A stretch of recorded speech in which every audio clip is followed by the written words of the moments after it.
And we're live! Hey! Hi! Hi! How, Hello! How are hello! you? Oh my goodness, hello! We're live. Just hearing you makes me so happy. Oh my goodness. Hearing and seeing, knowing that you exist, knowing the world is populated with you, that makes me happy. I mean, isn't that how it's supposed to be? That's what I felt about you. I was like, dude, we are kindred spirits, us two. I liked you Of course. right away. Immediately, there was no lag in the like. It was a No. perfect connection. Yeah. Yeah, we just gotta keep that now. That's what Oh, I'm what? about. Now it's maintenance. Now it's oil changes every 3 months, and you got to change the brakes every 5,000 kilometers or miles, whatever the fuck it is. I don't know. Our brakes are going to be fine, darling. We ain't touching the brakes. All right. Full steam ahead. We're Okay. not touching the brakes. No collisions, right? Zero collisions. Okay, good. So, how are you? Fucking awesome. How are you? I'm good. It looks like you're doing good. I remember you were kind of stressed about being out and all that Yeah. kind of stuff. What's happening over there? Um. Well, I am in Myrtle Beach, South Carolina, for those not aware, and in Myrtle Beach, it's not doing the best right now as far as the coronavirus numbers and things like that. That worries me a little bit. Might not worry a lot of people, but I'm a little skittish with things like that. So, Can't uh, blame you, though. yeah, it worries me a little bit. So, but other than that, I've been quarantined since before it was cool. Yeah. So Yeah, a lot of people are kind of like, dude, I've been quarantining before it was cool. I always spend time on my own. And I'm kind of like, yeah, I'm on that vibe too. Like I'm yeah, pretty used to, I work a lot, right? So it's like work, home to chill a little bit, back to sleep, do it all again. Everything flies by so quickly. yeah, it does. Father Time is But giving no fucks about any of us, dude. He's just running. oh yeah, he's that's the one thing about the whole. I'm really bad with time. Like 3 weeks, 3 months, 3 years seem about the same to me with how I store my memories. Yeah. So yeah, old Father Time, he don't give a fuck. Speaking of memory, like I consider myself to have quite a poor memory. I remember things like birthdays and that kind of shit, but like sometimes I'll do things the day before. Sometimes I'll do things and I'll forget I did them 5 minutes ago because your brain is just like, I don't need to remember this. What's the fucking point? Because it's just going Yeah, to make a thing of it otherwise. exactly. So I try not to do that. I don't have to try too hard because I have this great ability to just forget shit. I think we underestimate our ability to forget, you know? It's a blessing. I, Yeah. I remember everything, and it's a curse. Yeah, I know what you mean. Like, I do and I don't. Yeah, it's I don't know. It's not the best for every situation. I wish I could forget some things. Yeah, well, I mean, nobody's the best for every situation. That's not how it works, is it? It wouldn't be fun if it were. No, exactly. It's fun when all the shit goes fucking AWOL and just goes crazy. And I don't know what anybody else believes, but I've read that fun is the antidote. Yeah, me too. It is, though. Tim Dillon said it too. He's like, the only thing to do right now is to have fun. Like, what else are you going to do?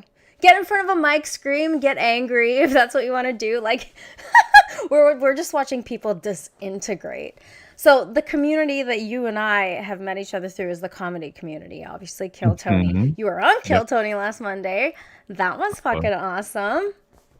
it was pretty fun. Isn't that weird? Tell me about that because have you actually been on stage and done it as well? Not Kill Tony, But you've been but on stage.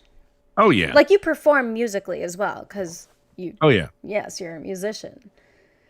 yeah. It's not the exact same as doing stand up, Hmm. but I do have plenty of time between songs. Like, and for those who have seen my band before, know to expect that there's a lot of talking. Hmm. There's a lot of communication in between sets. So, I mean, I'm constantly doing crowd work, Yeah, and yeah. like that's my thing. And so yeah, in between sets, I'll be just doing crowd work. And then if I'm not really getting anything from the crowd work, I'll run my bits and try to get some laughs and work out my jokes and shit between songs. Yeah, you seem real comfortable. Have you always been comfortable performing? Because you just seem Oh, to yeah. have that energy. Yeah, well, I see. It's funny that, and this is gonna sound conceited, but Nah, who cares? no such thing. But it's rare that and now that I'm saying this in my head, I realize how conceited it sounds. Nah. It's rare that someone has the ability to make people interested in them, and also paired with the ability to want to be the center of attention. Mm-hmm. Because I've always wanted to be the center of attention as a kid, and it just so happened to be that I turned out to be pretty good at music. So those things paired well. Yeah. So why center of attention as a kid? Did you have siblings or something, or is it just always something you've had? Yeah, I had siblings. I had 3 baby sisters and an older brother, but I'm technically an only child. I have an older stepbrother, a baby stepsister, and two half sisters. Okay. So, but yeah, I guess, like, I don't know. I've always wanted to be like the center of attention for some reason. Yeah. And I don't know why, but feels good. Yeah. I like it guess so. too, but like I have this weird relationship with attention. Like, I like it for sure. Obviously, if you see my Instagram, I'm always like, woo!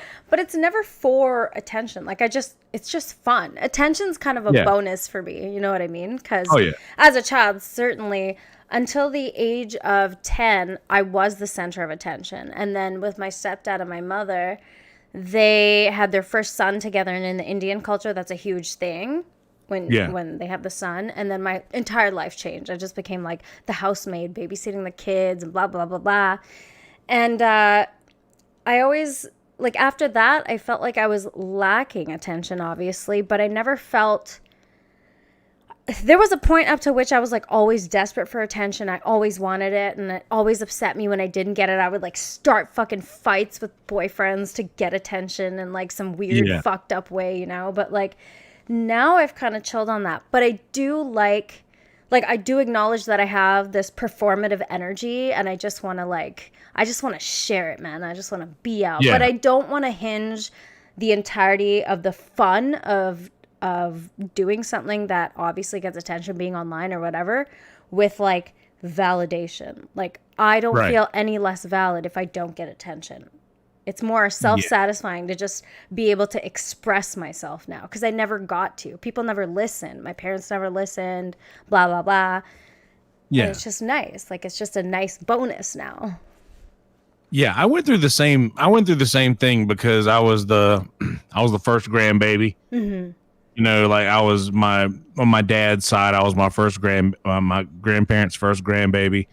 And obviously that's a huge deal to any grandparents or whatever. So that was a big deal. And then my sisters came along, and I guess I lost a little bit of that, that feeling. So I would always be trying to, I guess, fight. And then my one younger sister was always really smart, like school and stuff like that. And like, it was always sort of, she did really well in school, and everybody would brag on her, and I was like, I didn't have anything that I was good at, like, I hadn't found that thing yet. So when did you discover that music was your thing? Because I mean, you were gifted. You can sing, you can play instruments, you got that personality on you. Yeah, the music kind of, like, it was always a thing. Like, I was always, I guess, like, pretty good at it, but when I really realized that this is kind of easy was just hearing people. Well, I guess I was probably 8 or 9 when my granddad like gave me a guitar and a butter knife to use as a slide, and showed me how to make bar chords and stuff with that. And then when I was upwards of like 13, and I actually started playing actual guitar and making chords and not just doing slide bar stuff. And Like then I was realizing that like there were friends of mine who were taking lessons and stuff, and I was not, and I was just kind of fucking around with it and realizing, okay, this might actually work because it seemed easy. Mm-hmm. But you're self-taught then. Yeah. That's fucking. There's something about that just seems so much better, because you struggle more, right? And like through struggle, it seems that there's a lot of good shit that comes out of that.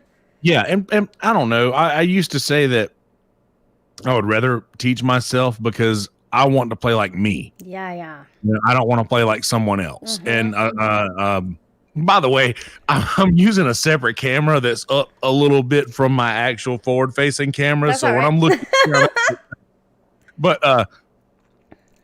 yeah, like it was to the point where my friends would be taking lessons and things, and then I would hear them play, and it would just be like, okay, so you just sound like this guy who's teaching you how to play, and they're just teaching you how to play like them. Like I want to play like me. Yeah. So I just started listening to music, and instead of having somebody sit in front of me and show me how to do this thing, I would just listen to the record and do what I felt like they were doing. And, you know, music's challenging because like I noticed that when I listen to certain music, and now that I'm kind of starting to try and learn how to play with Fruity Loops and make music, because I've always had kind of an ear for it and I can sing, but I've never been able to translate the ideas I have in my head into actual music. And now that I'm learning and I've been listening to a lot of music, you notice that artists have like a signature sound that you can tell is theirs. Oh yeah. You know what I mean? They have developed something over the years that if you hear a song of theirs, oh, you know it's theirs. That's obviously what I would also like to accomplish, but I'm also watching tutorials to learn how to do certain things. And when I listen to music, I'm like, oh, this gives me an idea, but it kind of sounds like this person's shit. You know what I mean? So I'm always in this weird thing where I'm like, I don't want to copy, but also like I could take this idea and turn it into something different. Oh yeah. And don't get me wrong, like I've 100% do that. Like that's one thing that I will say about musicians. Musicians aren't as much musicians as we are just really sly thieves. Yeah. We're just because we've stolen everything that we've ever liked from other artists along the way. That's like ideas too, though. It's kind of weird when people claim ideas. Oh, it's an original idea. This is my idea. And it's like, bro, do you have any idea how long people have been thinking about all these things that have happened? History repeats itself over and over again. Do you think ideas are not going to do the same? They're still fucking around. You know what I mean? Exactly.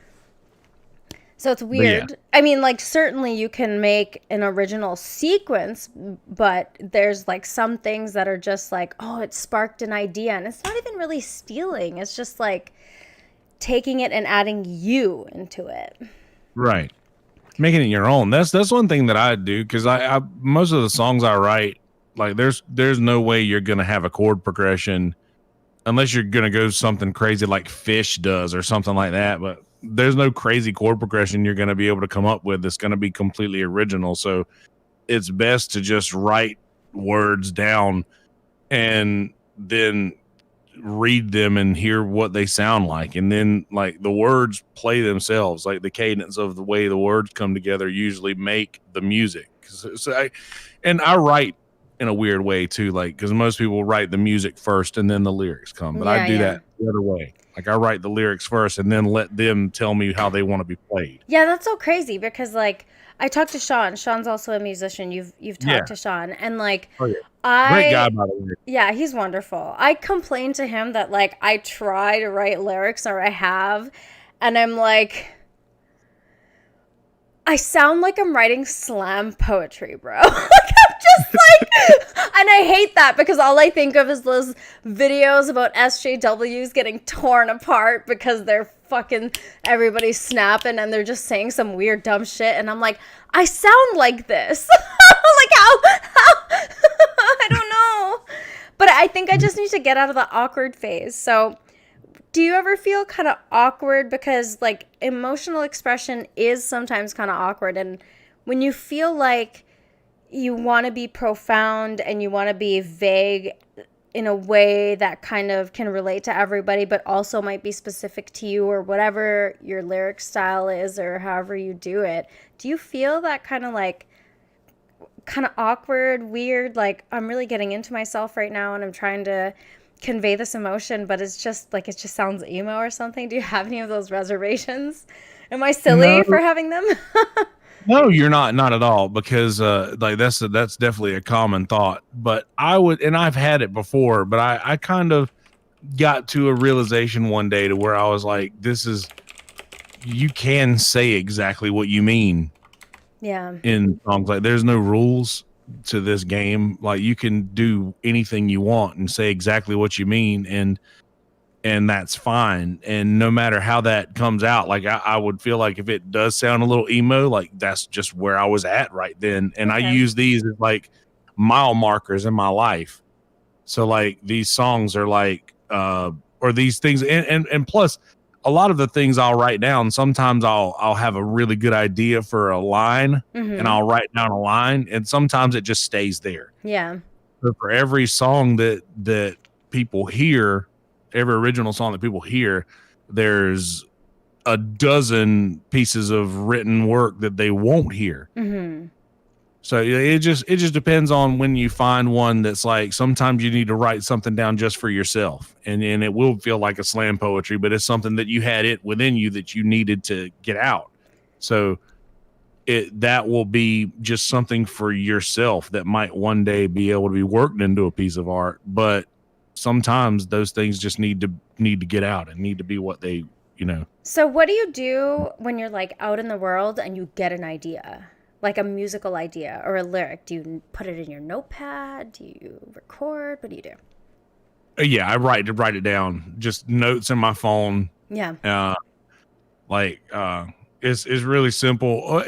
But then again, for every one that I write down, there's a dozen that I miss, that I hear, that I think of and forget to write down. So I mean, that's my case. Like I have my most creative time like the moment I step into the building at work, because I'm like ready to work and all the energy is flowing and I'm like, oh yeah, it's the work day. And then I'm like moving boxes and I get this melody in my head. And then I don't get a moment to go to my phone and record the memory and record the melody. And then I'm like, okay, well, I'm going to try and remember it. So I'll keep humming the thing. And then like 2 hours pass by and it's totally gone. And then I get home and I'm like, oh yeah, I had this idea and I remember thinking, oh, this is dope. And then I just lose it. I write notes and stuff in my phone to remember any kind of cool line. I'm like, oh, I'm so esoteric. But like melodies are harder. So when I get a chance and I do remember, I'll open up my voice note thing and I'll just hum the melody. And I haven't even gotten to adding voice to any of my tracks in Fruity Loops yet. It's just like I'm in the nascent stages of being the musician I have the potential to be. Well, no, you absolutely do, because I've heard you sing. You've got a good brain. Your brain knows what sounds good. Yeah. And you can create that. Like that's one thing, is that people think that they're playing music with their hands or whatever, and I guess in a way you are, but your brain is the most important muscle in this instrument. And like in playing these instruments is like, you know what sounds good, just do that. Yeah, and I have this, when it comes to singing too, I get shy. So that's why I've been trying, like if I feel the need to sing something, I'm like, sing it, record it, post it. Get over the nervous feeling, because it's like it's an amazing gift to have, to be able to sing, dude. And like, I'm sure you're aware. And I fucking kill it, but I'm so crippled by just apprehension and shyness because I don't often sing. And like, it's weird to get the reaction of like, oh my God, you're so good. Even though I know I am, because I'm like, oh God, like, I don't know what I'm looking for this. I just want to be able to be comfortable with the fact that I can sing like a motherfucker, Yeah. Well, that's what I would do is like make it a bit, kind of like make it a character almost, like like See, that's seeing professional like a performative energy that you've got. I'm not there yet, but you're right. well, because that's what it is. Like I'm just in character on stage, Yeah. like that, like the whole time that because I'm an introvert, man. I'm in character right now. You're an And introvert? oh yeah, Come on, Kelsey. oh Really? yeah, absolutely, You do yeah, not come off as you're an introverted extrovert. Maybe introversion is your primary mode, but you're also extrovert because you're very personable, very easy to yeah, talk to, very welcoming and warm, and just you're an open, creative person. And you yeah. can just tell by the way you interact with people that you are. Oh yeah, and that's true. But this is like 100%. It's still like I'm not gonna say a bit because this is actually it's really who I am. But like there's a mask that I have to put on when when I'm not just alone. And I guess it's a little bit different now that I'm actually alone in my house because I really dig that. Yeah, me Like too. that's just my thing. Me too. And everybody's like, "Oh, dude, you don't ever have anybody over. You don't ever have any friends or anything." I was like, "Yeah, right. I Yeah. know. This is great." So yeah, isn't that great? Like, Yeah. I'm kind of like that too. I think like the best connections I've forged lately or in the last couple of years of my life have certainly been on the internet. You know what I mean? Like oh yeah, you really get the opportunity to find people who are honed into your kind of values and the things that you care about and the things that you appreciate about other human beings. So naturally, where the internet provides just a slew of people that you have access to, it's a yeah, bit easier to find that. Especially when you have okay. communities that congregate around things you love, like stand-up comedy. Oh yeah, for sure. And that's one thing that I've leaned into hard. And a lot of my actual real life friends will say to me, "Oh, you should get out and actually live. Go and do this or blah blah blah." And I'm like, Same. dude, I hear you, and that's cool for you, Yeah, yeah. but that's not where I'm at Mm-hmm. right now. That's not where I'm trying to reach. And like, how far can you get Yeah. in your bubble of actual life? Like how far can you actually get there? You You'll reach can't. You really a certain have to be on your own. Like, you don't yeah, learn to be self sufficient unless you kind of spend time on your own and you're comfortable with the person you actually are. And that right. takes a lot of being alone and spending time alone and really getting to know yourself. Like, be Oh your yeah, own best friend shit. Like, all this shit sounds really cliche and stuff, but I found that learning to love myself and do that kind of stuff and just be able to hang out with myself first and foremost, like, not only does that enhance my alone time, but it also enhances my time with other people because it's hard to like yourself, man. Like, you gotta live with yourself. There's a million things you yeah, look at and you're like, I don't like this. This could be better. Blah, blah, blah, blah. And like, it just snowballs into this fucking crazy mess. But when you can step back and like give yourself the chance to hang out on your own and see yourself kind of in the third person and then live a little bit, it's such a helpful skill. And plus, people yeah, like you more when they don't have to deal with your bullshit and your insecurities. right. And that's one thing that I dealt with after I quit drinking was like because I realized that I didn't like myself very much, and that was a lot of the reason why I had turned to alcohol. Mm-hmm. And that was a really really big struggle for me was being comfortable with being that person, then it being comfortable being around myself. So Mm-hmm. I had a roommate at the time, and after I quit drinking, and then after I inevitably quit doing like coke and doing like hard drugs and things like that, I got really ornery in myself, and like ended up my roommate was getting to the point where like I was being too intense all the time. Mm-hmm. And my roommate was like, "Yeah, dude, I gotta get like I'm moving out, blah blah blah." And I was like, "All right, that's cool. I'm doing fine enough right now to where I can swing this whole place by myself." So Mm-hmm. I used that as and full disclosure, I was in a very bad headspace at this time. I was struggling with like awful thoughts. Mm-hmm. And I was like, you know what? I'm going to come out of this one way or the other. And I'm going to dance with the devil and see who gets tired first.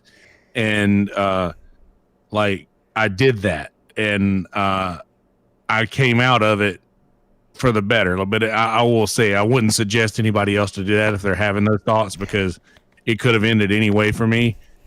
But, just being by myself and learning who I was and trying to come to terms with that and make peace with that was clutch in advancing my career and my whatever this thing that I've got going on now. And I don't necessarily call it a career with a comedy thing, but just like what you're saying about having to learn to be happy and be comfortable with who you are as a person and learning how to be alone with yourself inside your own head is the most important thing. Mm-hmm. Like, and I can't stress that enough. That's the most important thing that anybody could do. So sorry, I was no. You are welcome to rant as long as you want.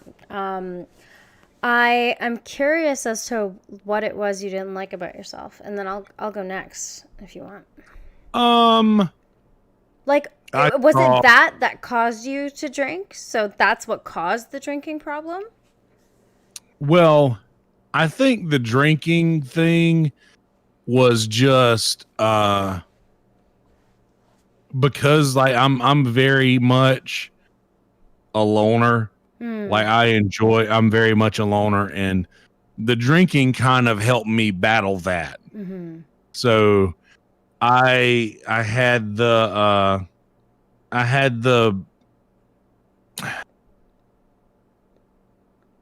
whole thing inside of me where I actually did like to be the center of attention.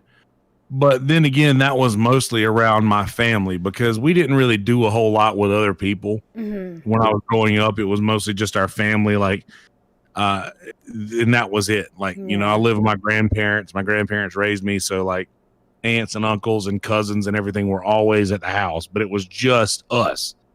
So when I got out of that and I got out into the world, and there was like, you know, I had a little small set of friends who would come around, and that was all I would hang out with. And I would limit myself to just that. Mm-hmm. So getting to the point to where I could be around other people, I realized that was like, I was always second guessing myself, because I was always around people who were very interested in everything that I would do. And they were very like, so I would always end up talking about myself a lot, or acting like, you know, because I was the center of attention for a really long time in my family, like with my guitar sitting around playing, making up songs and making everybody laugh and doing bits and shit for just my family.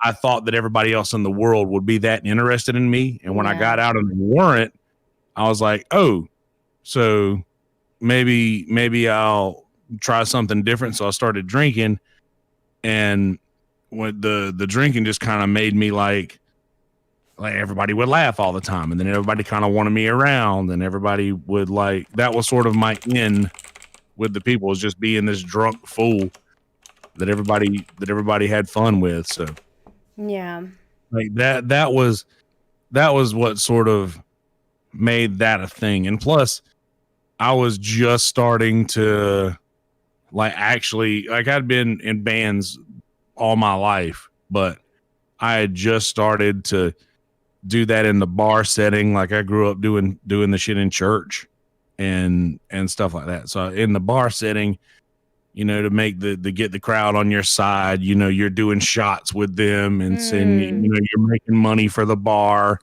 and you're getting the entire room of people to buy drinks and things like that. So that character is what I became.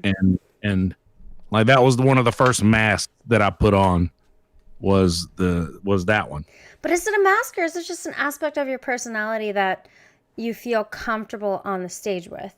Because if you can manifest something like that all the time, consistently, it's not necessarily a mask. It's just there's an environment that facilitates that part of you and makes you comfortable to express yourself in that way there.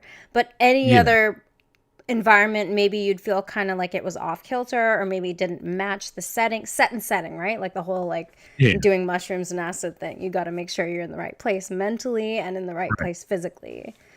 Right. And I like to think of it as a mask because I feel like if I think of it as a part of my personality, it's always with me where I can take the mask off. Mm. You know, like I see. can put that down when I need to. And that's another thing where I say like the like I'm an introvert that's very good at portraying an extrovert. So like I do like to think of it as masks that I put on for separate things. Like and I always say like an outfit. It's like an outfit. right. Yeah. Yeah, it's something that you want those around you to see. And I've always said to a lot of people like you I would like to meet the real you, and I'm like, no, you would not. Like you would not like that person. But why? Because you like to hang out alone and stuff?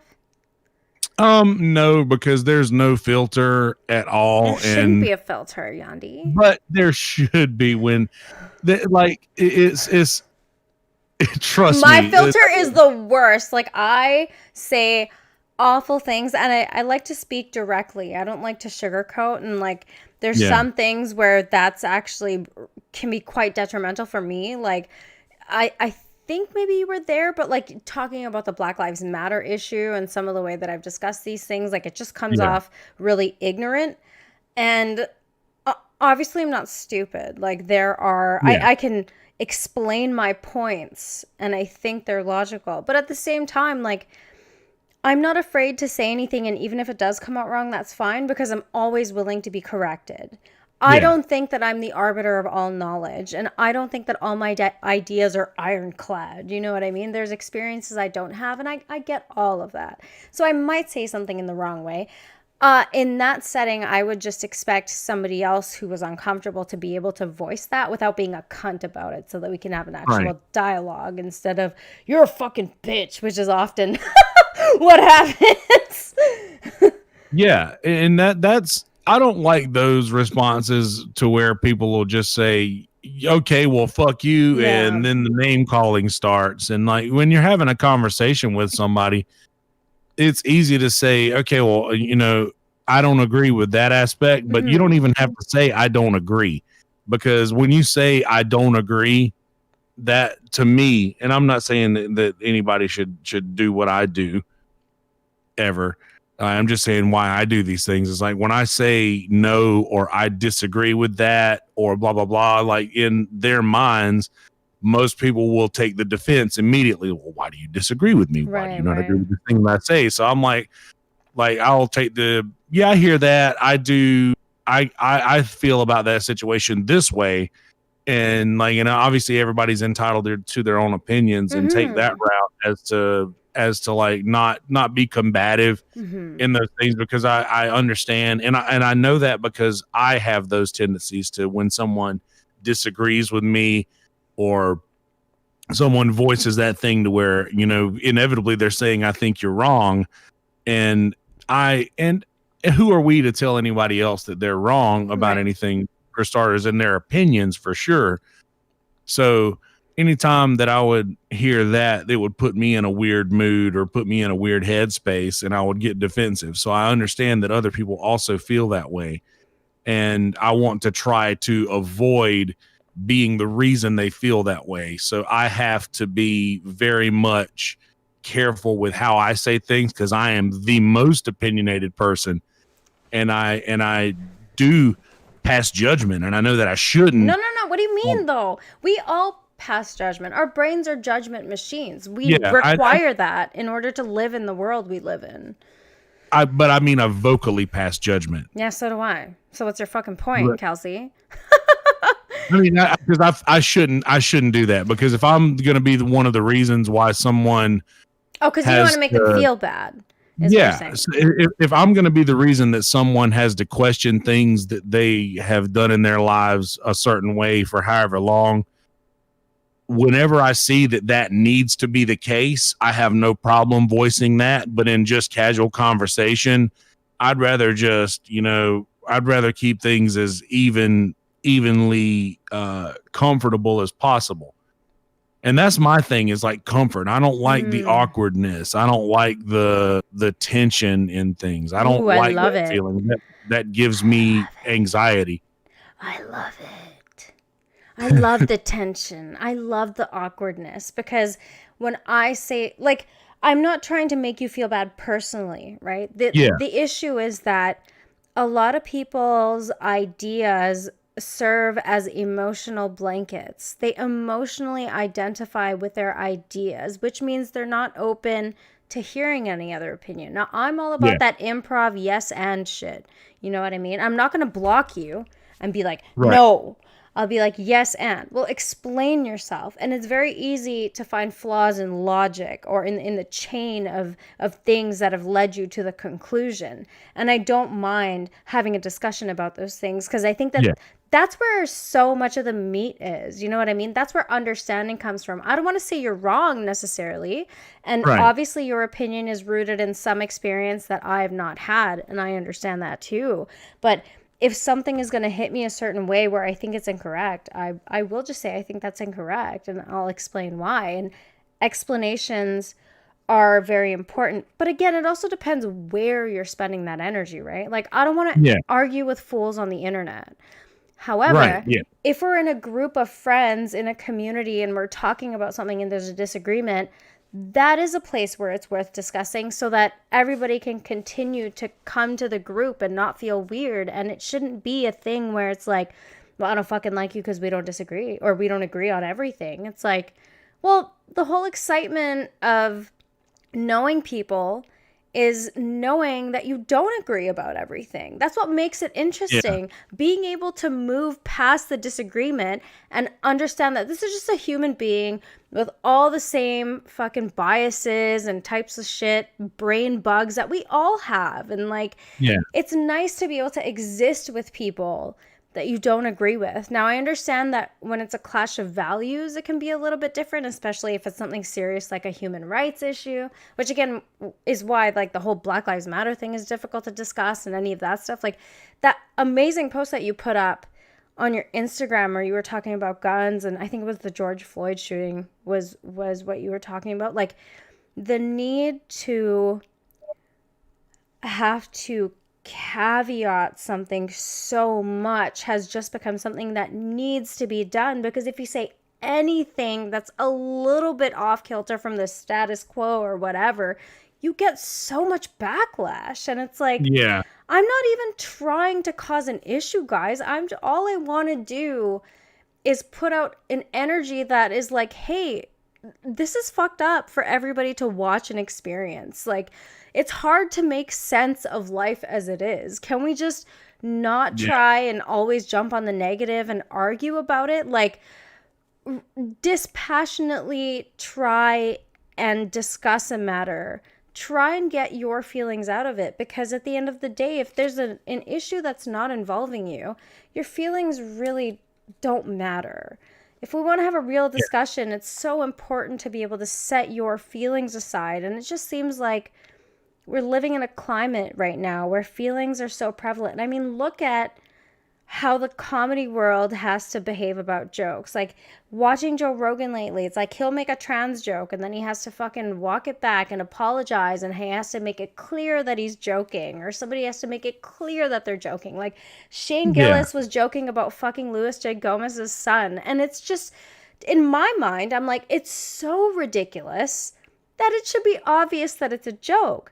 But with how easily everybody wants to call someone a pedophile these days, or whatever the term is, you're a racist, you're a pedophile, you're this, you're that, and just want to besmirch somebody's character, it makes it difficult to avoid, and then it takes away the fun of the joke.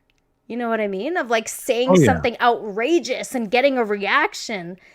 It's unfortunate. And like doing stand-up comedy, this is why I love stand-up comedy. It's so important to be able to understand that life is just dark, dude. You gotta be Oh able yeah. to make light of it. Because if you can't, you're gonna be caught up in all this crazy shit. And it is psychologically destroying people, you know? Oh yeah, that's a fact. It and I've noticed that as well. And I will say that when it comes to having difficult conversations like that, if I have an opinion that I know is not a popular opinion, I will preface it with that. Yeah. Just because I want to be, I don't mind so much being PC, because like I have a different outlook on a lot of these situations, because my Aunt Marie, who raised me, was black. She was adopted, and I was raised in a different manner than a lot of people in my situation. So I feel like I have a different outlook on a lot of these things. And I was taught at an early age that, you have to be careful with how you voice things and how you say things and what you say. And obviously it was more like, and not just what you say, but what you think, because what you say is a reflection of what you think. So opening your mouth is going to let people know that you're probably even, you're getting a throttled version of what is actually behind the eyes. And I don't want that to ever be the case. And I know that people should just like, oh, just be yourself, do whatever they think, that's on them. But I don't want to leave any room at all for anybody to ever think anything racist or whatever that may be about me. I don't ever want to leave any room for that at all in anybody's thoughts. But I mean, that's a very difficult undertaking, because there is going to be someone who can take there's people who can take the most innocuous statement and just make you a bad guy because they don't know you. They're not seeing your Instagram posts. They're not seeing the things you care about. And then you make one comment. So what you say reflects what you think. Okay, and that's fine. But how you act reflects your values. That's what's more important. And people don't get a sense of what you value unless they actually know you. And that's where the internet is super fucked up, is because it really is highlight reels, right? Yeah. I've always loved the idea of I like sharing moments in between, like working and whatever, where there's really nothing going on. Because like, to me, those are the precious moments where it's like, those are the moments everybody hides, Right. I just want to show you my highlight reel. I just want to show you how I'm awesome. No, I'm on a bus. It's kind of boring, but you know what? I like being alive. So that's what I want to share. But people don't know that unless they see it for a while. And sometimes people have their own interpretations, and it just gets so difficult to manage everybody else's perception of you.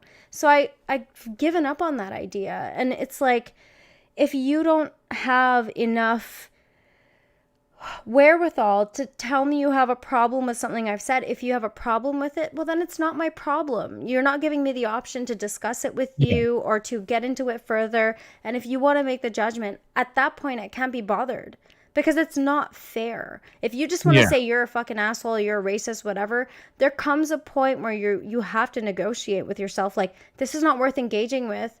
If the first thing that a person thinks is you're racist because you don't agree with a movement that is status quo, supported by the status quo, for example, Yeah. Well, and also, I don't mean to keep harping on this, but I am in an interesting situation in being a Southern man. Yeah. I want to hear about it. I'm actually super interested. Just because, like, we have the Southern people have that connotation about them. Like, just because I sound this way, people expect for me to believe a certain way or a certain thing. And I'm not, and also I'm not saying that this is like a highlight reel of what you put on the internet. Like, I'm saying that I was trained to make sure to clear your thoughts, like to first start in your own head. Like, that's where I started to clean those like, because I'm not going to lie, I had some tendencies and some natural things that everyone experiences. that is just a natural occurrence and a natural feeling that I realize this is not a good thing. Mm-hmm. Just because it's natural doesn't mean that it's good. And just because I am like initially feel the need to think this thing doesn't mean that that is a right. But I like to start first in your mind to remove these things and these tendencies that you have will make it so that the things that you do in life and the things that people do see about you will be the reflection of who you actually are, so that they don't get a highlight reel. They get who you actually are. And plus, with somebody who doesn't interact with actual people a lot, all I have are these online interactions. So that in a way is who I have been over a certain course of these last few years of my life. So the things that people do compile about me through these things that I've posted is who I am. Yeah. So that's just sort of like my that's, and not necessarily the mask or the character, but the actual person who I've become through my thoughts is who I want to be. So inevitably, whenever I'm gone, you know, people who knew me will be able to say, oh, well, he was a great guy. You didn't really know who he was. He was really a good guy. But those people will eventually die off. And then after that, all that's left is who the people said you were. Yeah. And I want that person to also be the most accurate version of who I actually was. Right. That's how I feel too. Maybe I said that right. I also hit a GB before we started this, so that's all right. I'm a little stoned.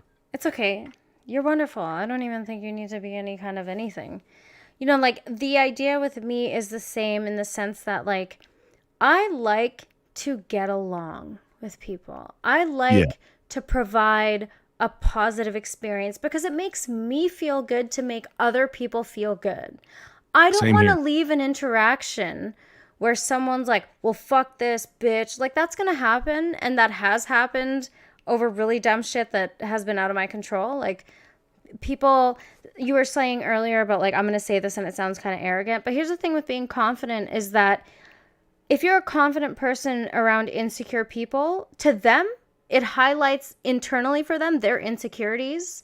And then they act out against their insecurities, against the secure person and say, you're fucking too secure. Instead of framing that issue as I'm not secure enough to feel comfortable to be where this person is. And I'm not saying I'm some pinnacle of self-confidence or self-esteem. I just like me. I'm fine with the way that I think. Yeah. I understand that there is an extent to which I cannot control the way that I think. I need to be tempered by other people. That's why I like to interact. That's why I am open. And that's why I'm not afraid to say shit. Because I'm hoping that if I am not afraid to say shit, it'll encourage someone else to not be afraid to be like, Amy, maybe you should reconsider. Like the way that you said that's not the greatest. And I'm always willing to listen to that because I like being social. I like getting along. And in order to get along with people, you kind of have to understand that you do have to temper and adjust yourself and recalibrate yourself a little bit. And that's fine. Yeah. Yeah, 100%. Yeah. And I've done so much work on my brain, on my inner workings, on like it just to try to become that. Try to be comfortable with that person who I've become, because I've said for a long time, like you're the only person that's going to be laying on your pillow every single night with you. So and plus I'm a crazy person. I got a bunch of personalities that live in my head. Same. and they keep me in check, like I have, like, it's almost like you have a set of filters that happen before you even, like, for thoughts, filters for thoughts, even not things that you say, but just it's like a idea of a thought will just like go down the Plinko board, and whatever comes out is usually filtered by all of these different personalities that I've built, all these masks that I have hanging on the wall in my brain. But and I don't think the self is linear. You know what I mean? I think that the ability to be a chameleon and adapt to your environment is just something that's a Yeah. part of being human. So that's why, like, I like the idea that you framed it as I wear it as a mask because I'm Yeah. this person alone, and in order to kind of get over the want to be alone all the time and to be personable or whatever it is, that you consider it as a mask, even though really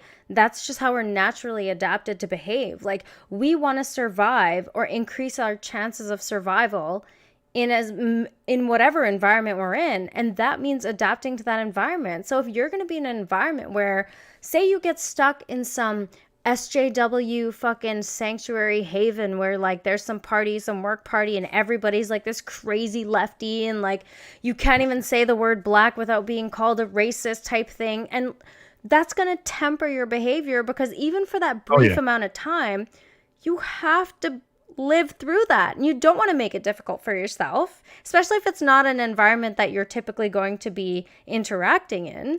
It's important to have the skill to be a chameleon and change your personality colors. I don't think that personalities are linear, and there's so many studies that discuss this. We have this idea that we're this solid state drive all the time. I Oh don't yeah. it's very easy to see, like even in our conversation, when you're on stage, there's a different energy when you're performing musically, and then probably when you're performing stand up, there's a different energy. That's a necessary skill. It's Oh just yeah. it's just social intelligence is what that is. That's exactly what I was gonna say. Is that's a thing of intelligence. It's a Hmm. thing of knowing when to be what, like Yep. knowing when to let a certain, knowing when to let for, and I might keep using these analogies, knowing when to let a certain mask you jump off the wall. I say, oh, this situation, I got this, coach. Put me in. Right.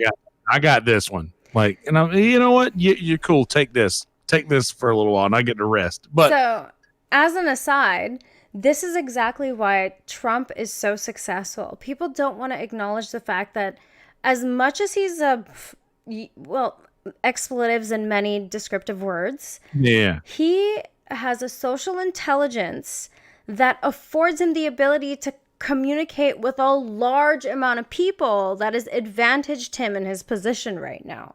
He yeah, knows the demographic he needs to attract in order right, to get the vote, and that is why he gets it. He plays to those people, and those people like it, and so they give him their vote. You know what I mean? right, And I right. mean, he also has the advantage of the other side just being so abysmal that they're like, Yeah, dude, fuck you. Like, I'm just going Trump cuz. yeah. They've and that's the thing that a lot of the left doesn't understand is that they got him elected, Mm-hmm. and Absolutely. they're the ones that did it, and he also has this. He also has this. The biggest card up his sleeve is the fact that so many people are playing him for an idiot, Mm-hmm. which he is not. Exactly. Which he Yes. is not. He has fooled them into thinking that He he is is. the buffoon that people want him to be, and he's just not that. And Mm-hmm. he is just beating them every step of the way. And he won the election because he was trending harder. And if it were the fact that the number of the population who shows up to the voting booth are the people who believe exactly the opposite of what Donald Trump believes, then you better believe that he would appeal to those people. He is only appealing to the people who show up to vote. Mm-hmm. Like, and I That's mean, killer, dude. a lot Like, of that's a huge thing. And a lot of people are saying, like, a lot of folks are like, oh, well, I'm not going to vote because I don't want to vote for any of these people. yeah. And, most of those folks are the folks who would vote against Trump. Mm-hmm. And instead of voting against Trump, they just don't vote. And but Yeah. the people who are wanting Trump to win are going to show up no matter what. Yep. So it's going to happen again. He's got another 4 years. It's going to happen. That's exactly what my prediction is as well. Because, I mean, It's so crazy. Someone had written a comment under one of the comedy podcasts. I think it was, God damn it, one of the ones we listened to. And someone had written, we used to listen to politicians and laugh at comedians. Now we listen to comedians and we laugh at politicians. Like, oh yeah. What an interesting fucking time we live in. Like, dude, chaos is just fucking running rampant everywhere.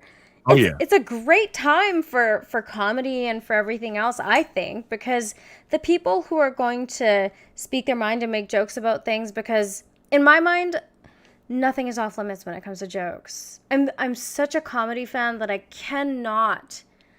I don't care if it even offends me a little. It makes me look at myself. Yeah. When something bothers me and I'm like, ooh, that was a little rough. I'm like, but why was that a little rough? Why did it hit you in that way? Have you had an experience that made you feel like this? Or is it because you live in a situation where everybody else is freaking out about this thing and you feel like you need to freak out about it too, to feel like you're part of the tribe? And a lot of the time, that's what the impulse is like, I want to be a part of something. It's good to be a part of a community. Community building is so important, and having a group of people is really important. But at what cost to yourself?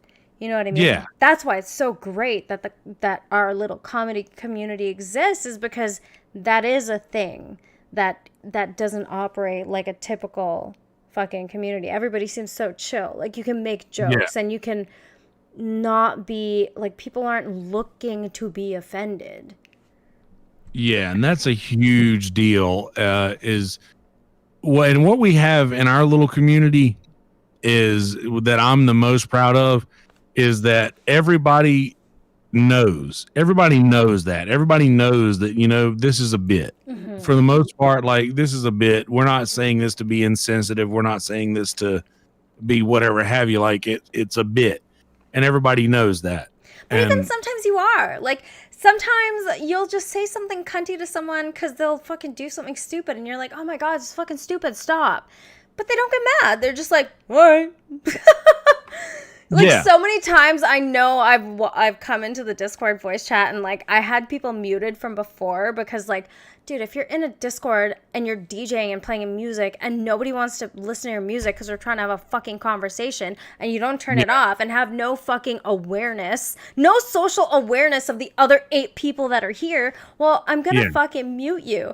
And it's so funny. It happened with Alex, right? Like, I muted him, and then the next time I came back, I'm like, he's talking, but I can't hear him. And Dave was like, Amy, I think you muted Alex. Because I was like, who muted Alex, guys? Like, that's kind of mean.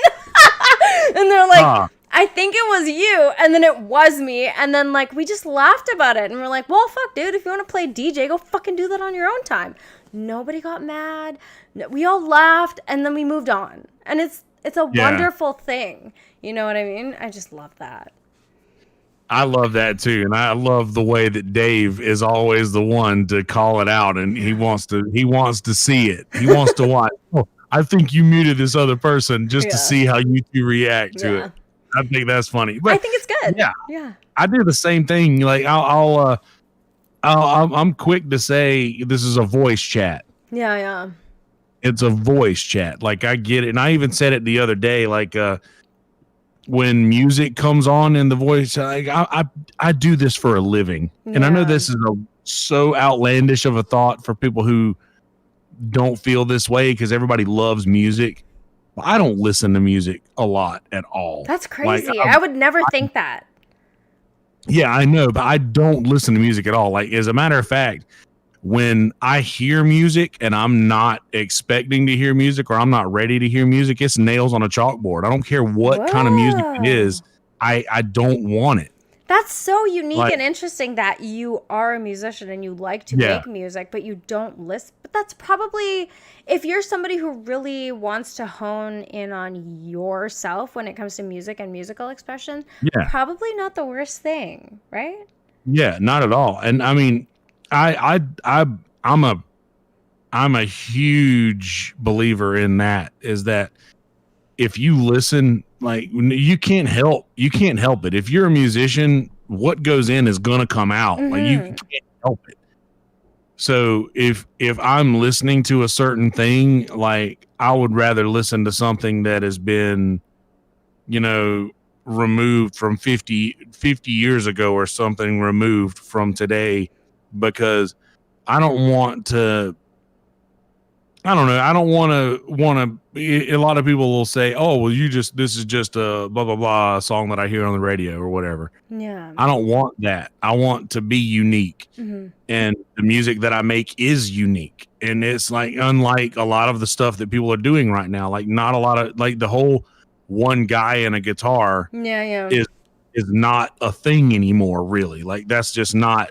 People don't do that now, and now everything is made. Now everybody's Everything's doing what made I'm trying to do, is like using electronic instruments Yeah. to create it. And I gotta tell you, much more respect for someone who can actually play an instrument. Like, my greatest regret in life is that my parents did not put me in piano lessons or in guitar, because I Never too am late. musically inclined. I know I'm going to try. I'm actually planning this whole thing where I got this book, The Chord Wheel, so I can learn chord progressions and That's chords. how I did it. Like, I actually want to learn, and I want to get a large keyboard, and I want to learn properly. I do want to do it, and I will do it. It's never too late, and I'm never going to let anybody tell me, fuck you, don't do it, because Yeah. music is just one of those things. If you have it in you, you gotta chase it, because you don't know Yeah. what's going to come out. And like, you just gotta, man. Like, it's a crazy talent to be able to compose something, or to be able to make something like that and make it sound so amazing and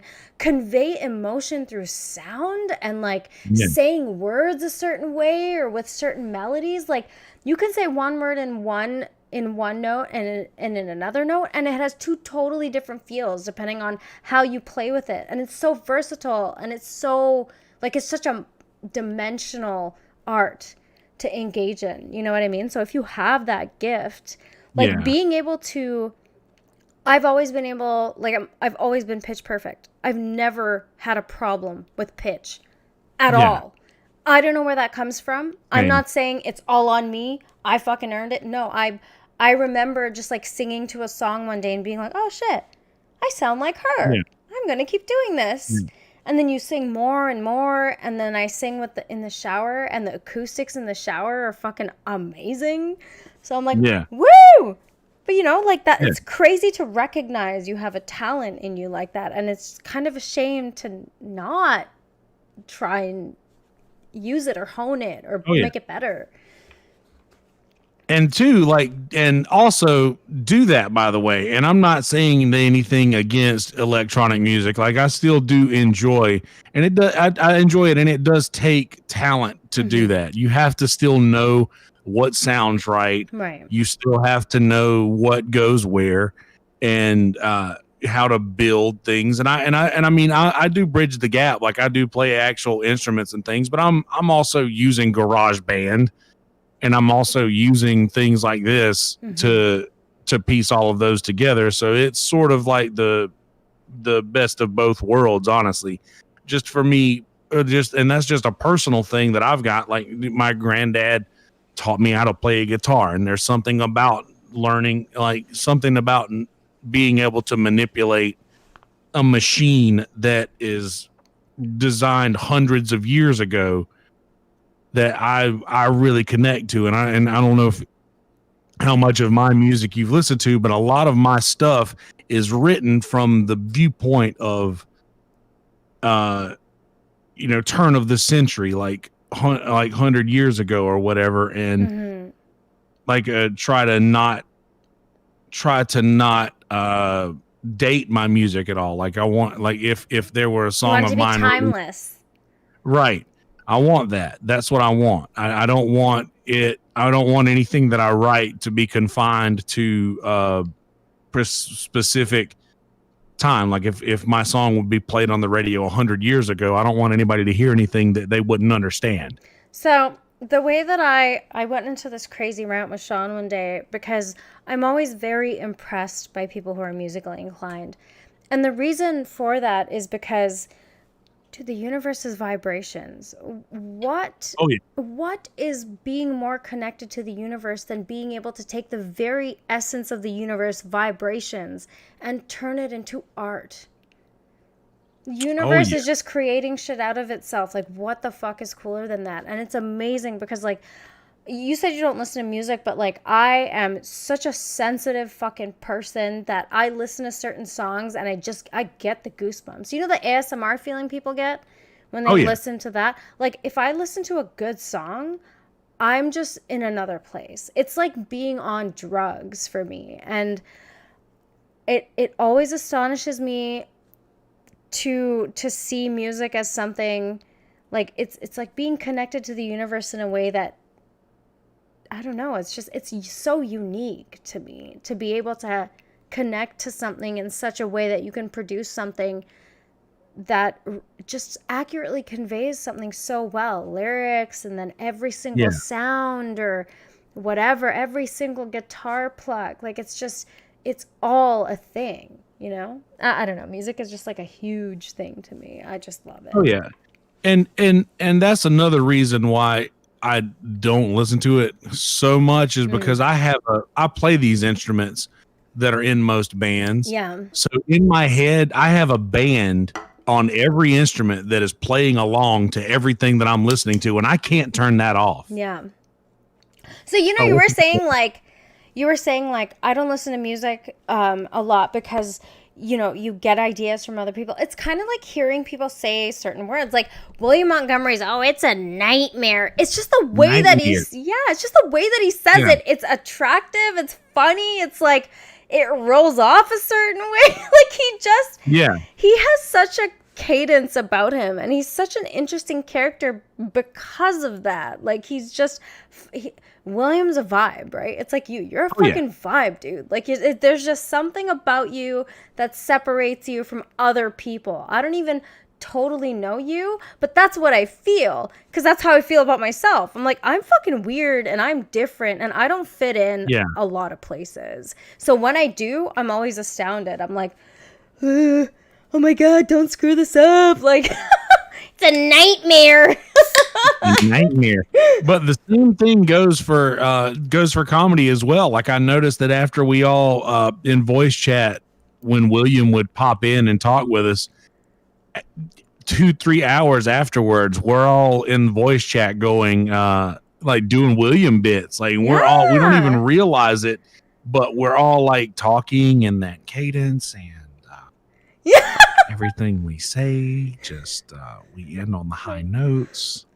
Like it's like everything that we say ends up sounding like him, and we can't even help it because he's so unique, man. It's so infectious. The thing that I love about William Montgomery that separates him from everybody else is his comedy is pure, unadulterated comedy. Nothing about politics, nothing about any of the current shit. He just has this ability to take some fucking weird esoteric thing and make it hilarious. Like it doesn't have to be about anything today, and I appreciate that because like as much as I love your Mark Normans and all your comedians, and he's one of those people too where I'm like I use his words like kooky and give it a goog J-Mo, like when I talk to Sean I'm like give it a goog J-Mo, saying queef. Hey, you're a fucking queef, like whatever it is, like Montgomery, whatever he talks about has nothing to do with anything, and it really is like he is escapism. If you want comedy that gets you away from all the fucking hecticness and just makes you laugh, he's perfect. Yeah, that's the thing is in all of his bits are timeless, just like I would describe like some of the things that I've written, and I because there's not anything to tie it to current. Like his jokes are about movies that came out in the 90s or just like there's nothing to tie this to what's going on right now. And I've even said that Kill Tony even further than just William. Yeah. But Kill Tony is one of the few podcasts that's still happening right now that doesn't make every episode about the shutdown of the coronavirus. Yes, and they don't make just move on. They're moving on. Hey, you know what? This is a situation. We're still going to have Kill Tony, and we're still send your video submissions. Like, who cares if the format is different? It is what it is. We got to move on. We cannot hold on to the fact that we are in a quarantine and there's a virus that's fucking running rampant and fucking people are rioting and getting more sick and blah, blah, blah. Like, it's happening. After that, what else is there to do? Live your fucking life, dude. That's it. Right. Yeah, and I love the fact that they are just onward and upward, and just they haven't the quarantine has affected every single podcast that I've listened to where I don't even listen to them anymore because they're all about the same thing. Like, I'm so sick and tired of being stuck at home. Yo, bitch, don't you think the other fucking people in your state are being stuck? I need to play this for you because this makes me laugh because you said he talks about movies in the 90s. Hold up. I wanted to cry at the end of that one, y'all. What a nightmare. They fall in love. They're little kids. They fall in love. I love that. They fall in love. They're little kids. They fall in love. Brothers in Cursive has so rapidly become one of my favorite podcasts. Like, what an odd pair, David Lucas and William Montgomery, and they're both great. Like, there's an attitude about them that's so attractive and it's so relaxing and chill. You feel like you're chilling with your buddies. Yeah, exactly. Like when they're all sitting there and like William's brother calls and shit. You know, like moments like that when Francis and Larry come on. Oh my goodness. Like Larry actually sent me a message on Instagram the other day. No, that's so cool. Yeah, because so there was a group of us in the Discord who, when William's YouTube channel was going through what it was going through. Oh yeah.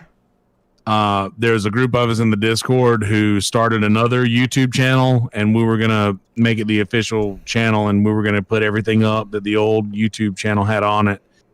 And Larry sent me a message, and he was like, "Hey, this is William's pop. Thank you so much for all what you're doing for William's YouTube channel. I appreciate it." And I was like, "Man, but y'all see, Larry. I have a very soft spot for you fucking Southerners, man. Like, there's something about Southern comfort that is so real, and you definitely got that shit because, like, as soon as I was like, oh my god, his accent, like, he's just so fucking sweet. I just know this guy's gonna be nice.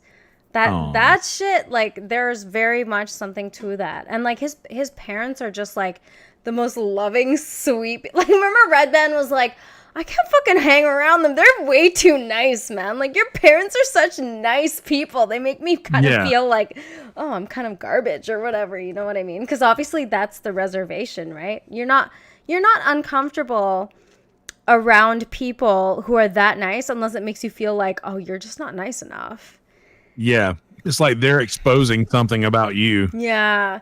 You know, I really used to have a chip on my shoulder about Red Band for a long time because I just felt like, dude, you're such a man-child. But I never, ever got to hear him talk. And when he hangs out with William and David, I've grown to really like Red Band. I think Rogan was a little bit rough on Red Band too a lot. You know what I mean? Like, he would get a little snippy with him and kind of cunty, and I don't know why that didn't work out and stuff, but I'm so glad I got to see him in that light with David and William, because I don't like not liking people, right? I'm always like, what the fuck is wrong with you that you are finding reasons, or you have a reason not to like someone unless they did something to you personally. There's no reason not to like them or to like them. Like, at best, you should be neutral. Yeah. And that's, I feel the same way about the whole Red Band Rogan thing. Like, there was a certain video of Red Band talking about doing a comedy show, and he was like, yeah, man, and I'd killed. Like, I did, you know, I went and I crushed. Mm-hmm. And then Rogan was like, hey, you did not crush. And he was like, no, I did. You know, I felt good about how I did. But in the situation to where he didn't do what Rogan thought he should have done. And I think, and I looked at that and I kind of like, after I saw that video, I literally felt differently about Rogan. And now I look back and I see that like he's just a person who's grown as just like I have over the years or whatever. And like, but I agree with that 100%. And Red Band has always just been Red Band to me as a producer has always been the guy who was behind the Rogan podcast, which was like my number one podcast for until I got into Kill Tony. And like then Red Band was also behind that, and I started looking back and I was like, okay, I also listen to Your Mom's House. I also listen to like Ari's podcast and Joey's podcast, and then Red Band is a sweetheart. I was on his last VR that he did, and I was just like typing shit and whatever, and he was like responding and interacting, and I'm like, what the fuck was my issue? Like sometimes you get caught up in the fact that the person you really look up to, like Joe Rogan for me, I've always looked at him as a father figure because I didn't really have a dad in my life. He probably is the reason why I didn't end up being like some crazy drug addict prostitute, because there was a father figure. Yeah, he's such a big deal, you know? Like, I listened to him from episode 1, like when he was sitting on that gray, miserable couch in his goddamn basement, and that podcast was literally nothing. Even before that, where he would just rant into the camera about DMT, I was there. I was listening to Rogan. And so this weird thing has happened now where he's become really big, and that's great. I think he deserves all the success because he is wonderful. But like there's something that's kind of been taken away from him, and as a comedian, I don't find him that funny. I just don't. There's something about Joe Rogan that I don't find funny as a comedian. As a podcaster, he's fantastic. He's a curious mind. He likes to talk to people. He likes to know things about them, and that makes for great podcasts. But the comedy is just whatever. Like now I look at comedians like, I really do want to talk to you about the Chris D'Elia thing too, by the way. I hope you have a lot of time because I'm so interested in what you have to say about that. Okay, good. Perfect. So yeah, like I've talked to other people about the Rogan thing too. I'm like, is there something like, you know, sometimes you want to check your opinion when it changes because you're like, is it just me? Like, is it something that I'm projecting onto Rogan? Because I'm not a fucking comedian. So who the fuck am I to say, like, you're not that great of a comedian? He just doesn't make me laugh that much. Yeah. You know, he's good at the philosophical thought process aspect, but like when it comes to getting the hard laugh, it feels like, and I've seen Rogan live with Tony, by the way, who is so wonderful. They're both wonderful. I remember meeting Tony. I have a picture with him, and he was so nice. Oh, how long have you lived here? Like, what are you guys up to? What are you gonna do after the show? Like, Tony's like so personable. Like he's so fucking cool. You know what I mean? He really is. Yeah, he really is. Not as intimidating as I thought he would be. Yeah. That's actually one thing that he's addressed is he's like, you know, despite popular belief, you know, I'm not, you know, he's actually a nice guy, because people would think that he's kind of standoffish just maybe because of the persona that he takes in the Kill Tony, because he's a big pro wrestling fan and he loves the heel. He loves the role of the heel, is what Joelberg told me. Yeah. And yeah, he's a wrestling fan too, so it's not that weird that he would. Because it's fun to get the reactions. Dude, when you're performing, that's kind of what it's about. Like that's his interaction with the audience, right? 100%. And about the Rogan thing, before we move on from that though, I know that Rogan is a huge Sam Kinison fan. Mm-hmm. So when I listen to Rogan do stand-up, I kind of hear Kinison behind that when when he starts doing those screaming bits and things like Kinison used to do. Yeah. I can kind of hear that in it. So I'll take the whole, and the fact that he is very curious on everything does make for absolutely amazing interviews. Mm-hmm. He asks the right questions, and he's probably one of my favorite hosts. Yeah.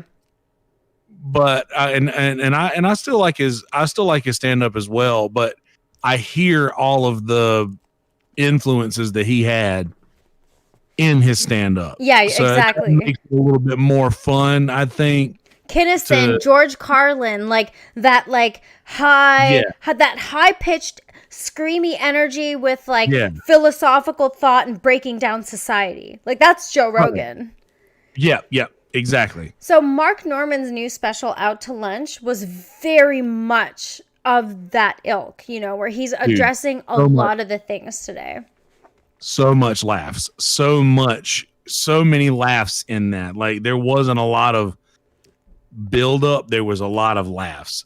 Like there wasn't a lot of how do I say it? Like a lot of his bits weren't like long setup. Big. Mm-hmm. It was laugh. I love that. He was so fast. So Mark Norman is an interesting character as well because he has a way about him, right? He has a very unique way of speaking. He uses words differently. He says things differently. Kooky is like something you would think to hear from like the 50s or 60s. Yeah. You'd hear like your grandparents would use words like that. But it's like he incorporates these kind of ancient pop culture terms with new school shit. And it works. Like the Tuesdays with Stories is so fun. Him and Joe List, great pair. The chemistry between them is excellent. And the way they tell stories it's so enjoyable because they have that chemistry and they have like a really great integration of both of their comedy styles. And I don't know, to me, they kind of sound a little bit alike. People are like, no, they don't. But what do you think? Honestly, I haven't listened to it enough to know. Yeah. But I do like Mark Norman a lot. And I don't know a lot about Joe List, and I don't know that I've ever listened to their podcast. I've only heard Norman on other podcasts and have seen his special. I'm familiar with his comedy and such, but yeah, I don't know about their cadence or their whether the voices sound similar or not. You know who else is really hilarious? SNL fucked up, but at the same time, I'm kind of glad SNL fucked Shane Gillis off because he's too funny to be on SNL. Shane Gillis is too fucking funny to be on SNL. SNL is where comedy goes to die. It is structured. Now it is. I mean, it used to be different back in the day, right? More cowbell. More cowbell. That was the days of SNL. But it's so much about. I hate when politics seeps into things because it honestly does destroy art forms. That was the turning point. Yeah. That was the turning point. Tina Fey's Saturday Night Live back is pristine. Yeah. Like just when she was senior editor, when she was like head writer, everything was fucking amazing. And her era back is incredible. And like Saturday Night Live right now, I used to watch every episode of Saturday Night Live. It was a big deal. And my actually the band leader at the high school, one of the high schools I went to, found out I was into comedy when I was in high school, and he was like, "You have to watch Saturday Night Live." He's like, "Start watching it right now." He's like, that's where anybody who's going to be anybody in comedy is going to start there. And he was right back then.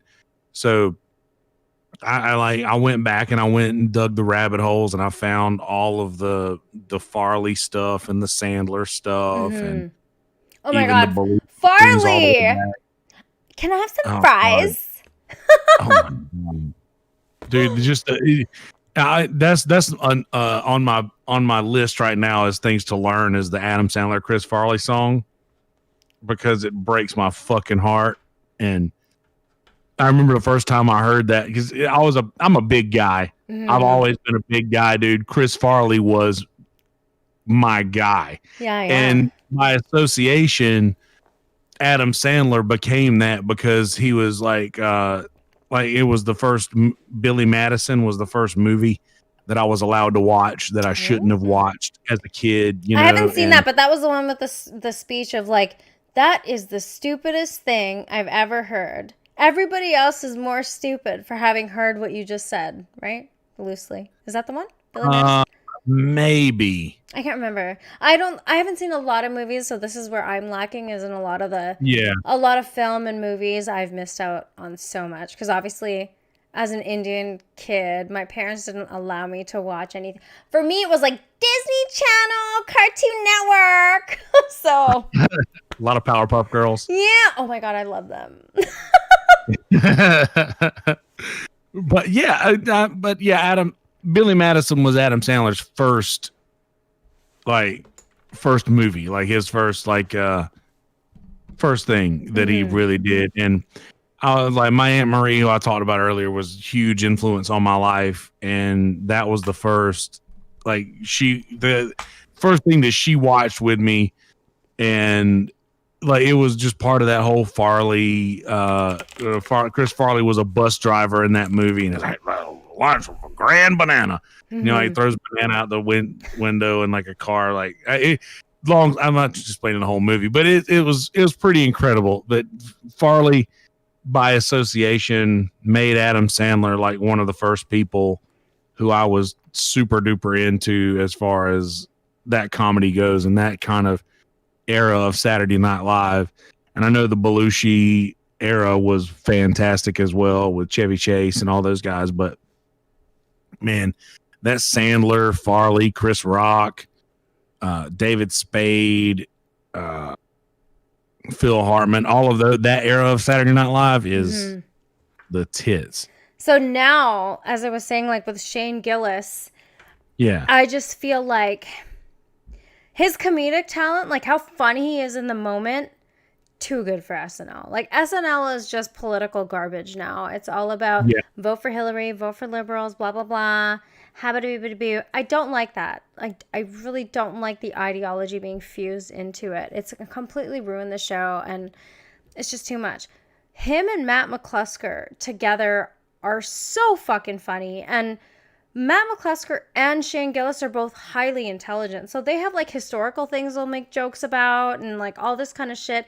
I yesterday became a patron, whatever, of their podcast. And Matt McClusker actually does these really crazy deep dives into psychological theories. So one that I'm listening to right now is relational frame theory. And it's just, that's what's cool about comedians. Like, I just feel like in order to be able to be funny, you do have to have a certain level of intelligence. It's not just like Chris D'Elia's comedy to me is, I can't, man. I can't. It's really dumb guy shit. It's really like, it's really fucking, oh, I can just make this weird movement with my body and I'm fucking hilarious, right? And it's Dane like, Cook 2.0. Yes, Dane Cook, right. I didn't even make that connection until people were saying it, because of course they're talking about Chris like crazy now with all these allegations that are coming out. But like, I've never found his comedy funny. None of his fucking specials were funny to me. At first, when I started listening to the Congratulations podcast, I thought he was funny. But then you start to recognize there's like a WWE gimmick here. You're repeating the same things again and again. And after a while, it just gets kind of stale and boring. Like, that's not creative.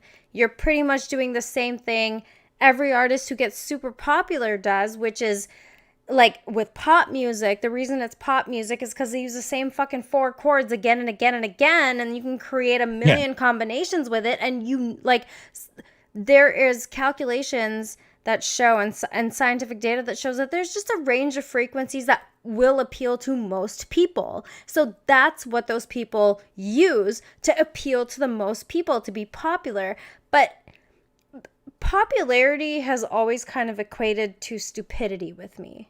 I don't know, maybe that's a little bit judgmental, but like, people who are actually funny are good in the moment. Like Jay Okerson, I saw him in January.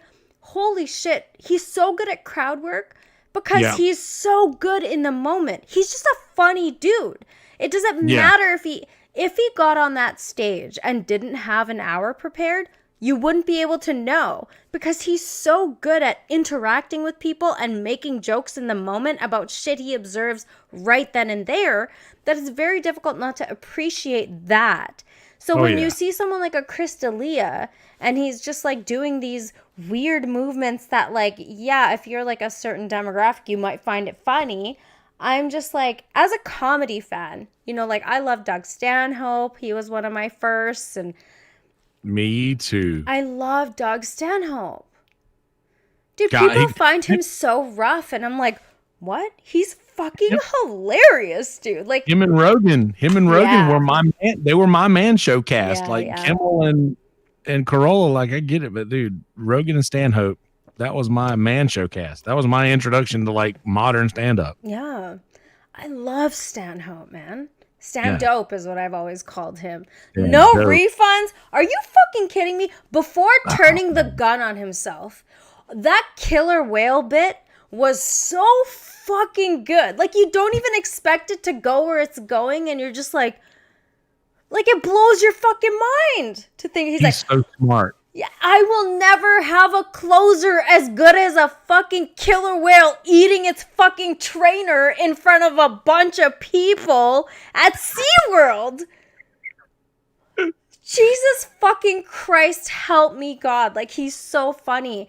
Another one I really like is Tim Dillon. Now, generally, Oh my God. I'm a little weary about that, like, really angry energy. But the thing is, he's not an angry person. And, like, maybe he is a little bit, but he's found a way to hone that in such a way where he can just make some fucking brash joke about anything, and it's so funny. His podcast is another one I pay for. Like, it's so hard to deny the value of certain people. You know what I mean? Tim Dillon, Oh, yeah. Shane Gillis, Matt McClusker are one of those people, or are part of those people for me. Is like, dude, like, you're chilling with your buddy, and like, you're just making jokes on the fly. Like, it's not even contrived. I don't like that feeling of contrivedness on a podcast too, right? Like, where you're forcing bits into something. Oh yeah. Like, make it sound forced. Tim Dillon, I believe, is the funniest person alive. Mm-hmm. Like, I think there's not a lot of argument in that. Like, he could very well be the funniest person alive. Yeah. I think right now he is actually my favorite. I really love him. Every fucking bonus episode of his that comes out, I'm on that right away. Like, I don't want to miss out. And I've listened to his podcast, some of them several times, repeatedly, and I'm just like, every time I get something different, and I've missed so much of it, right? Because if you're busy kind of doing things when you're listening to podcasts, I don't know about you, but for me, like, you kind of miss some things. That's why Rogan is perfect for it, because it's like fucking 3.5 hours you can kind of weave in and out because they talk about things for a long time. But like Tim Dillon, everything is a punch. Punch, punch, punch, punch. It's like watching a UFC fight for an hour. You know what I mean? Like, you're just getting so much punch. I just want to address one thing here. I know Amy's a fan of the Schultz due to the honesty. I want to ask you what you think of Andrew Schultz. Schultz is so funny. I love how he's so matter of fact with all right, touch your phone this way. Let me talk to you for a minute. Like, just, he does that Andrew Schultz is his crowd work.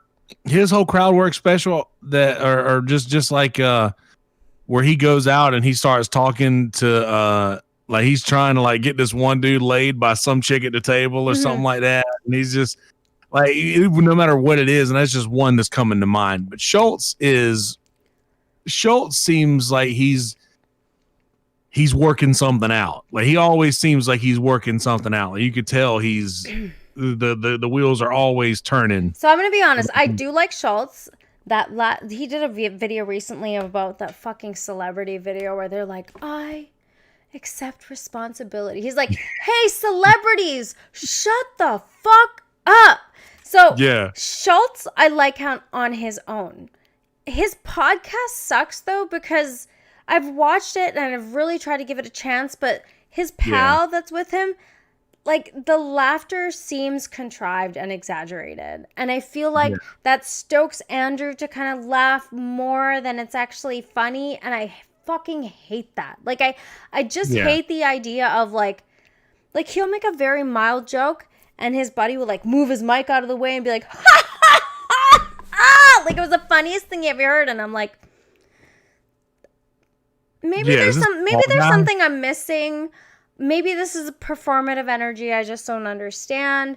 But the joke itself wasn't that funny. Like, Yeah. and I don't like the idea, like, when you laugh at a comedian or you give a reaction to a performer that is like overcompensating for something, it just gives them kind of a false sense of security, and then it takes away from the actual performance and the content. You know what I mean? Like, Andrew Schultz could just talk normally and he'd probably just say shit that's funny because the dude's really smart. He's very in tune with what's happening around him.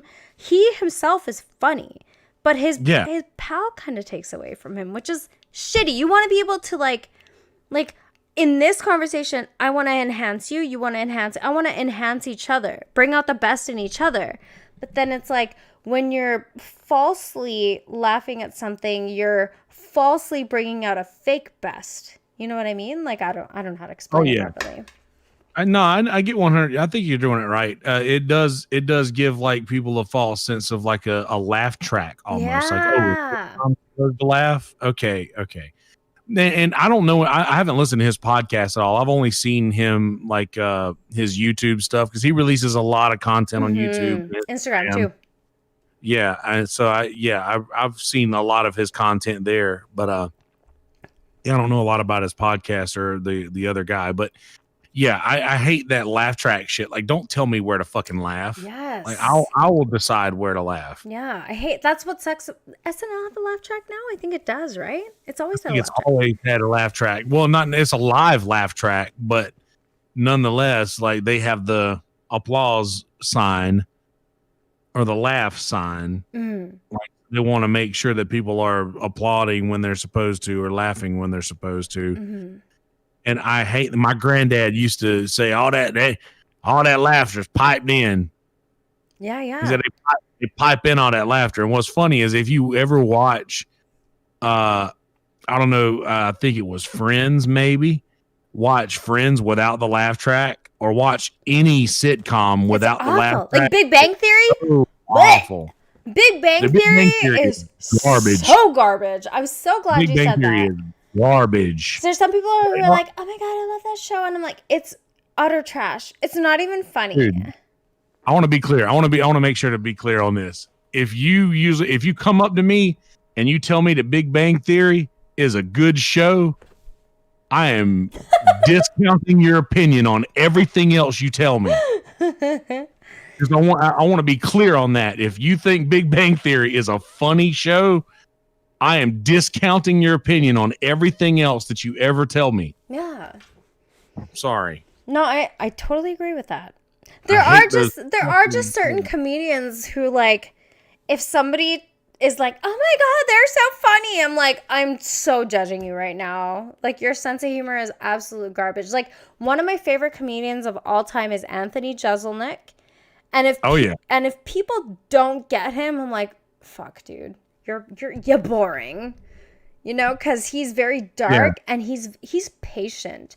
So he kind of lets things linger for a while, and he lets people sit in the discomfort of like the twilight between the setup and the punchline sometimes. And it's a great little trick that he does. Like the latest special he did, Fire in the Maternity Ward, I think it was. He really does that, where he'll say the first part of the joke, he'll bring the mic down, and he'll kind of look into the audience and look around and see how people are reacting. Yeah, and then he'll drop the punchline. And it's like it's the timing is just so impeccable. It's so calculated, and it just fucking works so well. It's hard not to appreciate that kind of ability to control a room. You know? Yeah. Where people are hanging on with you. Yeah.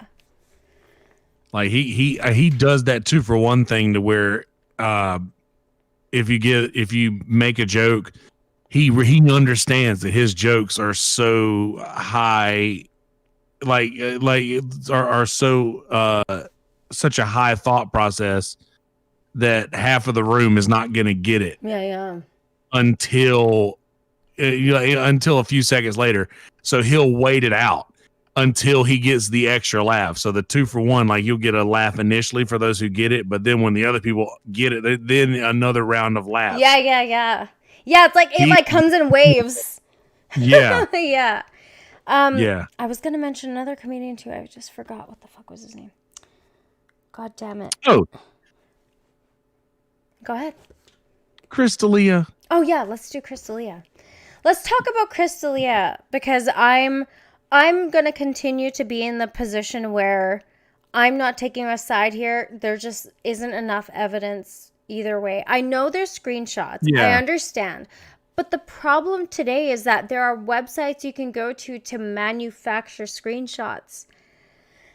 So I'm a little bit challenged internally just because as I don't want to be in this mindset of believe women right off the bat. Because, dude, women fuck with the system too. We're people. We all try and jimmy the system and fuck with it where we can. Yeah. And it's very easy for a girl to play the damsel in distress trope and be like, oh, I was sexually assaulted. Which, by the way, really takes away from actual victims of rape and sexual assault. Let's just point that out. So it's very difficult for me to immediately believe anybody when they make any kind of allegations, unless there's some sort of proof or it's been proven in court or there's due process. This Crystalia thing has been really weird for the Western hemisphere of comedy. Because what happened with Crystalia then kind of started accusations with other people. Jeff Ross, Brendan Schaub. Oh, I was going to talk to you about Brendan Schaub. I watched a video about him this morning. Oh my God, Yandi. His special was so bad. I know. Holy fuck.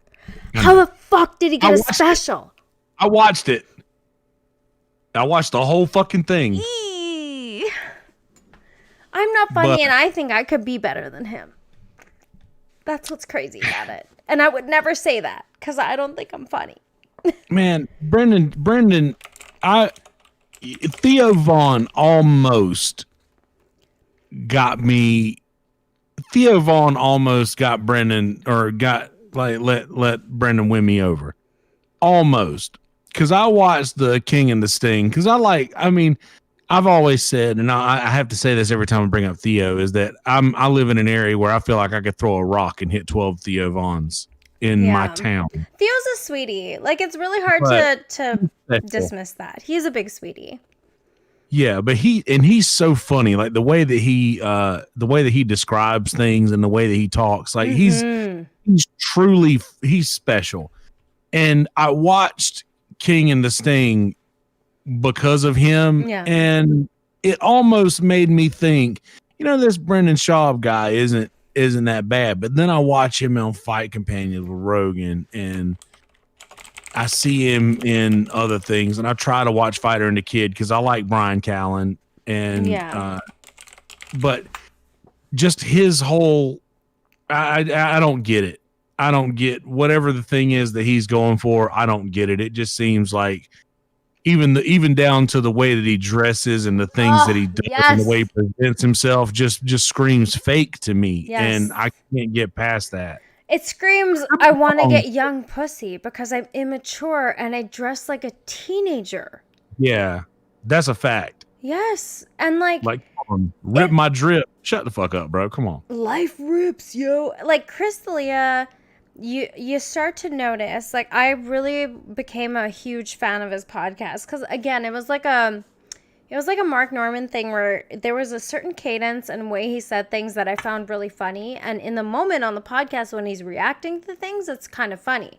But when you continue to watch it for a while, the issue is you start to notice the gimmick. I'm observant. I can't not notice the gimmick. When you do the same thing again and again, it just becomes boring. And to me, that indicates you're not a creative person. Like, you found one thing. You tried a bunch of things in the beginning when you had to. But now that you found a thing that is guaranteed to get you laughs, a fail-safe, you always go to the fail-safe. And for me, if you're not doing different things or trying different things, it gets boring, dude. You have to try different things. And that's the thing about creativity and art and comedy particularly is and music. Like, people always say shit about musicians. They're like, well, your fucking sound changed. Like, fuck you, you sold out. But it's like, no, artists evolve and they want to experiment with different sounds and different instruments because it adds dynamic to their creative ability. Like, it's not because they're selling out. It's because that's what creative people do. They explore many different avenues, and if it doesn't work, it doesn't. And then they can kind of continue to work to find what does work for them. And that's cool. But like, that's what's exciting, is when people are in that exploratory phase and they're trying a different thing or a different technique or something different or a different style of joke that you wouldn't expect. And it like, you know, it like, you're like, oh shit, look, this artist who had a certain way about doing things is actually trying something different in a different way. And they're adding a dynamic to themselves that just makes them multidimensional, as opposed to like straight road. This is the road I'm going down. That's it. You know, like that's what Chris D'Elia became. You box yourself in because you have a demographic that constantly cheers for you. You know that you're going to have a guaranteed amount of fans because you performed your comedy in this way. And then it boxes you in, and then you become a slave to that. It's like Bert Kreischer. Bert Kreischer cannot get on stage without taking his shirt off, because if he doesn't, people are going to get pissed. Russell Peters cannot get on that stage without fans demanding he does that accent he does when he first came out, when he was talking about his father, because that's what people expect out of him, because they are uncreative.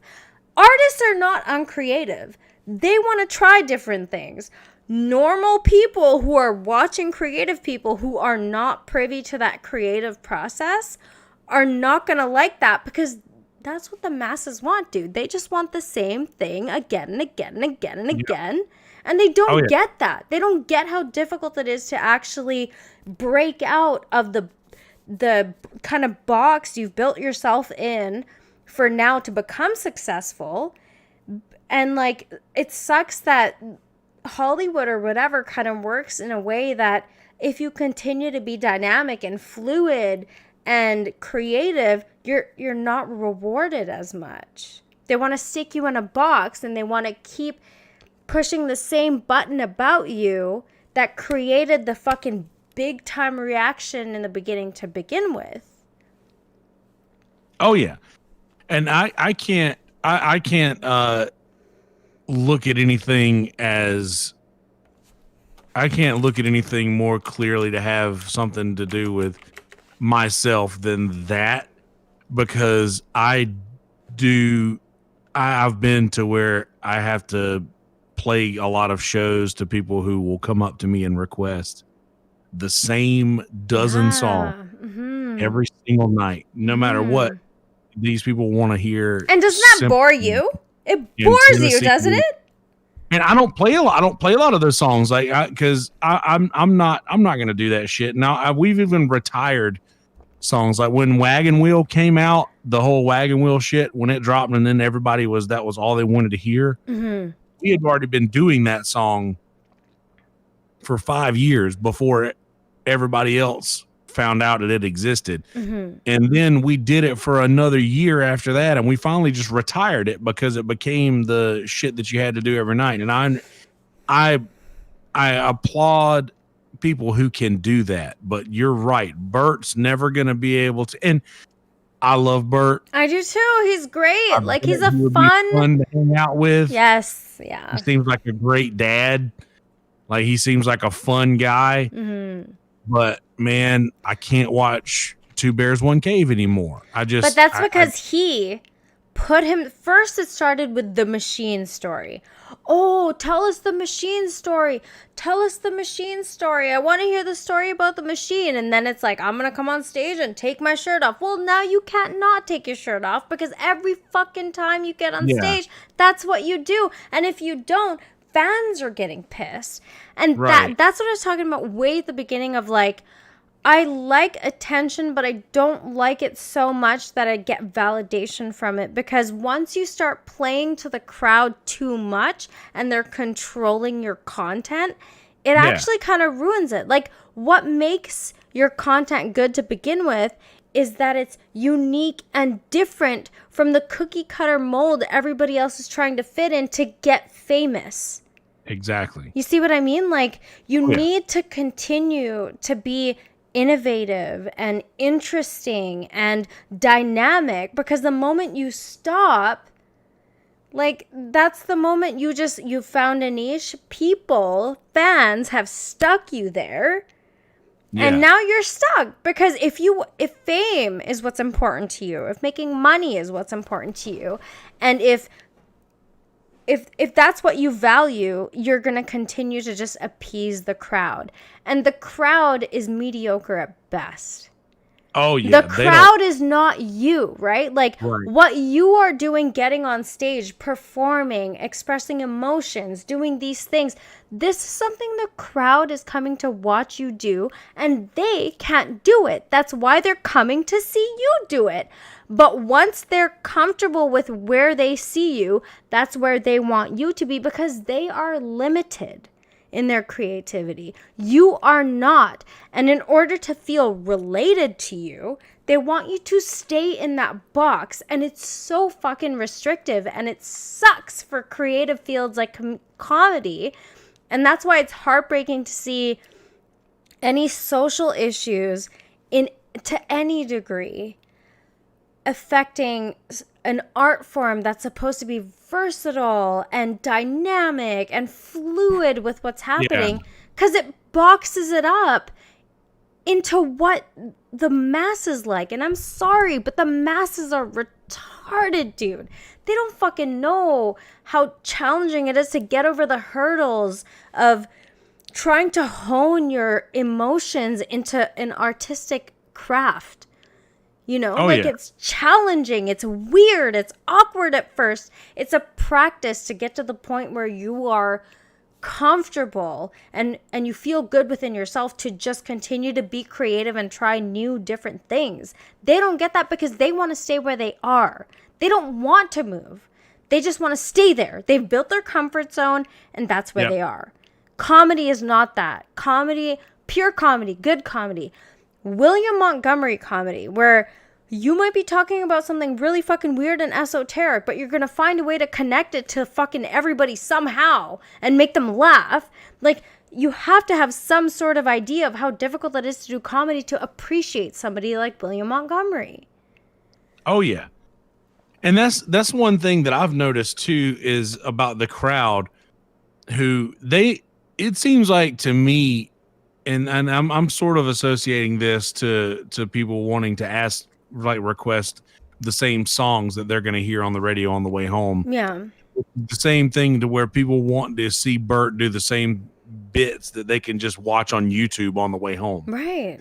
Like, people want to feel like they had something to do with the night. They want to feel like they were included, or that they had some effect on how the night went. So, but maybe with music it's a little bit different, right? Like, like if I saw you perform in real life, it would certainly hit me different emotionally than it would if I just listened to you on Spotify. You know what I mean? For sure. Comedy's a little bit, maybe it's not though. Maybe I'm just being judgmental there. Well, that's what I'm getting at right now, is that I know it's not the same as the comedy, and I'm only associating that with just those songs that people would ask for that they could hear on the way home. But folks just want to end the whole, like, they have in their mind, I'm going to go see Bert Kreischer, so I'm going to see him take his shirt off. I'm going to see him do the machine bit. Yeah. And if they don't see that at the end of the show, they're all going to be kind of disgruntled, and they're not going to leave, and they're going to stay in the crowd, and they're going to scream machine until he comes back out and does the machine bit. So then they feel like they have had an effect on the show. They feel like they are now part of the show. Mm-hmm. They almost put $1 in the jukebox, or twisted the thing on the back of the monkey to make him slap the cymbals together. Mm-hmm. what they want. And they have no idea what it takes to like for instance, like I feel like somebody who will, you never know what they're going to do. Like Norm Macdonald is my favorite comedian. And Norm will never do Norm's the same. Canadian too. Yeah, he is. Norm will never do the same bits because he doesn't plan on what he does. He didn't write anything down. He just gets on stage and talks about whatever he's thinking about. And that's why people love him. And I think that that's sort of when you have a sort of thing to where you know what you're going to expect. Like, how boring does it have to be to know you're going to go see a comedian and you're going to hear the same show that you heard the last time you heard them? Dude, I'll just watch you on Netflix, bro. Yeah. I mean, now if you go see them on the same, twice in the same tour, that's to be expected. Yeah, but of course. if you're going to see a comedian this year and you saw them 2 years ago and they're doing the same show you saw 2 years ago, why do I want to see you again? Why am I gonna and I'm gonna sort of compare this because musicians and comedians are very similar and performing both is very similar. But the reason that my band in this area has been as successful as it is because people don't know what to expect from us. Like, you never know what show you're going to get because we never plan anything. We play what we feel like playing right then. We don't make a set list. We don't know what we're going to do. A lot of people will request songs, and I find joy in telling people, no, we're not going to do that because we don't do country song made by a guy with two first names that sound like every other fucking song. But still, I think that the same thing could be applied to comedy. Like, if you never know what kind of show you're going to get with Big J Okerson, you never know what Big J is going to say. I'm sure he's got a show. He's got an hour, but I guarantee you that within that hour, there's 20 or 30 minutes that is going to just be off the top of his head because that's who he is. And you never know what you're going to get with him. He's wonderful to watch live. Like, Tony Hinchcliffe. The first time I saw him live was when he was opening for Joe Rogan. I was so pleasantly impressed with him. Like, I didn't actually know who he was at the time. I think it was about 6-7 years ago him and Rogan came to Vancouver. And fucking hilarious. I thought he was way funnier than Rogan, I gotta say. There's something about him. He just has an ability. Jay Okerson as well. It's the way that him and Tony, the way they interact with the crowd. They make everybody feel involved. Even if they're just singling out one person, they're pointing out something that's relatable to many people. And it's a skill that comes with being a good observer. And that's what I appreciate. I can't help but observe things. I can't necessarily condense them into comedy, but to watch somebody be able to take that observation and condense it into comedy, like The Bonfire is also one of my favorite podcasts. I pay for Sirius just for The Bonfire because Jay Okerson and Dan Soder together, it's like Matt and Shane. They're just, I don't know what the fuck it is, how you guys do this. Obviously, you guys are best friends, and you can tell because the references, the jokes that are dropped, the way that they interact, the comfort. It's always been very attractive to me when two men have a bromance.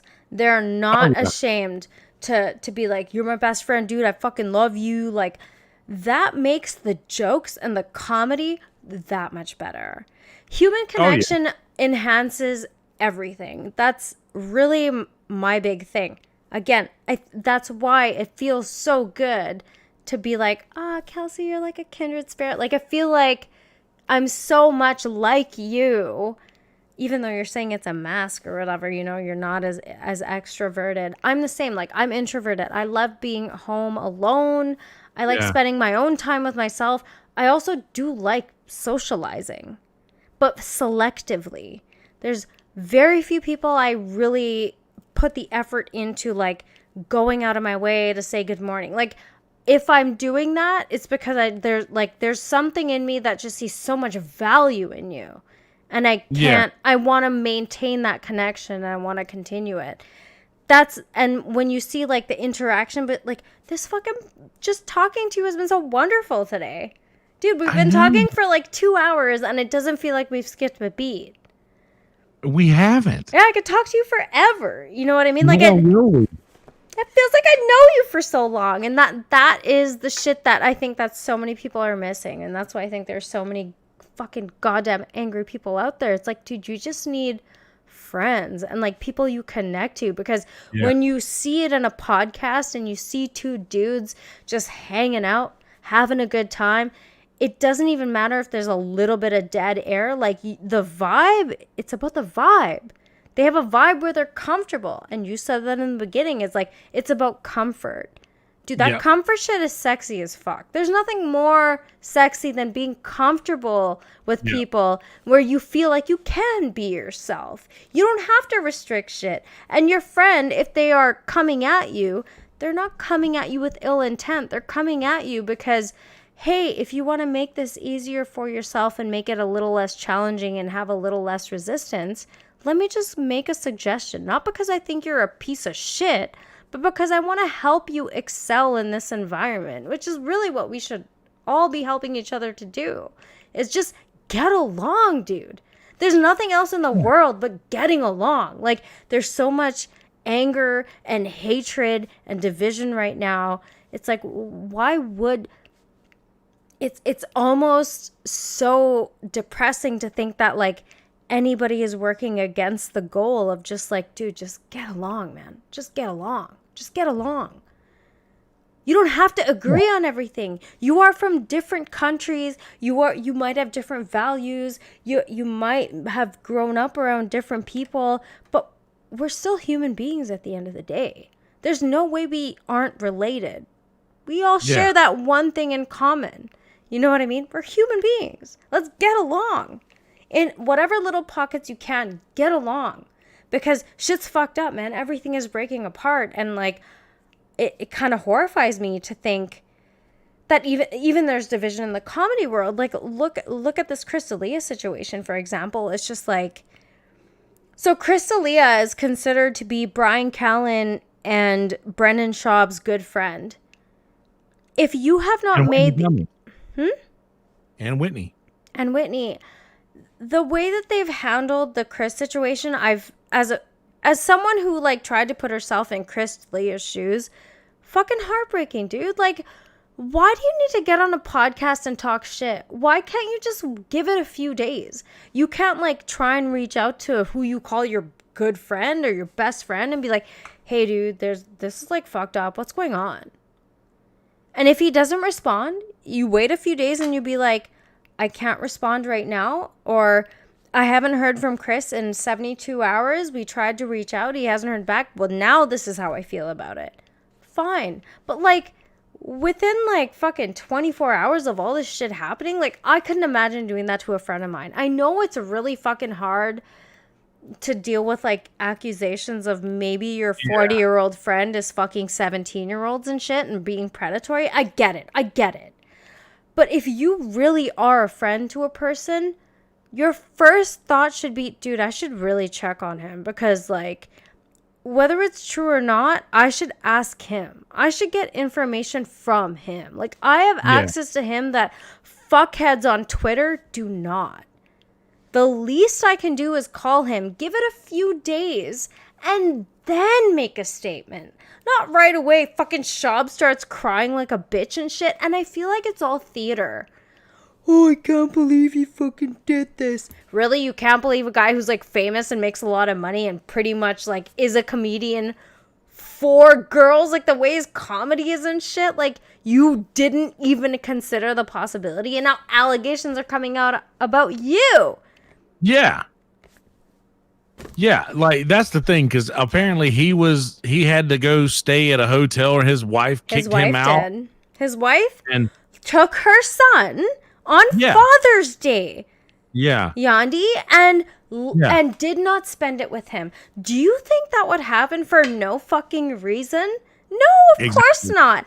Exactly. So I was talking to Sean about this too, and he's like, I think those guys are freaking out because they've got some weird fucking shit.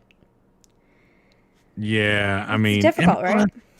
all of the jokes, like, I mean, Theo has mentioned on podcasts before, just made a joke about because that blah blah because that party would be filled with underage girls in response to some Crystalia party or something like that. And I get it, but another thing too that I thought in my heart of hearts to be true is that I believe that Dalia probably went to all of his friends as soon as this happened and said, "Hey, I don't want you guys to get fucked over because of everything that's going on right now. Just go ahead and separate yourself from me. Take it, like, just separate yourself from me, and make whatever statements you got to make." Like, I feel like Dalia might be behind all of them saying that about him. And also, he has that demographic. Like, I just They're about all any young girl, chicks, dude. any Let's just be young girl real. that, like, any younger girl that I know who is, and obviously I ain't hanging out with no 16 or 17-year-olds, but any younger girl that I know, like, would, when I would bring up comedy, would always drop Dane Cook's name back in the day, and now it is just Chris D'Elia. So it's like, now it just seems like he has picked up the baton from Dane Cook to be the college girl's favorite comedian. You got it. Yeah. I find it hard to believe that, I send DMs to a lot of fucking comedians that I appreciate. And I'm not shy about that. Like, when all this shit came out about Uncle Joey Diaz, I sent him a message. I was like, Uncle Joey, I just want you to know I appreciate you, dog. And Yeah. I mean, got a response or whatever, but that's beside the point. It feels good though, right? Like, it's actually really cute when you get a response from a comedian. Like, I remember when Jay Ogerson responded to me the first time, I was like, oh my God, this is so cool. Like, the other day I was talking to Matt McClusker in DMs too, and I was like, oh my God, it's cool. He actually responds, because usually you would assume that they would get just like a barrage of stuff. Yeah. But, as long as you're not like, oh my God, or whatever the fuck. I freaked Joe Rogan out. Did I ever tell you that story? I should tell you that story before we continue, because I want to get back to Crystalia. But, so the first time I saw Joe Rogan was that time when fuck, I keep calling him Kill Tony. When Tony Hinchcliffe opened for him. And I remember waiting in line with my friend who I went with, and Jesus fucking Christ, it was so overwhelming because it had nothing to do with the fact that he was famous, but it had everything to do with the fact that, like, he played such a huge role in my development from, like, the ages of 23 or whatever the fuck it was to that time. Yeah. And, like, I blurted out when I finally got in spot at that line. I'm like, oh my God, I've been listening to you since episode 1. And I was drunk and I was high. And he was like, are you okay? And I was like, yeah, I'm fine. And then he took a picture with me and everything. But it was just like, it's so embarrassing to not remember that, like, this is just a normal human being. They do something that you like. And there are people with talents out there. However, they're still just normal people. They're not different from you. They're the same. So my attitude about celebrities has changed drastically since that experience, because when I look back at it, like, even the picture I have with me and Rogan, like, I'm making this stupid fucking face because I was so nervous, and I was like, oh my God, Joe Rogan's arm is around me. Like, it was dumb. And I feel so dumb now. But it was a good lesson to learn, is that talent often kind of beguiles us, in the sense that we think of these people as like some sort of avenger, like they're Captain America or fucking Thor, like they've done nothing wrong, they're purely virtuous. But no, these are fictional characters that we are projecting onto normal human beings. That's why I'm starting to really like East Coast comedians more. Like, you get a Louis J. Gomez who is incredibly outwardly perverse, and he very openly discusses like how fucked up he is and like the attitudes he has. But it's very difficult not to respect someone who's aware of their own fucked upness. Whereas Crystalia, in contrast, always talks about and highlights the fact that he grew up in a good family, he's well adjusted, he was really well loved, and it's like, maybe that's the problem. Is when you were developing as a child, you were getting unearned praise. And when you grow into this fame role, you then carry that kind of attitude and think you can get away with abusing your power and shit. Because I don't think that everybody who has power, like I highly doubt Joe Rogan fucking abused or did any of that shit. He had a tough childhood. Yeah. You can't imagine hurting another human being or taking advantage of them in that way unless you understand what it's like to be taken advantage of in that way. Right. Yeah, he had if you grow up in a situation like that, you're going to know what it feels like to be in those situations. You're going to want to try to avoid putting anybody else through that at all costs. That's what I think. Yeah. I really don't want to have a bleak outlook on human beings, Kelsey, but I sometimes I just dismiss 98% of people as not worth knowing or interacting with, period. Just because of my life experience. I agree. Like, I mean, I'm not like, there's a reason why I am the way that I am. And it's because like, I didn't have the best go at it. Like, I mean, I didn't have the best childhood. I mean, my folks did what, the best that they could for my grandparents, and my dad did the best they could or whatever. But like, like for, not having a mother figure or not having a father figure, like you said, I was that with a mother. Like, I mean, I had my stepmom and I had my grandmother and I had my Aunt Marie. You like Mean Girls. I remember you telling me you like Mean Girls. Something about it. But yeah, like I had those positive female roles in my life, and I was basically raised by women, but the one who birthed me wasn't there, and that does something to you, hugely, like that. Hugely. Me too. Same. That does something to you no matter what. And just knowing, then the fact that she came along later in my life, like after I got in an accident that had left me like a large sum of money from an insurance settlement. And then she becomes part of my life. And then of course, right? I get older and actually move in with her and my stepbrother and my stepdad, and then turning 18 and getting the insurance money that I had from childhood. And she ends up kind of conning most of that money out of me. And that whole awful thing, that whole thing wasn't good. And I feel like anybody who's had a situation similar to that, I want to try to take their minds off of that. Like I didn't have a good go at it. I want to make people happy. I want to anybody else who's felt something like that. I don't want anybody to feel like I did.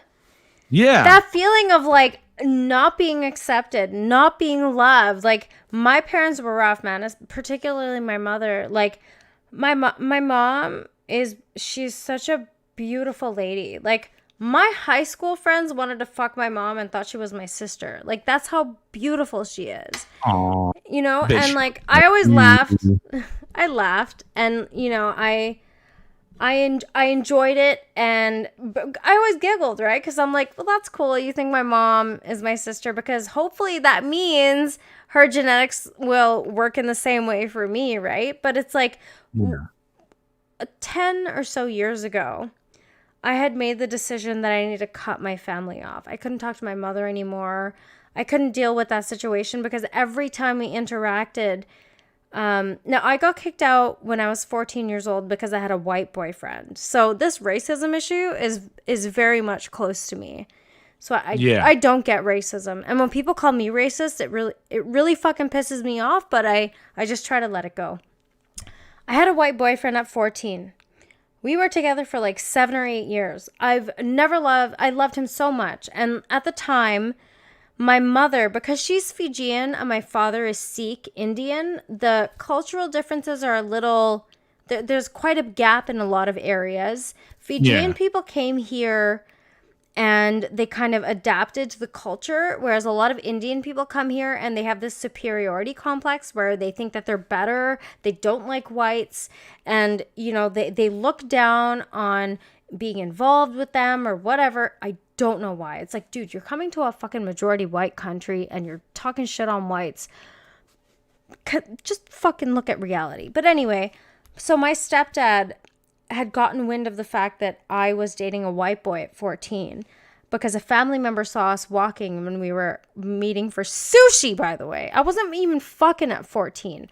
And family member told stepdad, got home. I got severely abused. And then it ended up coming out that my mom knew because she was cool. She understood, like, you're a teenager in a Western country, living in a Western culture, growing up. I was always the random brown girl. Like, all my friends were Asian and white. I never got along with people that were similar to me because there's a very specific culture and they look down on other people. And it was especially prevalent at that time. Maybe not now. So when my stepdad found out about the white boyfriend, he threatened to kill me and him. So I had to leave. I got kicked out, whatever. And what happened is, like, my mom, because she was financially secure with my stepdad, she would always be like, I'm financially secure. I'm not fucking up my life the way I fucked up yours because your fucking father left and he was a piece of shit, blah, blah, blah. And I was like, okay. She's like, I'm not fucking up both my sons' lives. They had two. So when he kicked me out, she was fine with it. And we tried to maintain a relationship, but it was so tenuous and it was unattainable because every time we talked, it was always about, you're a piece of shit, you're garbage, you're going to do nothing with your life. If you listen to the rules of the house, we would have got you married, send you to school, all this shit. And I'm like, in a sense, like, now looking back, I'm incredibly happy that this is my situation because I don't want my life controlled. Like, my happiness is not going to be manifest with you controlling everything because you're financially keeping me tied up. So I decided that I no longer can talk to them because even with my mom, it was so toxic and psychologically disturbing and it just fucked me up for so long. She'd call me fat. She'd really fuck with my head, like just a bunch of shit. The first time I saw her, they didn't come to my graduation. They didn't be involved. I saw her like a year after I graduated and she saw me and I was actually my fattest back then. And she's like, I've had 3 kids, right? And I was like, in my head, I was like, fuck, Mom, I haven't seen you in like a year and a half, man. The first thing you say to me, your daughter, is like, I've had 3 kids. It crushed me. So like I have, yeah, it's so fucked. And like it sticks with you when it's propaganda is effective for a reason. Germany was effective in someone that close. My mother, right? So I see her once in a while now. I shit you not, Yandi, I live 5 minutes away from them. So it's weird sometimes when I'm out and about, I'll see them and just the reaction I get from her. It's weird. It's like your body just reacts because your genetics are, half your genes are from that person. You know what I mean? So like, I remember one time I was on my break at work and I worked across from the street at the mall and I was walking through one of the main corridors and she was walking towards me and like we just ghosted each other. Like we didn't even know each other. And like your body reacts and it's just like such a fucked up thing. You can't even explain it. You're just like, what the fuck? Like, I don't want to talk to you. You're not healthy for me. You're so bad, but your body knows that like this is someone who should care for you and this person nurtured you for a while. So that's a connection I'll never lose. When I see her, she reacts in this really childish way. She'll like cross her arms and like look away and shit. And I'm just like, and I smile because I don't have ill will towards my mom. I think that she was put in a situation where she had 2 sons with my stepdad and she needed to manage her sons. And like, as somebody who's like been out on her own for so long, I don't want to. If she's happy, she's happy. And that's what makes me happy. Her integrated in my life is not a happy situation. And it's been so much better since. But it's still fucking weird to see your mother IRL and like have that bodily, physiological, mental, psychological reaction to like, I want to hug my mom so bad. But she's being a fucking bitch. And like, as a person, I can't deal with that. I have too much self-respect to just run back to people who want to treat me like I'm garbage. You know what I mean? Fine. It's okay, Mom. I understand. Like, I still love you, and I hope that you are truly happy, because my stepdad abused her. And before him, my father abused her. Like, the reason she left my father is because he fucking split her skull open. You know, like, serious fucked up shit. Like, trauma I know that my brain has forgotten because I was too young and couldn't understand that as a 32-year-old now, I have flashbacks of weird fucking memories and I can't even discern if they're real or not. But I've heard stories from my mom and like her family about the way that my biological father treated her. So like, it's so difficult not to even, I empathize with her so much that she is in a situation now where she's financially comfortable. She says she's happy and he takes care of her and her kids, because my father didn't. Right? So like, I don't know, like as an adult now, I don't want to have any resentment or hatred towards her. As much as we think that our parents and our family are blood and they should be there and they should do this, I think it's so important to recognize that everybody is just a person and nobody really knows what they're doing, and we're all just trying our best. And sometimes you're just not good for each other, and that's okay. That's okay. You know, you just have to learn to accept that some people, family or not, are just not healthy for each other. And it's okay. It's a hard decision to make, but it's so necessary. And then you're probably in the same situation with a lot of people. Like, this woman birthed you. She's your mother. You should blah blah blah. And I'm like, God, I get so it. much. You didn't walk my line. You didn't walk my line, dude. You don't know what this is like, what this feels like on the inside, to have somebody who literally carried you in their body for 9 months to react to you that way. And I totally get what you mean. Yeah. Like, it's hard, right? And people tell you, they're like, you're in the wrong here. How are you not talking to your mother? I'm like, I just detailed like the compendium of abuse that I've dealt with that has fucked me up, that I'm not even recognizing until now. Like, this is 20 fucking years later, and I'm like, dude, I've become like my mother. Like, I got into this really abusive relationship with this guy like 10 years ago, and like,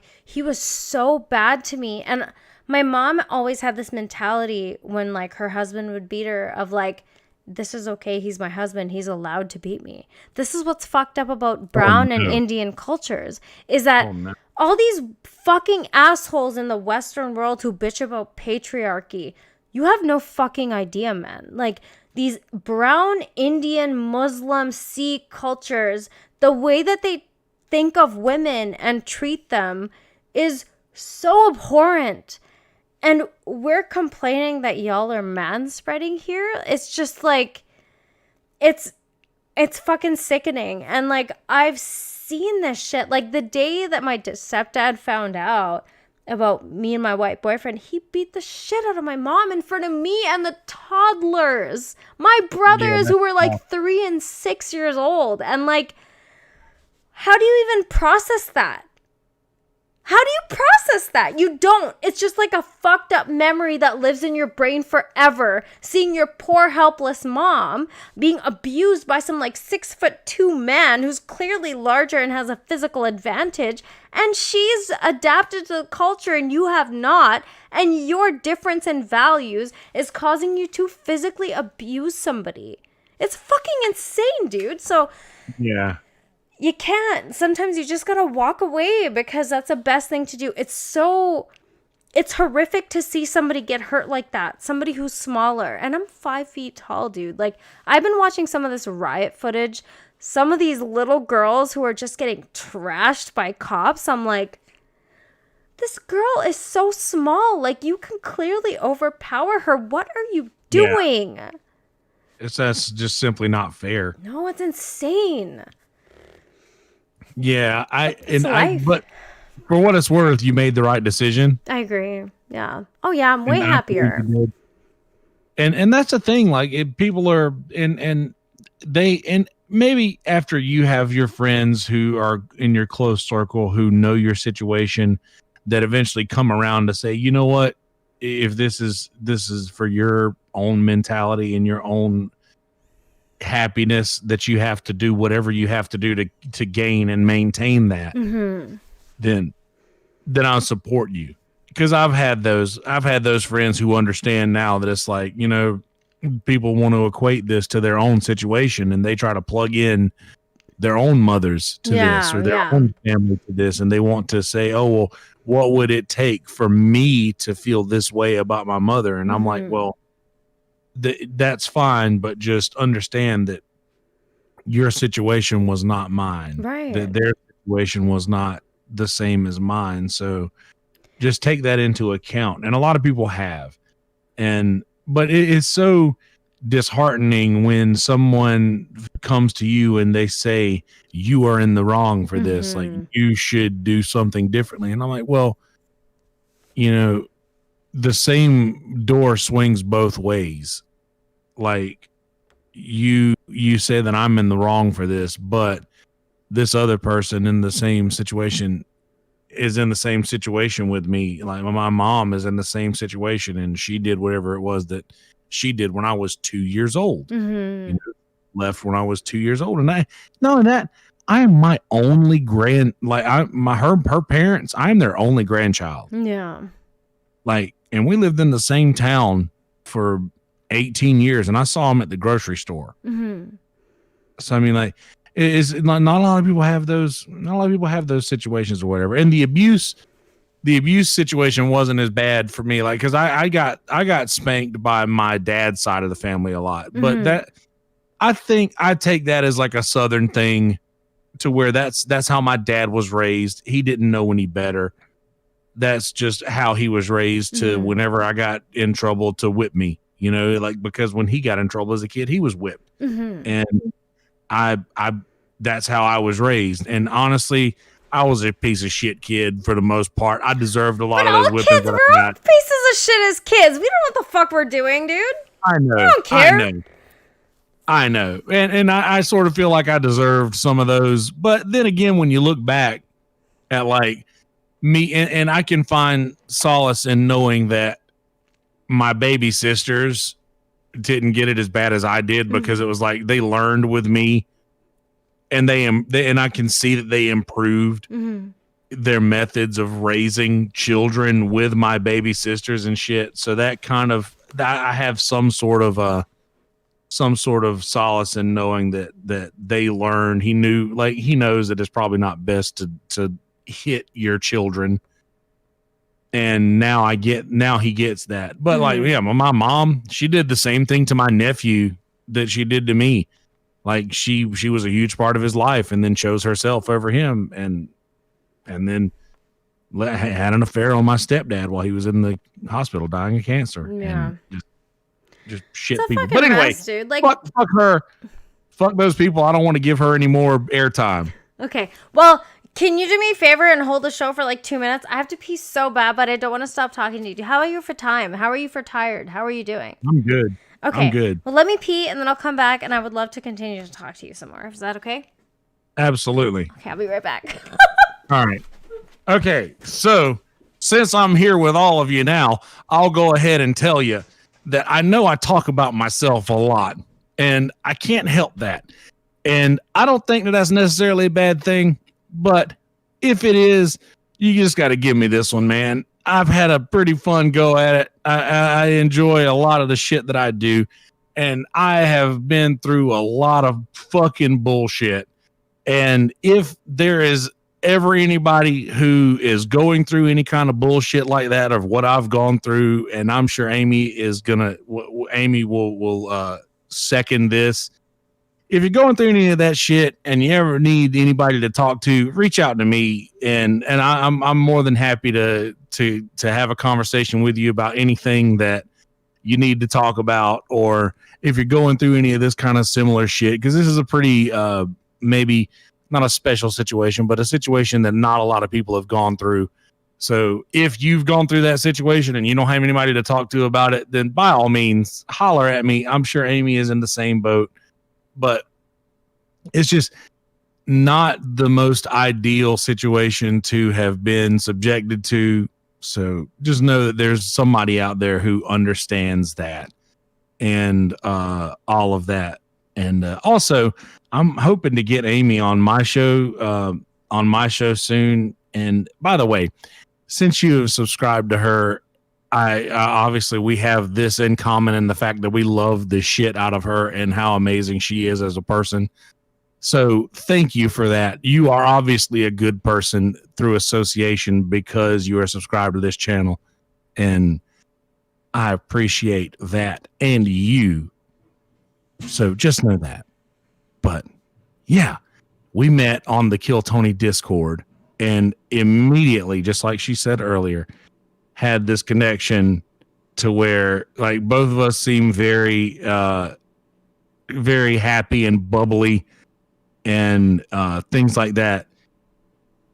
Things like that is what sort of made us stand out to each other, I think, to start with. So I'm very happy about doing this. And once again, very happy that all of you have subscribed to this channel. How do you like that? What a release of tension that was. Oh my God. Nice. That was a How really... do you like your headphones? They're wonderful.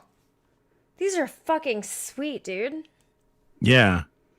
I saw them when you got them the other day. I was stoked. I've been seeing them randomly and wanted to ask you, but we were talking about other things. Yeah. Tell me, ask me. I don't know. I was just about the headphones. Okay. So yeah. These are the first headphones I've owned. Listen, I've been purchasing $20 fucking earbuds for so fucking long. And you know what? Now that I'm starting to attempt producing audio, I figured, fuck it. I'm spending good money on a good pair. I got a pair of Sennheiser 4.5 HD like Bluetooth over-ear headphones.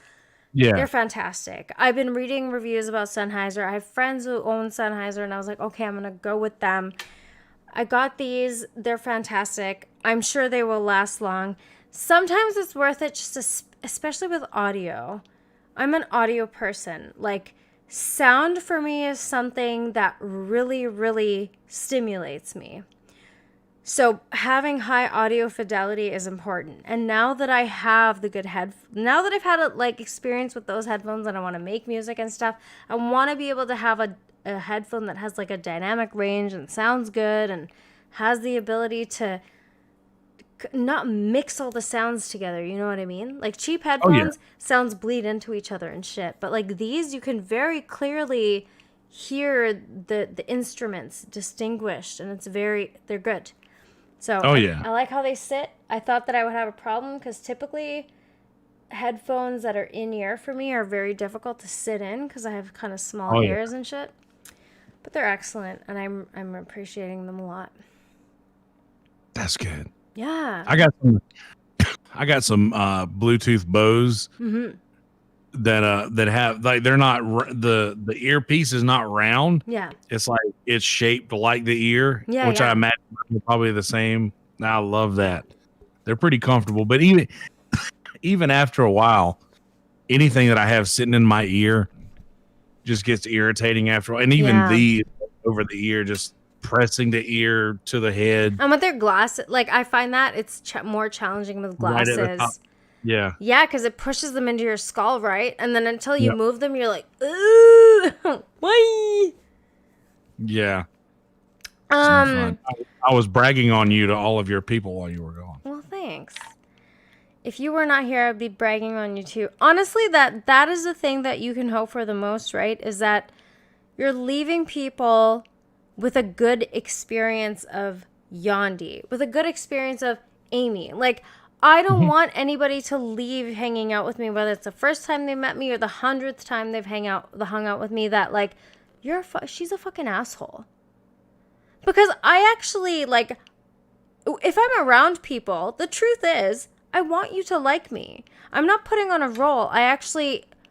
I'm generally likable because I care that people like me. I want to be a force of cohesion. I don't want to be a force of division. I want people to get along. And like, if there's any conflict, I want to be someone who smooths it over. Like, remember the little bit of drama that we had to deal with in the community like a couple weeks ago? Like, I was trying to smooth it over because that's what I want to do. I want to encourage people to work it out, talk, because it never works when there's just dumb shit coming out of someone's fucking gob all the time and you're not willing to have a conversation. And the minute someone is not willing to have a conversation, I'm suspicious. Why'd you fucking start shit if you're not willing to have a conversation? Yeah. What does that say about you? Because if you're being honest and you're in your heart of hearts being true, you should be able to sit down with the person and just fucking have a conversation. Sort it the fuck out, bro. It's not hard. Yeah. Okay? Like, I've had so many relationships just fuck off and falter because people lose their fucking, like with my parents and shit, they were right. Nothing anybody else said was correct, and their decisions were end all be all. Okay, well, if you want to be that kind of person, it's going to be more difficult to get along with you. Like, I just want to be open-minded enough where I'm willing to hear someone out. Plus, I like difference in opinion. When someone disagrees with me, I'm excited. Because here's the thing, Yandi. The thing that's frustrating about being a cute girl is that people just want to agree with you because you're a cute girl. I don't like that shit. I don't like being put on a pedestal because I'm cute or my tits are big or whatever the fuck it is. Like, can we just be real for a minute? If I'm an asshole, I need you to tell me. I don't want you to fucking get too caught up with your dick powers and be like, oh my God, you're the best, when I'm actually being an asshole. Like, have the balls, dude. Treat me like a person. Like, that's all I'm asking. I want to know if I'm being an asshole too. And like, the only person who's going to tell me I'm being an asshole is someone who has enough balls to not get caught up in the fact that like, oh, you're a cute girl. Fuck off, dude. Come on. Yeah. You know, what's funny is the way that I look is sort of like a defense mechanism that will only allow the people to get close who actually care, because I look kind of unapproachable when you see me in public. Like I'm kind of intimidating and unapproachable. So people who don't know me will kind of like just, you know, they'll side eye me the whole time and they'll not really know how to take me or whatever. And I kind of do that. You're fucking tall too, right? So you just have a stature that's kind of. I'm haggard, but it doesn't. I mean, I'm haggard. I look mad all the time. Like I was having a conversation with a Meesum in the voice chat the other day, because people will be like, oh man, you all right? Are you mad about something, dude? And he'll just be like, oh no, I'm just reading something on a subreddit that I'm on. And like, no, I'm like, I have to say that all the time, dude. It's like, you okay? No, I just look like this. Like I'm fine. Like, I'm happy. I just look like this. It's so amazing you say this to me, because like, I honestly, like, all my interactions with you have been so positive and just warm and welcoming that I just can't imagine you being unapproachable. Like, if I saw you for the first time in real life, I'd probably run and give you a hug. That's all I want to do now. I'm like, I just want to hug him. We're getting along so well. We keep having a good conversation. I just want to give him a hug, because this human connection shit, dude, this is it at the end of the day. There's nothing else. One day. Yeah. It will happen. It will happen. I hope so. I plan to tour the States. Like, that's what I want to do when this COVID shit's all. Oh my God, I know, if it's ever over. Yeah. But yeah, and I'm 100% that. But like, people who know me in public, every now and again, like if I see somebody I know, like if they'll know when the switch is flipped when I'm playing that role. But for the most part, I'm quiet. I'm like just kind of off to myself. Like I'm in my phone. I'm not really there. And it like the other night we were doing this gig, and not the other night, but it's been a few weeks. Well, because I've taken like the last few weeks off because of the virus, but I did like a few randoms in there before I decided to take the complete hiatus or whatever. There was one that we did where after a set break, we were standing like behind the stage away from all the people. There's still a group of people who will just find the band, you know, because they want to talk and they want to, you know, be part of the thing. Yeah. And like I'm sitting there like hitting my weed pen and just chilling. You're like just over super at the garden. antisocial, just smoking your weed. Yep. And my drummer is like having the full conversation because he's like, he's the type that wants to be, and he wants to have the conversation. He wants to bullshit with the people, and he wants, you know, to show them that he's cool, or and not necessarily that, but he just, that's his game. And I was just like, sorry, I'm not as active in this conversation. Just like, it's not my style. And he was like, yeah, he's pretty, you know, the drummer's like, yeah, he's pretty quiet. Like, and I keep to myself, like, for the me that you guys know from voice chat, and this is not the same person that walks around the world. Yeah, of course. You know, like it's just, it's different worlds, man. That walks around the world. Like you interface like real. I'm not saying the internet isn't real, because clearly it is, but you very much interface with the internet differently than you do in the real world, because you're coming into contact with physical bodies that give off vibrations that are either going to make you uncomfortable or comfortable, and most of the time it's uncomfortable because you don't fucking know anybody, and anybody for any reason can be a threat and you don't fucking know. So in order for survival, which is what kicks in, it's all instinctual at the end of the day. We like to think we're these crazy conscious beings that have all this kind of control, but your instincts will always take over. And in a situation where you don't know people and you're already an introvert, you're going to be less trusting, because that's what's safest and that's what's going to ensure your fucking survival. So it is different how we interface with the internet and how we interface with the real world. And there are very good reasons for that. But there's some really weird, fucked up psychological shit that comes as a consequence of that. And I think we're kind of seeing what's happening in the world at large with like the meshing of those two worlds, kind of, you know what I mean? Like, oh yeah, that's what's happening right now. This is the future. It's the future, is that people are beginning to live through the internet. Yeah, it's not right. Well, it is if you have a good relationship with it. Again, it all depends on how you. It depends on like the relationship that you have with it and how you view it, because it can't be, I mean, this is enjoyable as hell. I can very easily say that this is one of the most quality conversations I've had in quite some time. Well, actually, I saw my girlfriend the other day too, but you know what I mean? Like, that conversation was equal to the quality in this conversation, and they're two totally different mediums. I haven't even met you. That's what's fucking nuts about the internet. Like, I connect with you on the same level I connect with my best friend, and I've known you for under 6 months. Yeah. Right? No, go ahead. No, go ahead. You're on a roll. No, I'm good. No, well, I feel the same. Like, I feel the way that, like, I was the kid who wished for the internet before it was a thing, and I didn't realize it. You know, I've always been an indoor kid. Like, I enjoyed television and things like that, and I always wanted a TV that I could do everything on, like communicate with, or things like that. Like, that's what I always wanted, and I was gifted this. So it's like, I had the Truman Show complex for a very long time, where I felt like everything in the world was built just for me, just for you.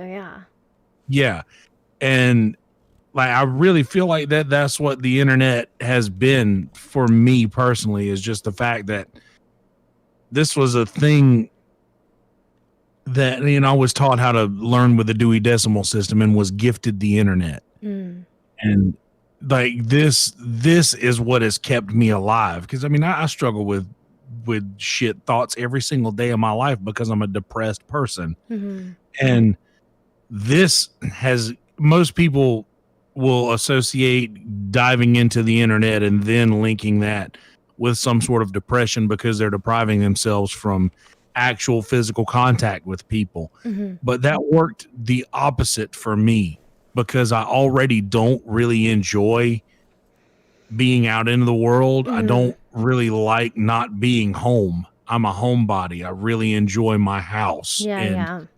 I enjoy being here where I'm comfortable. Mm-hmm. So for me, this allows me the connection with humans that I normally would deprive myself of because I don't want to get out into the world Right, right. and communicate with a lot of people. Like I'm awkward in person. But dude, the Like- world is cold too. Like, I take the bus every day and I walk to the bus stop in the morning because I like the 15-minute walk that wakes me up. And like, you just smile at people and they look at their fucking phones and it's like, they don't even address you as human. Like, it's, dude, just smile back. But no, it's like, there's this thing that happens. Like, there's Dunbar's number, right? Your brain has a capacity to remember 150 people at a time. Yeah.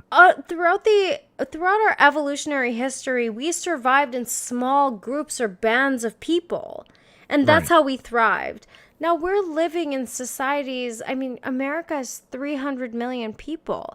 California has a population that's greater than that of all of Canada and 3 million more.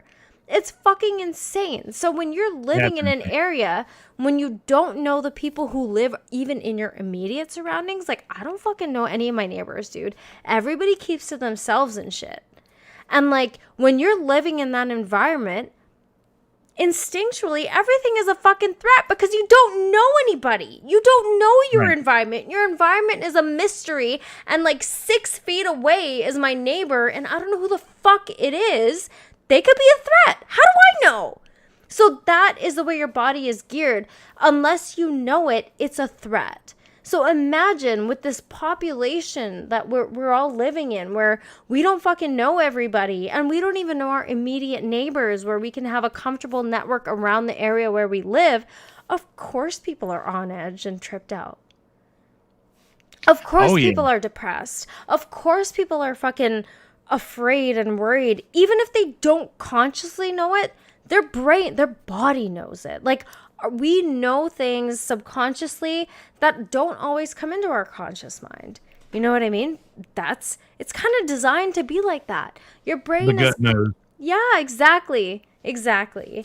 And it's a very weird thing too. And then you have, like, it's weird when this COVID shit happened, you feel a collective decrease in the vibe of like your community that you live in, that you're not really connected to anyway because you don't fucking know anybody, but you can sense everybody's fear because everybody's like looking around all the time and trying not to touch things, trying not to touch their face. They got masks on.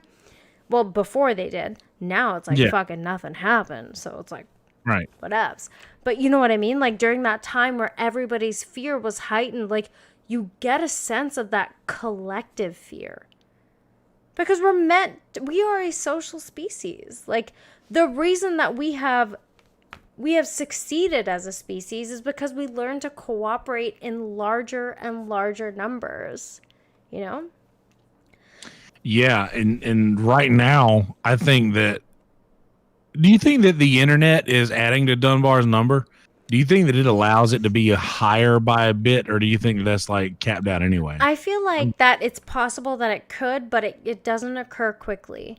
Like the adaptation to the sheer connectivity that you are capable of connecting to now, it's too much. I think it's overwhelming. I think that the reason that we're seeing so much unrest is because the sheer amount of information we have access to, not even the information that we're privy to, is just so overwhelming. And it is for our psyche because our brains are not evolved for where technology is in its evolutionary timeline. It has surpassed human evolution in terms of speed. Technology technology evolves exponentially.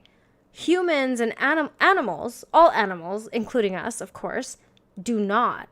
Changes within human beings are incremental, but we're able to affect the pace of technology so greatly that it's far surpassed where we are in our evolutionary timeline.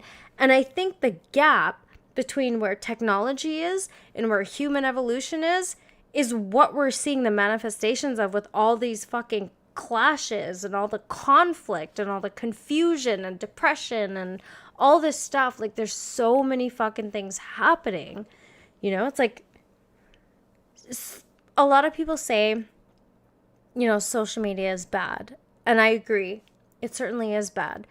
But the complicating thing about life is that most things have a good aspect and a bad aspect. Oh, yeah. It's not black or white. I mean, certain things are. Don't throw gays off roofs. That's pretty bad. That's like a human rights thing. You shouldn't kill people. That's not cool. You know, people are different and we need to accept that. But it's like there's just so many variables that we're dealing with. And I don't think that as a species or even as nations, we were even considering the idea that we were going to be exposed to so many different cultural differences between us that are causing such a rift where we're arguing values that we should not be arguing, and also we're totally foregoing aspects of other cultures that we say we champion. Like, feminism is the worst, I think, because it wants to Western feminism, let's say, because it wants to complain about how it's not progressive to manspread. But they completely disregard the idea that women in the Middle East aren't allowed to drive, are covered in cloth bags, in incredibly hot temperatures, because they have grown up in an environment and they are taught to believe that this is the way to be like an honorable woman in your culture, being oppressed, not being allowed to do anything without your husband or your guardian, which is like a male, telling you you're allowed to do this or not do this. For a lot of people here, it's not a reality because they're very accustomed to Western culture and have grown up here. But if you've been in any Indian or brown or Middle Eastern culture, it's very easy to understand just how intense that fucking constraint is. Like, my parents had my whole life planned out for me before I even had the ability to decide what I wanted to do. You're going to stay at home. You're going to follow the rules. We're going to get you married. We're going to buy you a car. We're going to buy you a house. We're going to do everything and make sure you're okay in life. But that's because you're deciding what you think is going to make me happy. That's not the case. I don't give a fuck about money. Yeah. And that's like such a shitty thing to hold over somebody's head. Yeah. But I like the fact I like to do my own thing because I was the same. I agree. I somewhat had a similar thing. Like my dad had like a family business that I was next in line to pick up. Mm-hmm. And that's not what I want to do. That's just not what I want. And plus, people in my family have been playing music a lot longer. They've been fixing heating and air units. I don't know about you, Kelsey, but personally, I regret not a single thing that's happened to me because, like, I think I'm cool as shit now and I really like myself. And I don't think I would have been this person if all that fucked up shit didn't happen. So, like, same. At the end of the day, like, now that I'm old enough and I'm intelligent enough to recognize the positives that have come out of the situation, like, dude, fuck everything else. There's nothing more valuable than being a resilient human being in the face of severe adversity as a teenager, dude. You know how scary it is at 14 to be kicked out and have nowhere to go? I lived with friends. I couch surfed. Like, social workers tried to connect me with my biological father, and I did. And then when I went there, oh my God, at 15 years old, I found out that my mother actually cheated on my father. My stepfather was my father's best friend. And then they had a whole fucking thing going on. And I was just like, oh. Wow. Well then, This is a part of the story my mom did not mention to me because of course she didn't, because if she did, she'd look awful. Wow. That's what I mean, right? Like people are gonna do people shit. And Yep. I don't even want to judge my mom because like it's not like I've not been in this situation. I've been the other woman. You know what I mean? Like guys want to escape their shitty relationships and I'm cool as shit, so they use me as like an emotional crutch, or they get attached to me and then now I've become their escape from their shitty marriage. This is a common theme in my life. So I'm like, now I'm like, you know what? If you're married, I'm going to kind of like be a little aware, because when you have feelings for people, you have feelings. Shit happens. Yeah, that's weird. so funny. So funny how much we have in common. It's the same thing. Like I found out later in life too. Like, did you feel when you found out, did you feel like more upset by what she did or by the fact that she just kept that from you? The second one, that she Me kept it. too. Because Like, my don't lie mom, to me, man. my mom Right. talks so much shit about my dad. And granted, she had every right to, because he physically abused her. That is the only thing that she harped on. She never talked about the fact that, like, I think the reason that my mother had gotten involved with my stepdad is because when him and my dad were friends, he would come over to the house a lot and he would hang out with me and my mom and like all of us together kind of thing, which kind of makes it even weirder, doesn't it? Like, Yeah, like y'all were friends was and there. shit. Fuck. yeah.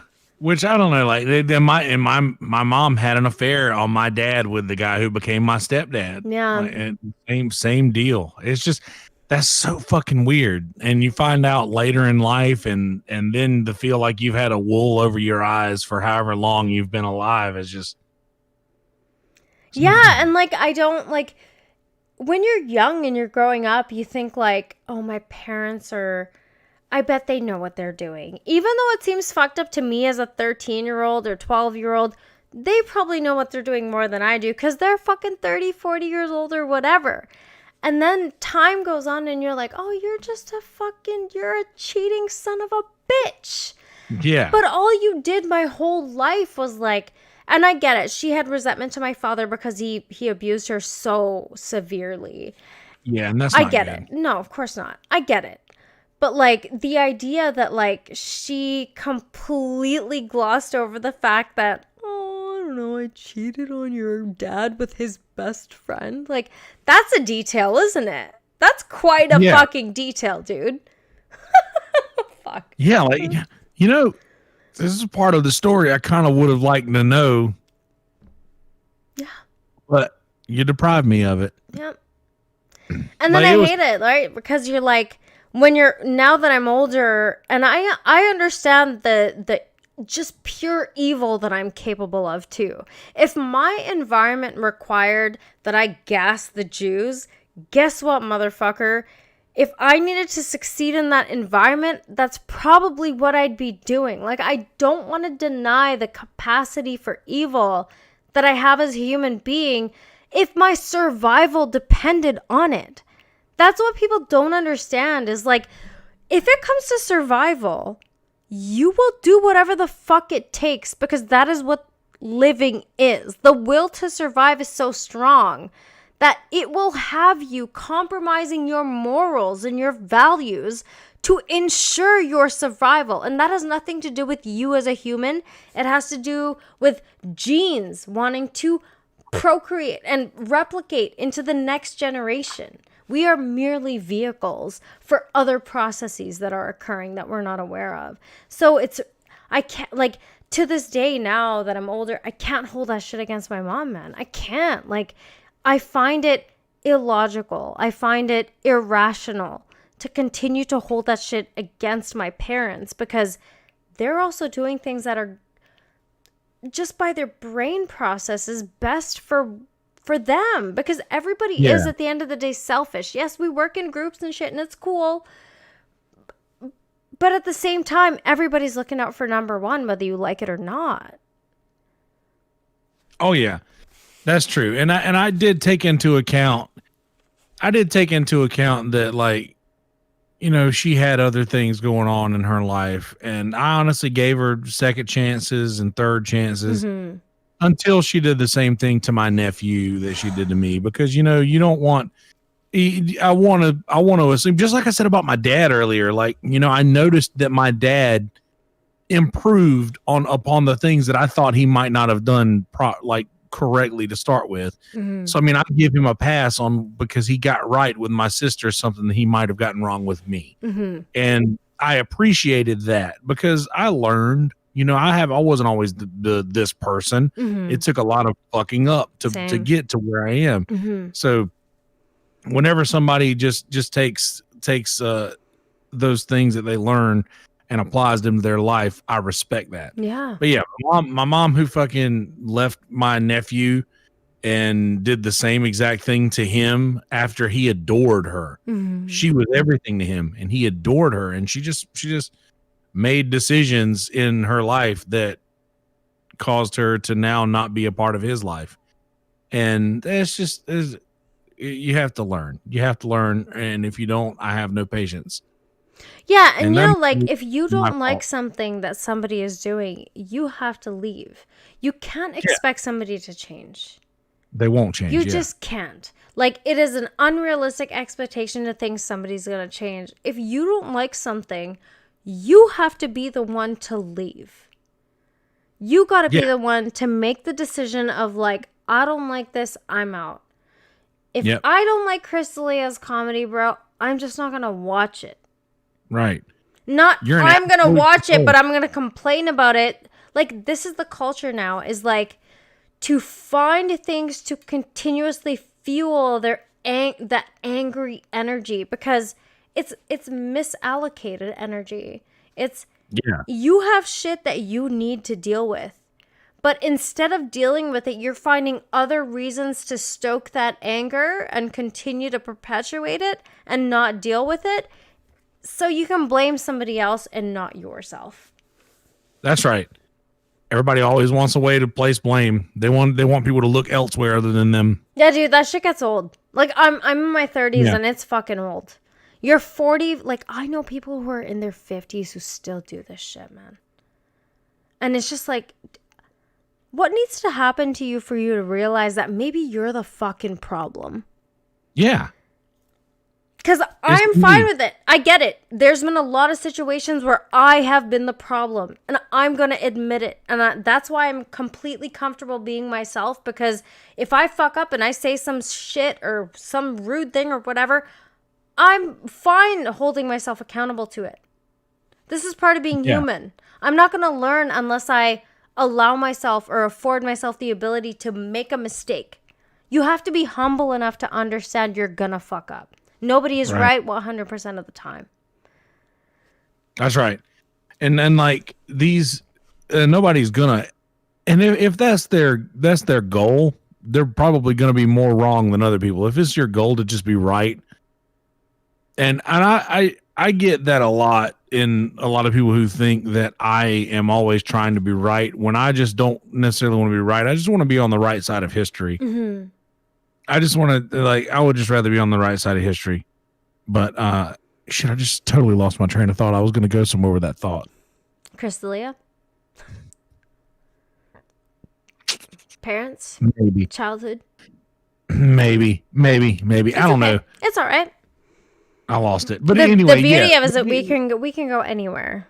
We can go anywhere, Yandi. We don't have to be constrained to one topic. Yeah, but it was something to do with that. I don't know. I got to thinking about something else. It wasn't Crystalia. Something else robbed my thought process from that. Don't you hate it when that happens? Yeah, all the time. Happens to me all the time. Our brains are really funny. I often find that, like, I have many conflicting thoughts at one time. And sometimes when I'm trying to get out a thought, another thought will interfere. It's like a bunch of sentences just colliding sometimes in my brain. And I try to keep it organized. And this is why I like spending time alone, is because I am very ADD. I am very all over the place. I could start any conversation about any topic at any point, and sometimes it's incoherent and doesn't make sense. But when I'm alone, it kind of forces me to organize my thoughts, you know? Yeah. Which is the entire process of like sorting your fucking self out. Is you have to organize all the shit that's just emerging in your consciousness. I'm not authoring this shit. It's coming from experience and subconscious processes and then popping into my frontal lobe. And now I have 3 thoughts I gotta deal with. And I'm like, is this even coherent? Like sometimes I'm like, what the fuck is wrong with this brain shit? Like, I would just like to be able to have one thought at a time. Like, have you ever tried to meditate? That shit is incredibly frustrating at first, and it's a frustrating experience to engage in because when you sit in absolute silence, it's not silent, dude. It's so fucking loud. Like, your mind is constantly churning out things, whether you like it or not, and you sit there and you're like, what? And through that experience is where I recognize, oh, I don't have to identify with every single fucking thought that pops into my mind because a brain just does that. It's going to observe and report. It's Paul Blart Mall Cop. My brain is, you know, that's it. That's what it'll do. And I find that I will try to focus on breathing.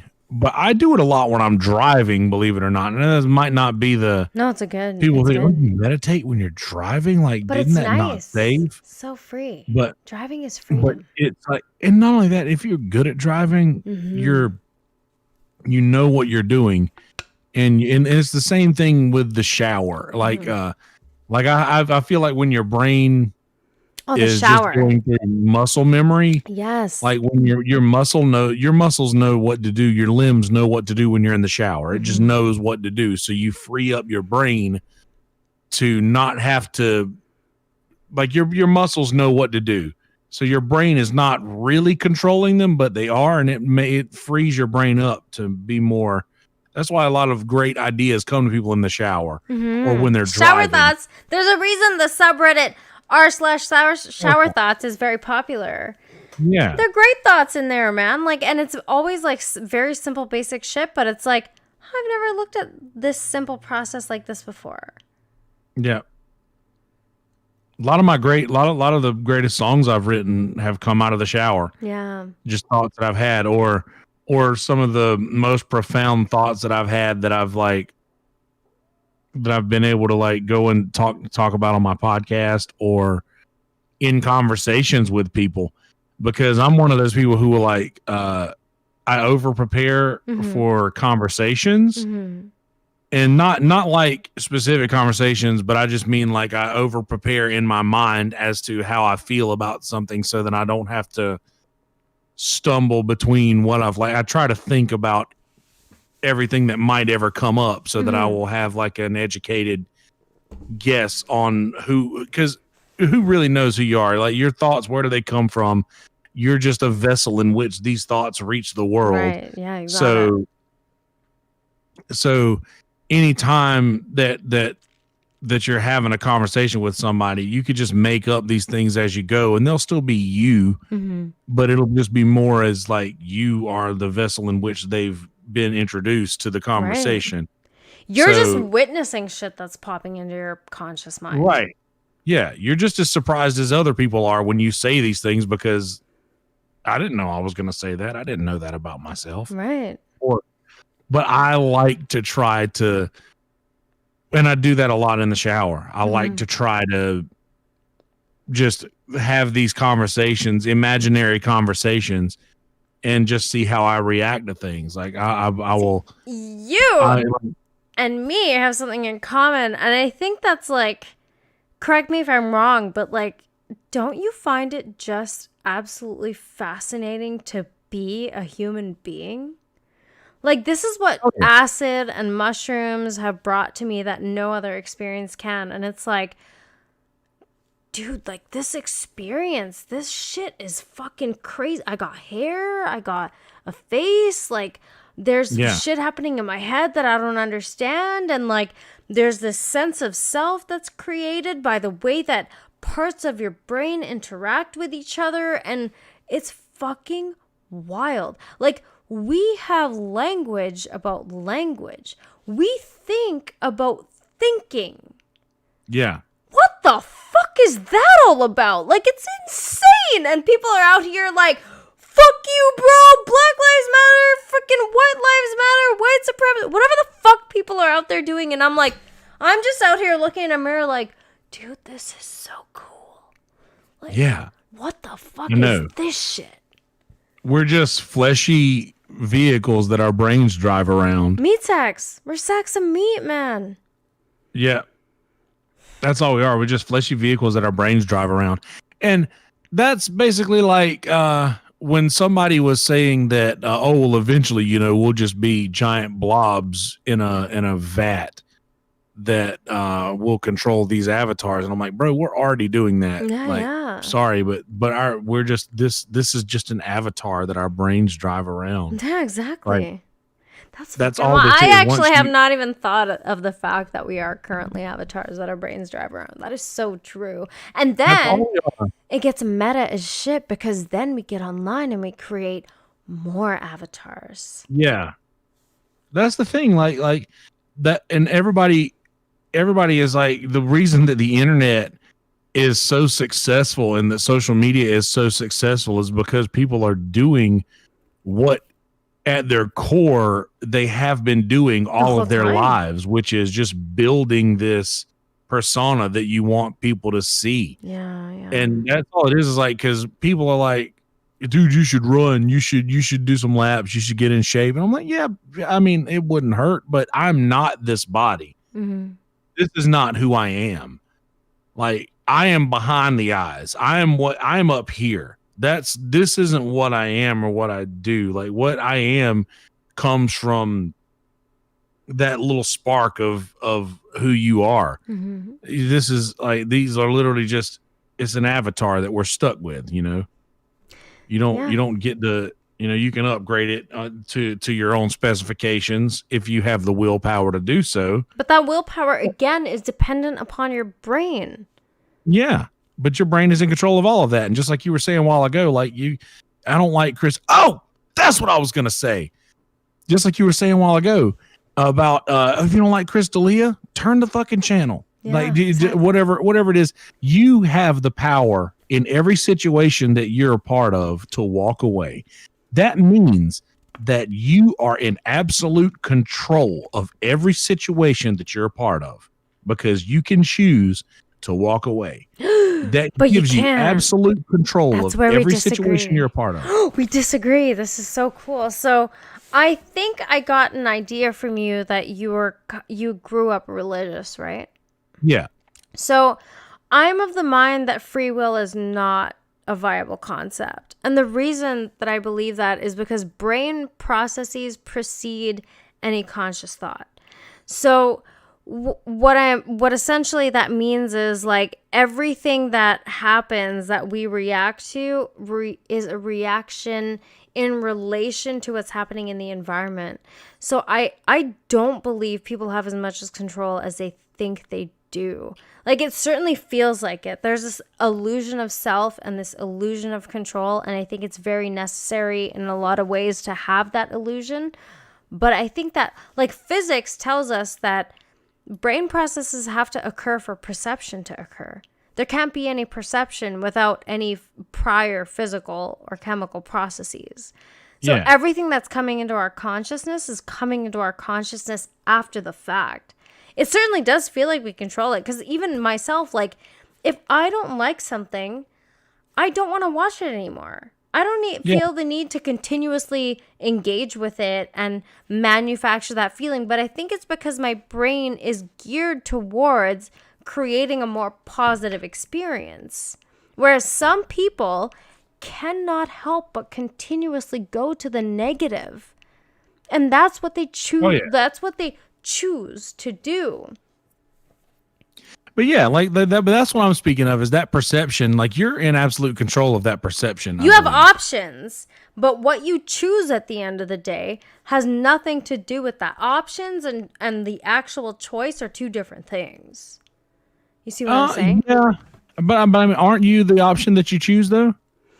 In a way? Well, you are the option you choose, yes. But the thing is, like, the choice that's occurring is being made by calculations in your brain that you're not even privy to.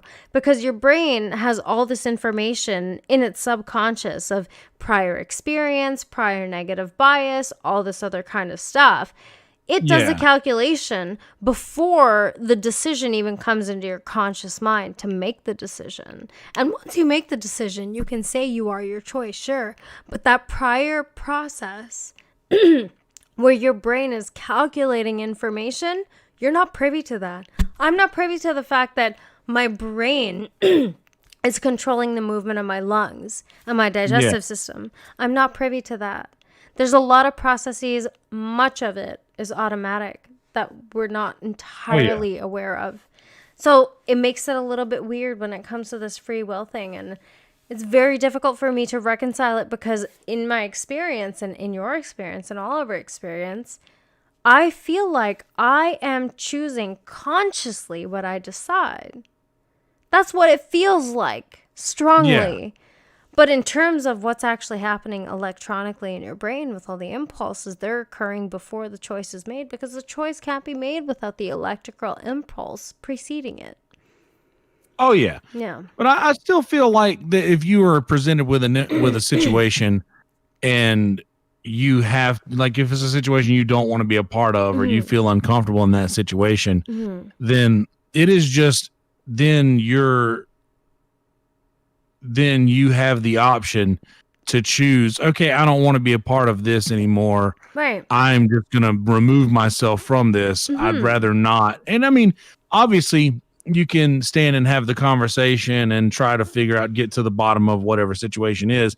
And if that is a possibility, then you will know that. But if obviously, you know, we've both had conversations with people, you know, right off the bat, I'm not going to change your mind about anything. Right, yeah. This is just going to not end well. And it's best that we don't talk about this. And in that, I mean that you have that control in your own, over your own well-being. You have that control over your own mental health in saying, I'm just going to remove myself from this because I don't want to deal with that. And I still do believe in the free will as well. Like we do. I know that we are the situations that we have gone through.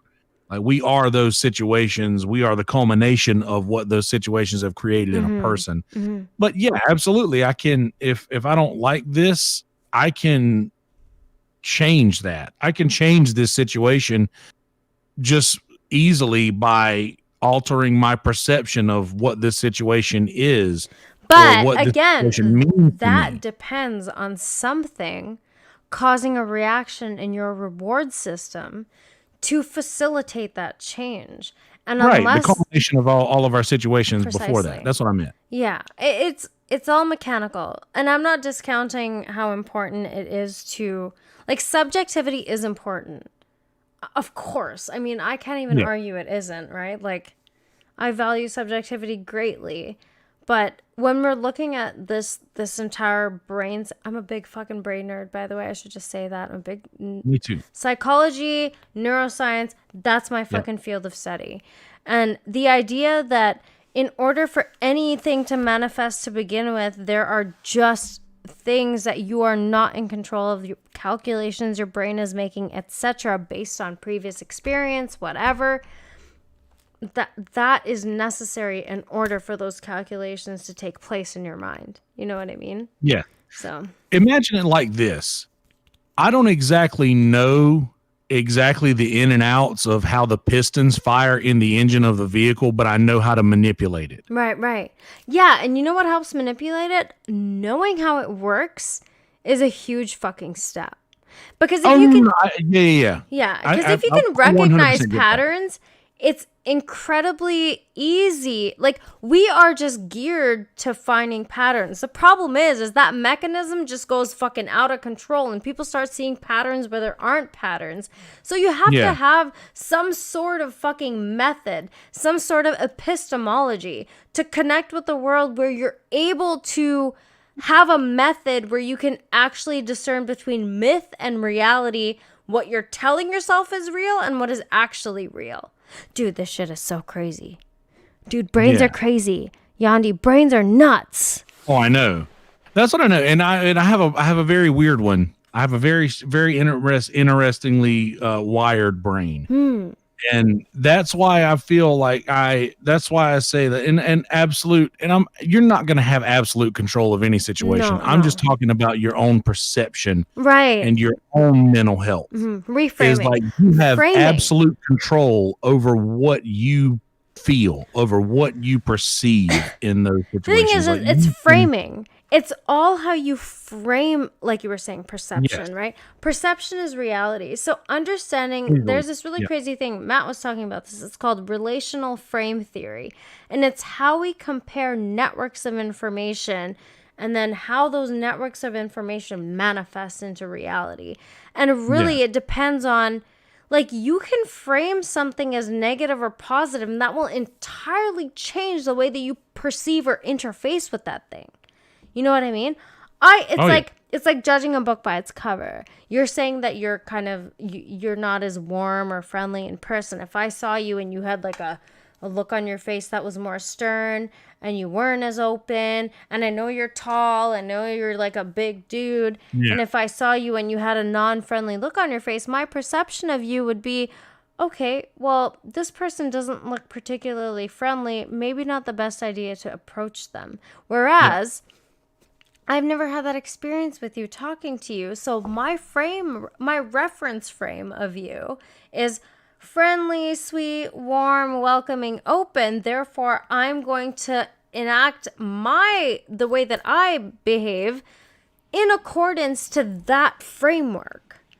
But if the framework was different, because we tend to adapt to our environment to ensure our survival and go with our instinct, I'm going to behave differently. So it really, like, environment and the genes are just they're both such a huge part of the way that this whole life thing plays out. Yeah. Right. And that's going back to another thing is like you, cause your hands are on the steering wheel. Just because there are things going on in the engine under the hood that you might not be thinking about right then, like, they're still happening, but you're in control of where this vehicle goes. You're in control of the steering, like and that's all I'm getting at is too that.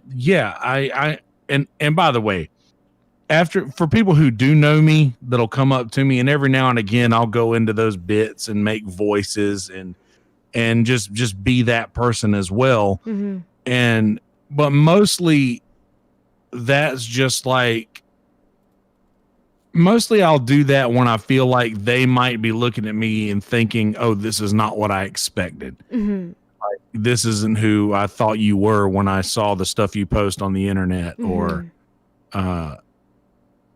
whatever. Like, this isn't what I thought. And when I see that they're doing that, I will like sort of church it up a little bit. Because I don't know. I want to make people happy. I want them to. You want to make people feel good. Yeah, I want to make people feel good. I want people to feel good because you and I probably both know, like, it just feels shitty to feel bad, especially when other people want you to feel bad. Like, there's just. Dude, I don't understand that feeling where someone wants you to feel like shit, and it's like, dude, you feel like shit. You want me where you are. Yeah. I don't want to drag people down. I want to lift people up where I am, because I feel high as shit all the time. I don't know what happened, but like, this is the part of everything that's for all the fucked up shit that I've felt for so many years, like. The end point here has come to, like, I can't imagine imparting that kind of pain on somebody. I never want to do that. I want people to feel good, and I want to uplift them. If you do not feel the confidence that you should feel, maybe you need to change something. But if I can provide support to get you there, like, let's do that. Because if you're doing well, it's so much better for everybody. It's so much better for everybody when everybody's doing well enough where they don't want to fuck with other people, man. Oh, yeah. That's the thing. Just a theory. Just throwing it out there. But no, and that's the thing. Like if you're, you know what feels, and I also am very honest with a lot of my very close friends. Yeah. Who like and I always equate this to my bandmates because I kind of spend more time with them in real life than I do with anybody else. So sometimes I'll just be like, hey man, not feeling good today. If I'm in a bad mood, just know that going forward, like I'm sorry, but just I'm not where I should be right now. Yeah. Mm-hmm. And just know that, like, just keep that in mind if I overreact to something, or if I freak out, or if I get mad about something, just know that's where my brain is right now. But that's normal too. Like, I don't Yeah. like the idea of chastising people if they get angry or annoyed. Like, if I get annoyed, I express it in the moment, and the moment that I express it, I'm over it right away. Because I Yeah. got to express it. Like, if you fucking annoy me, which, by the way, you might fucking do because everybody's annoying sometimes. Like, Yeah. you're not special, dude. People are annoying sometimes. Get over it. Maybe Yeah. I reacted to your being annoying in the moment. Well, I've reacted, now I'm over it.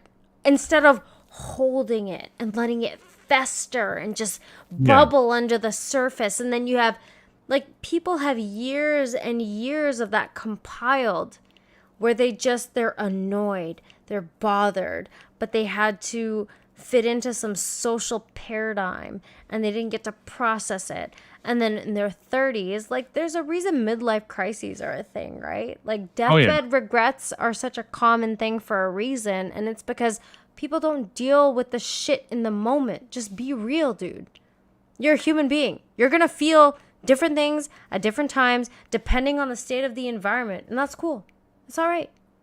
Oh yeah. We're all here. We're all fucking here. You just got to stop pretending you're not, because you keep watching Disney movies and you keep watching fucking stupid ass shows that give you this idea that every family is perfect and every relationship is perfect and everybody lives happily ever after while everything is burning around in the world. Like, fuck off with that shit, man. TV is bullshit. And people seem to have a difficulty discerning between reality and television. It's weird. Yeah. I'll give you that for sure. Like, people do have a really fucking hard time separating the reality from it. But I just and like going back to saying that we don't want we want people to be happy. You want to bring joy to people. That's why I'm so adamant to say, hey, I might not be doing my best right now. So if I get angry with you about something, know that it's not so much about you, but that's just something that I have going on. That's so not I don't personal. want them. Yeah, I don't want them, but I want to answer that question before they ask it. Mm-hmm. You know, I want to say, hey, this might not happen, but if I get angry or get in my feelings about something today, just know that I've got something else going on. Because I've got situations where I've had friends who will take things out on me that I have done nothing wrong just because they have problems at home, and then I carry that thought with me, like, well, what did I do to make them, to result in them coming at me like that? What did I do? When in actuality I've done nothing. They just had something going on. So in my translation of that is, when I have something going on in my life, I will be upfront about that and say, hey, I've got this thing happening. If I freak out on you, just know that it's just that I've got something else going on. Like, it's not you. You don't have to put any extra brain power on it in the future. Like, you've done nothing wrong. This is just my shit that I'm dealing with right now. Yeah, because as soon as you have some weird emotional shit going on, everything is filtered through your shit. Yeah. You always, it's just so important to hold yourself accountable for your reactions. That's it. Like, the way you react is your problem. You have to be aware of that. It's a necessity to be an adult. Yeah, we all have feelings, and that's never going to go away. We're always going to have feelings. It's just learning to manage that shit that's so important. Yeah. Oh, yeah.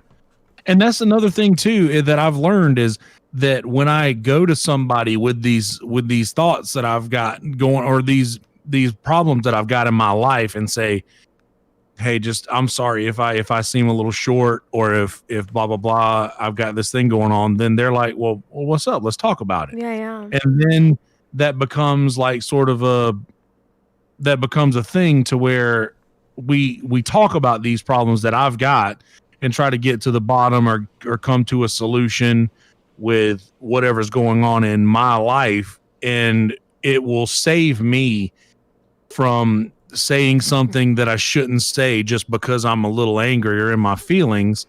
And I've preserved I've preserved this friendship, and I have not necessarily preserved friendship is not probably the best way to say that.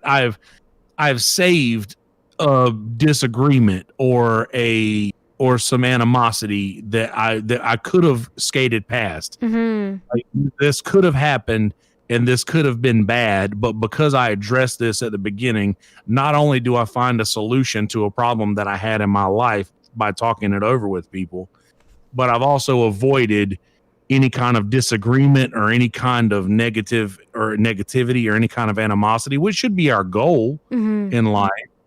So it's like two birds, one stone. That's why I'm very upfront with that stuff right off the bat. Like, I'll even say it in voice chat. Like, I'm sorry if I'm a little short today. I'm going through some shit. It's not y'all. It's like, sorry if I think snap. I'm a dick in the sense that, like, if I am acting out of the ordinary, meaning being annoyed or reacting, snapping kind of thing, because it's out of the ordinary, I just expect people to kind of understand, especially if they know me. Now, obviously not in like a Discord voice chat or anything, but like friends I've had for several years, if I'm acting out of the ordinary, clearly there's something wrong and I shouldn't really have to tell you at this point. You know what I mean? And I think what happens with that is, like, it'll cross over into these kind of community things where sometimes I'll just be, usually if I'm feeling weird though, I just don't come around. I usually cave in and I'm like, I hang out on my own because I know I'm going to be cunty. Yeah. Because I really do have the ability to be cunty. Like, honestly, speaking directly and just using direct language really puts people off. Like, they're just like, you're a bitch. And I'm like, I'm just saying the thing truthfully with no fat. Like, this is like not a Wagyu steak. This is like straight up just a ribeye, all the fat's cut off. It's just the meat part. Yeah. I don't want to have to put when I'm like angry or pissy or whatever, I don't have the energy to sugarcoat shit for people. You are obviously more patient than I, but I don't have that patience. So what I tend to do is I tend to just stay away and get even more antisocial, because it's like, I've known you for fucking 10 years. How don't you fucking understand this yet? I just get frustrated. You know what I mean? It's like, So I'm just like, I don't think anybody really deserves to listen to that or deal with that shit. So I'm just going to hide away for 2 weeks until this fucking phase is over with. Because I'm obviously happy and really upbeat and have so much energy. And a lot of the time people will be like, you have too much energy. You're too fucking happy. It's really annoying how happy you are. Like, that's what I get a lot. A lot. And there was a point in my life where that shit was bothering me. Because people were like, you're fucking fake. You're fucking this. And I'm like, I don't know what to do here. Because I just like to take negative experiences and look at the silver linings. My life is short. I've lived several years where it's just been really miserable and all I did was succumb to the negative thoughts. I don't want to do that anymore. And when I can't help it, I'd rather not be around people, because I know that no matter what you say, whether it's helpful or supportive or whatever, because of the mindset I'm in, it's going to, like you were saying earlier, it's just going to filter through that negative fucking mindset. And I'm just going to be a bitch. So why? What did my friend do? What did anybody do to, like, deserve me just being a cunt? No. I'm just going to be a cunt on my own and think it through, and maybe like 2 weeks later, I'll feel better about it. And if not, I'll give it a little longer. That's the nice thing about being alone, is like, I don't like to deny the fact that I have shitty feelings sometimes. I do. Nobody is happy 100% all the time. Unless you're manic, and then depressive, but there's always a crash. Yeah. And it's not the responsibility of my friends or whatever to deal with that shit. And I know that. They haven't done anything. The most I'll do is be like, I'm just having a rough go. I'm going to be antisocial for a bit. And like, they'll be like, okay. And that's like the best response you could get. If you want to talk about it, I'm here. Fucking great. That's a good friend. Yo, I'm here if you need me. But also, if you need your space, cool. Okay, good. I'm glad you understand that. Because, yeah, I'm going to be a bitch no matter what you say to me. And you could be coming at me with, like, the best of intentions, the 10 out of 10 support that someone else in this situation might need. But right now, I'm fighting with myself. This has nothing to do with you. I'm arguing with another version of me in my head that is not fucking giving in and giving up right now. You can't help that person, because if I can't help them, what the fuck are you gonna do? Oh yeah, I get that for sure, and I'll stay by myself if I'm not feeling my best. But if it's like a situation where we've got a show to do, and I'm just not feeling my best, like I will 100% say, okay, I'm just nip this in the butt right off the bat. Like, I'm not feeling my best today. If it's anything like, just if it's any consolation, just know that I've got other things going on. Don't take any of this shit personal.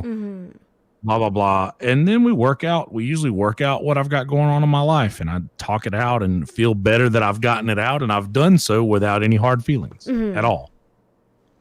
Yeah, it's kind of a play it by ear thing too, right? Because like, especially getting older now, it's like everything that makes you feel emotional just seems kind of dumb. Like, I don't know, every time I feel any severe emotion, I'm like, this just seems really dumb. Because if I look at my life, my rent's paid, I've got money saved, I'm doing well, I have everything that I need to survive right now.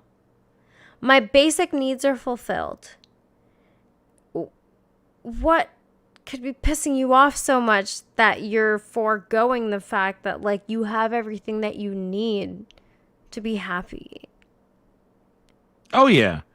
That's why depression is such a weird beast, because it doesn't care about all of that. Yeah. Oh, so you have actual depression? Do you take meds for it or anything?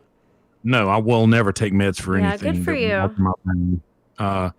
I'd rather just be sad and tell my friends that I'm sad, and then they're like, well, what are you sad about? And we talk about it, and then, work it out like that. Like, I would just, because I'm sad all the time. That's why the person that I am is, I'm sad. But do you know why? Or like, do you just feel sad because you feel sad? I've always felt it. Like, even when I was a kid, like I just don't feel good. I don't want to go to school. I don't feel good. Like, what's wrong with you? Like, are you sick? Like, no, I'm not. I just don't feel good. Like, and I was just depressed because I had a really bad head injury when I was 8 years old.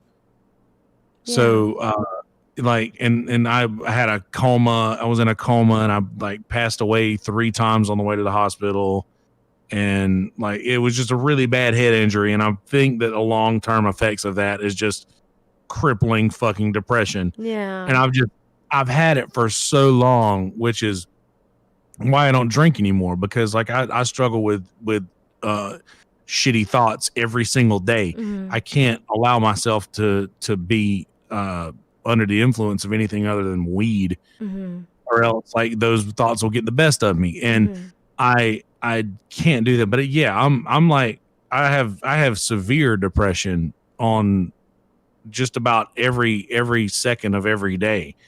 But I can get through that by knowing that, like, you know what, I'm in control of all of this. Like that's just a small circumstance in my mind that is trying to take this being away from the happiness that I should have. Because in the same boat, like, my bills are paid. I'm not doing bad. Like, I've got a pretty like successful career as, what I am doing, something that I love to do. Good. Yeah.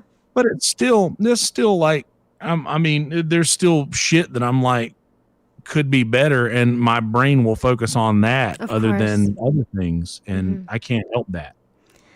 Yeah. But yeah, that's what I mean. Like, I don't know what it's like to just be happy because, Yeah. like, now, because when I'm happy, when nothing's going wrong, I'm on high guard. And I'm like, when everything is going well and it seems like everything is just skating along smoothly, I'm like, okay, the rug's about to be snatched out from That's under me for some exactly reason. how I I'm like, feel. I certainly don't have the depression experience, but like I definitely was depressed during the time I was going to university.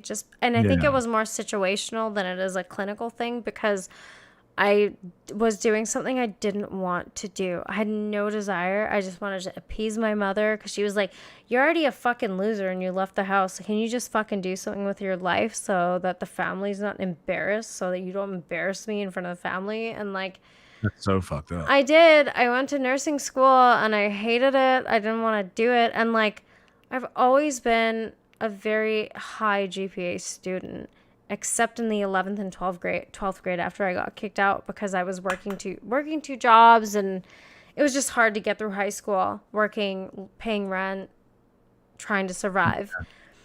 So like I did it. I worked two jobs. I saved money. I fucking paid for tuition for the first couple of years. And it was just like, I was so unfulfilled and miserable. I couldn't even get out of bed some days. Like I didn't want to go to work. I would call in sick all the time because I had no will to do anything because I hated my fucking life. Like I was so Yeah.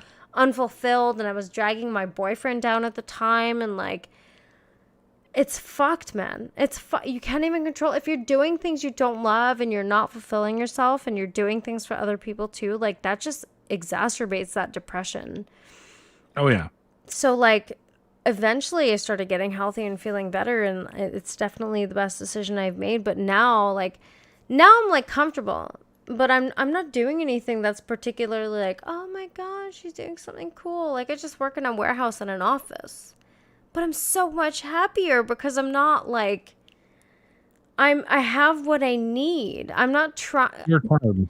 Yeah, never am I don't care to impress people. Like who fucking cares, dude? What is that going to get you? Like this is the thing about Indian culture and that I think has made me really resentful about money is that our culture is so much about showing off how much money you have. Like you could be a fucking douchebag.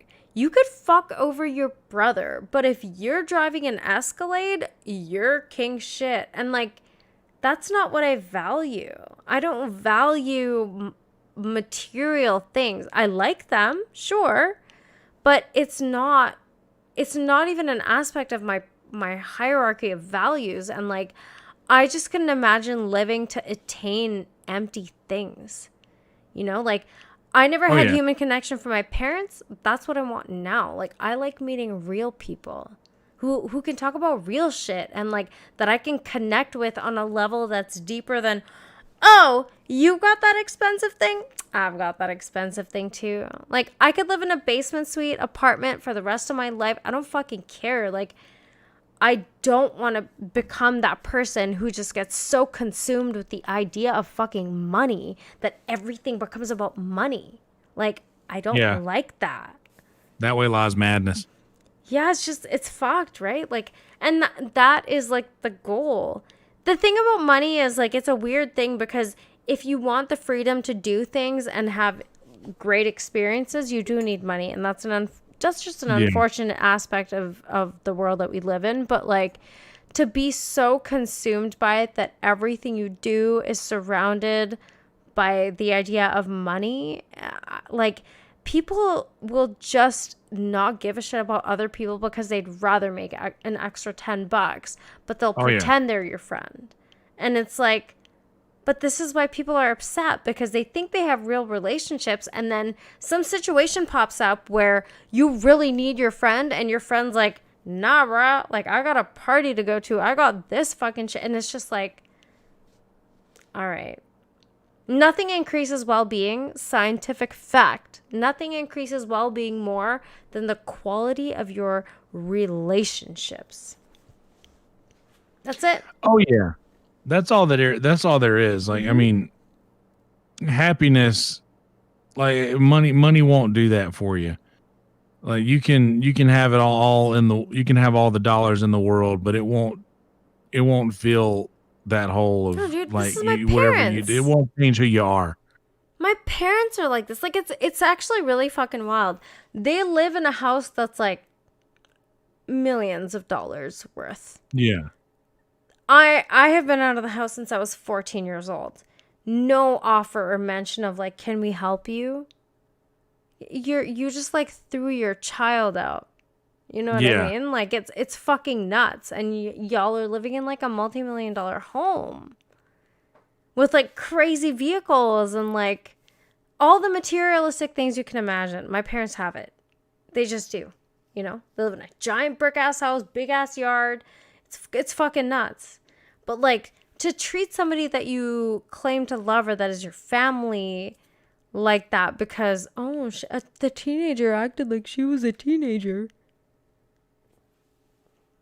Yeah, that's just not not fair. No, it's stupid. But it's okay. Again, like at the end of the day, I'm still happy that like it made me the person I am. And I'm not going to deny the fact that money is also nice. Like, it's good to be comfortable. You want to have your bills paid. You want to have your rent paid. I don't want to be waking up in the morning worrying about how I'm going to pay my rent. But, like, if my rent's paid and my bill's paid and I have groceries and I, like, have a little bit of extra to buy some clothes or whatever, like, that's enough for me. Like, I don't need much, you know? Yeah, that's what I've said. Like, I'm very low overhead. I don't need a lot. Just treat me Because good. Can you just be nice to me? All I want is to like build good connections with people and have good trust and loyalty. Yeah. Loyalty is non-existent these days. Everybody's fucking each other over for cash, dude. Like this Crystalia thing that happened, like it's exposing so many shitty aspects of the comedy world of like where people are like, everybody, let's sign this pledge that we will never fucking go after underage girls. I'm like, that's kind of suspicious. Yeah. Okay. That's fucked up. Yeah. And plus, like, I don't know, if I were close friends with somebody who something like that happened to, I would do my best to get to the bottom of the story, talk to them, find out what the fuck actually happened. And then make my decision. But I definitely wouldn't like go and make a statement about whatever the fuck just because I'm friends with this person. Yeah. Like, I don't know. I've got so many. Maybe it's just because I got so many friends who've done shitty things throughout their lives, and I'm like, I don't want to have to go and make excuses or yes, yeah. everything my friends have done. Like, I mean, I'm not who they are. Just because we share the same space every now and again doesn't mean that we're the same. Right. Like, I'm not them. I'm not him. And Whitney Cummings, Brian Callen, all of these people who are Delia's friends. I don't know. Friends. This is just, I don't know. This seems slimy.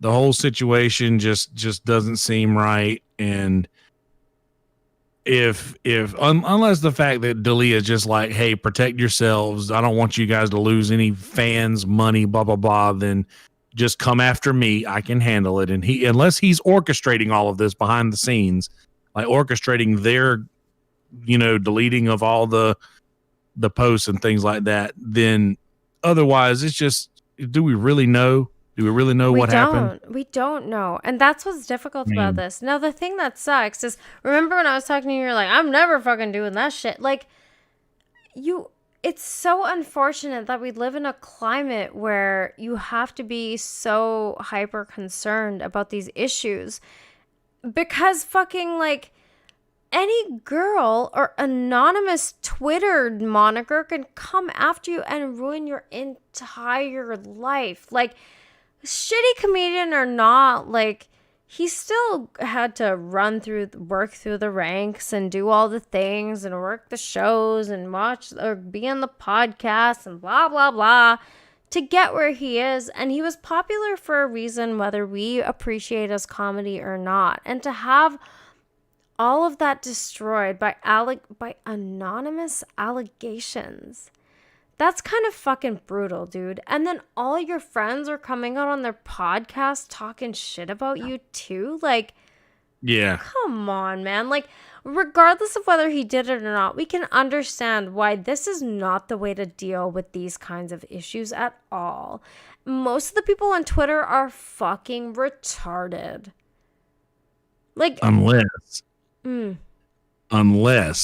all of those people have heard rumblings of those things and they're like, Dalia, no way, not him. And then all of a sudden, like, unless that's been like years of them hearing stuff like that, and then this comes out, then it might be like, oh shit, okay, so maybe that would make the situation a little bit different. But if all this is just out of nowhere, and I don't know.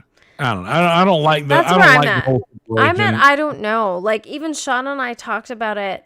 We talked about it on the phone before we even streamed about it, because I'm just like, you know, it's unfortunate that everybody is right on the side of believe all women. I don't think that is the proper way to deal with any kind of accusations, because if that's the precedent we're going to set in society, then any fucking girl can go to any cops and be like, I got raped. And like, a poor man's life is totally fucking destroyed because some bitch had some fucking vendetta. And let us not fucking forego the fact that girls are vindictive, manipulative fucking bitches too. We're all the same. We all have the ability to manipulate and lie, but girls have an advantage, because when we cry and we feel like we're threatened and we act like it sets off some sort of biological reaction in a man to be protective. Go to a fucking cop and tell him you've been raped. And if he's a good dude, he's going to be on your side because you're fucking crying. Let's just be real about the dynamic here. Sure, male privilege. But has anyone addressed female privilege in these fucked up situations where, like, you can shed a few fucking tears and get people to believe you because you have some vindictive plan to fuck some guy's life up? Come on, man. Come on. No, I do believe that is a thing, and it's probably not a popular opinion in today's climate. Meh. But I believe that if someone wrongfully accuses someone of rape, there should be what's the word I'm looking Repercussions. for? Repercussions for that. Yes. Yes, because you're actually taking away from the real victims of rape and sexual abuse, man.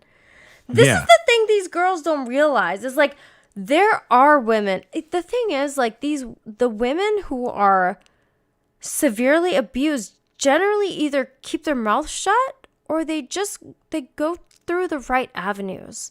They're not on fucking Twitter, bro. This is what's fucked up about this situation.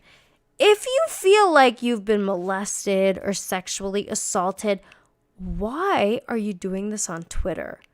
And it just makes it all seem like a fucking ploy for attention. Personal and gain, then all these other girls start joining in. Now there's a fucking Instagram, Me Too, Chris D'Elia Instagram account.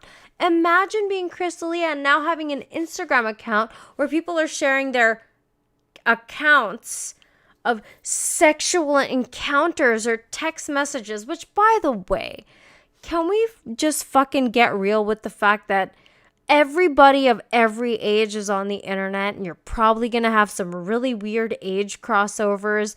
And if you are a fucking child on the internet that's interacting with 40, 50-year-old men and then complaining about it later, your parents did not do a good enough job of teaching you what the fuck is on the internet. And it's unfortunate because a lot of parents are not even aware of what the fuck is happening. Yeah. It's weird. Not only that, I will say this, though. I have the ability, and I have a problem too, to where I hold other people I will hold other people not accountable, but I will say that because I can do this thing, you also can do this thing. Yeah. I will be aggressively like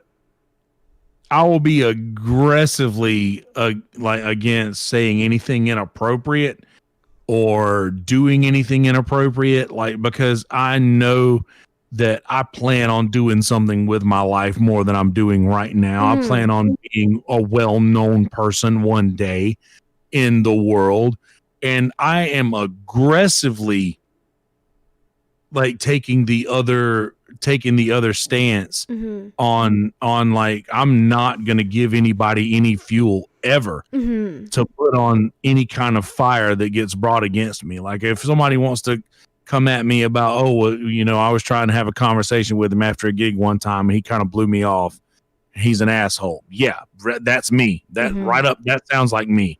But anything else, I'm sorry, but if these young girls have screenshots of him like having conversations that can even be in any sort of a sexual light, that's on him.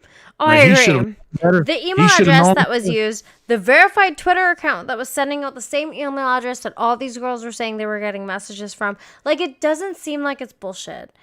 And like, again, I still don't want to take a side. I don't know if the evidence is even legit, because again, like, there's all these apps and shit where people make like joke conversations and shit up, like as memes. And it looks like Facebook Messenger conversations or Twitter conversations or Snapchat conversations. And like, it's difficult to tell, especially because like we live in a climate where like all these young kids want to be celebrities and famous. Like the number one answer of what do you want to be when you grow up? Famous is quite popular. Yeah. So it also just muddies the water even more and makes it a little bit more confusing, because it's very difficult to discern somebody's motives unless you really know them. Yeah. So until any concrete evidence or information comes out, I don't want to take a side either way. I'm not saying I agree. I definitely don't agree with underage, that shit that he's being accused of, for sure. But there are girls who are also of age that are making accusations. And by the way, if you're of age, go fuck yourself, dude. Like, you have a block button. I'm really sick and tired of this, like, oh my God, I couldn't. You have a block button. He's not in your city. And even if he was, did you give him your address? He doesn't know where you are until you fucking tell him. And if you do, that's on you. But if you continue to engage in the fucking conversation, that's also on you. We gotta teach kids. They gotta know this shit, because 16, 15, 14-year-olds, like younger kids, the kids are getting younger and younger. They're getting sexually active younger and younger. The internet is also paving the way for this ability to become easier to access with the porn and all this kind of stuff. Like, it's just something we're going to have to deal with as a like societal community, that children are going to be exposed to things that we weren't exposed to as children. I mean, like, the UN wants to teach 4-year-olds about masturbation and gender and sexual orientation. And it's just like, I can't. This is clown world now. I don't have any answers, and I don't want to pretend that I do. My answers pertain to the culture I grew up in, but the way the internet has changed the entire landscape of the way that we interface with the world is a little overwhelming, because there are no real answers. We're really in a gray zone right now. We don't know what's right. And we also know that the entire point of any animal, any species, anything that has genes is to replicate, procreate. Your human goals don't fucking matter, bro. Genes have goals, and those goals are replicate, procreate, replicate via procreation. That is why we fuck. That's why it feels good. It's a biological trick to make you have kids, bro. So can you also really get mad?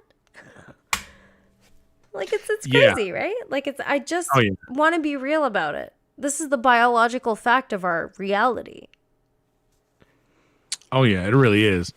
But as far as like that whole Dalia thing, man, don't shit where you eat. Yeah, fucking just.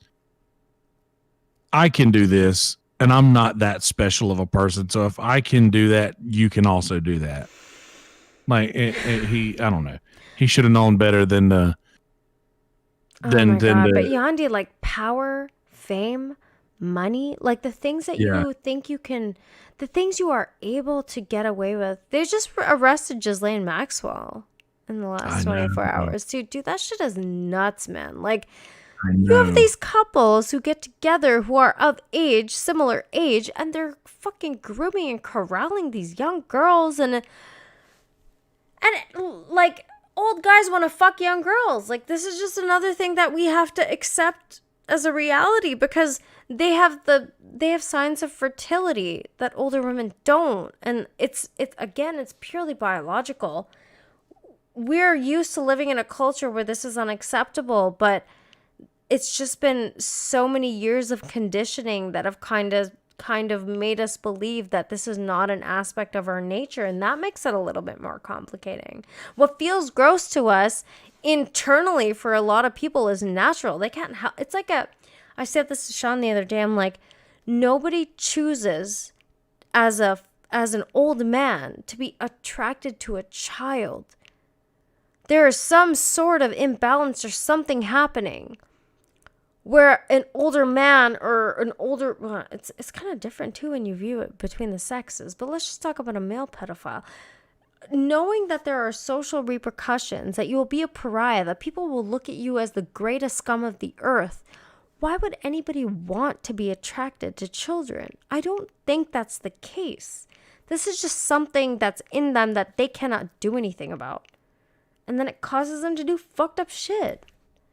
Yeah, they still deserve to be fucking beheaded, every one of them. But if they act on it, yes. If they keep that thought internally, whatever, dude. I'm not gonna fucking arrest people or burn them at the stake for thought crime. But the minute you touch a child, there's a problem. Yeah, and I mean, I don't know. It's like that's a really touchy subject, but people who have these things that happen to them where maybe at an early age they were introduced to like something of a sexual nature at an early age, so they resort back to when they first had their first sexual experience, which might have been when they were a child. And I've noticed that is a huge common denominator between a lot of fucking pedophiles. I did this Sunset Grill podcast with a buddy of mine where we did the whole Pizzagate unearthing, and we were screaming Jeffrey Epstein's name from the rooftops. Yeah. 3 years ago, before anybody knew what was going on with this shit. So like, we did a deep dive into a bunch of people who were into these awful fucking things, and a lot of them just had shit like that happen to them when they were a child, so they just resort back to that. And I will say that it is more than likely just they're a product of whatever their environment was, but it's still unforgivable to do that. And just if you know what it's like, you should do, like we've been saying, if you know what it feels like to experience that, you should never want to make anyone else feel that. Yeah, I agree. I don't think it's good to take advantage of young kids, but there's something I mentioned before, right? That we look at it differently when women do it to younger boys. That is a very weird aspect of older men fucking younger girls, but when younger women, when older women teachers, for example, fuck their high school students. That happened to me. Right. That's not viewed in the same way. It still is creepy as fuck. But for some reason, we view that as a conquest for the young boy. Yeah. So that double standard is really fucked up, isn't it? Because boys and girls don't absorb those experiences in the same way. Or would you say you were fucked up from the fact that happened to you? Or were you like, whoa, my teacher wanted to fuck me. That's dope, dude. No, I was fucked up from it, like, drastically. Like, she had a family and everything, and like her husband blamed everything on me, and like like she had 2 kids, and like it was a very, she lost her job. Like it was bad. It was a very bad situation. But yeah, I just remembered we went and we talked to lawyers and things like that. And even the lawyer was like looking at me as a 15-year-old kid, looking at me like, dude, really? Like, come on, dude. Like, really? This was a problem? Like, you're hooking up with your teacher and this is like, really, this is a problem? And I was like, kind of like thinking, yeah, this is a problem, but apparently it's not, because everybody's acting like it's not. So then I felt like it wasn't, but it was. Like it 100% was an issue. It was a thing that fucks with me to this day. You know, like I know, like it was just, and I knew what was going on at the time, and I even tried to not, like I even tried to stop it, but like I'm a 15-year-old kid with fucking hormones and shit. Of course. Yeah. So I mean, that's the other thing that makes it confusing. When you're like a 15-year-old boy going through puberty and you can get a raging boner at any point in time, and it doesn't even fucking matter what the stimulus is sometimes, you'll get caught up. That's why Joe Rogan says always jerk off before you have to make some major decision, or when you like some girl, jerk off first, because get that fucking crazy sexual primal boner energy out of your fucking periphery right now, dude, because you're going to make a fucked up decision that you might not feel good about later because you didn't jerk off and clear the fucking canals. Oh, yeah. Easily. And that's a fact, because I'm still very selective and very cautious about any girls that I hang out with or whatever, just because the very first sexual experience I ever had went really badly, and I had to in retrospect explain it in detail to my parents and the administrator of my school and then lawyers, and I had to go in depth and explain my very first sexual experience in front of all these people so many times. And it wasn't good. And not only that, like a lot of my, like she was like always taking us to, she was always like, it was a Christian school and there was only a few people in the class. So she would always pick us up from our houses and like take us out to do things and take us like to dinners and stuff like that as a class. So once everybody found out what was going on, and she ended up inevitably getting fired, and all of the story came out, and I lost a lot of friends over that. Like a lot of my friends kind of blamed me, as did her husband. Like now, and her husband is when the football team from back home comes to play here in Myrtle Beach, and I go watch the football games, and I see him, like there's still like he blames me for this. Like there's like, you know, his kids, his wife, he blames me for that. When I was like, dude, I was a 15-year-old kid, bro. Like, dude, yeah, that's nuts, sorry, man. Bro.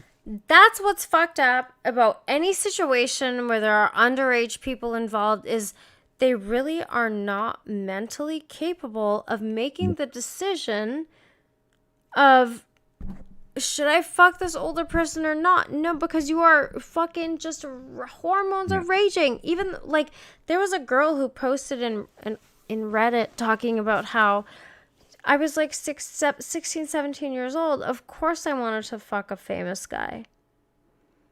I was excited he responded to me.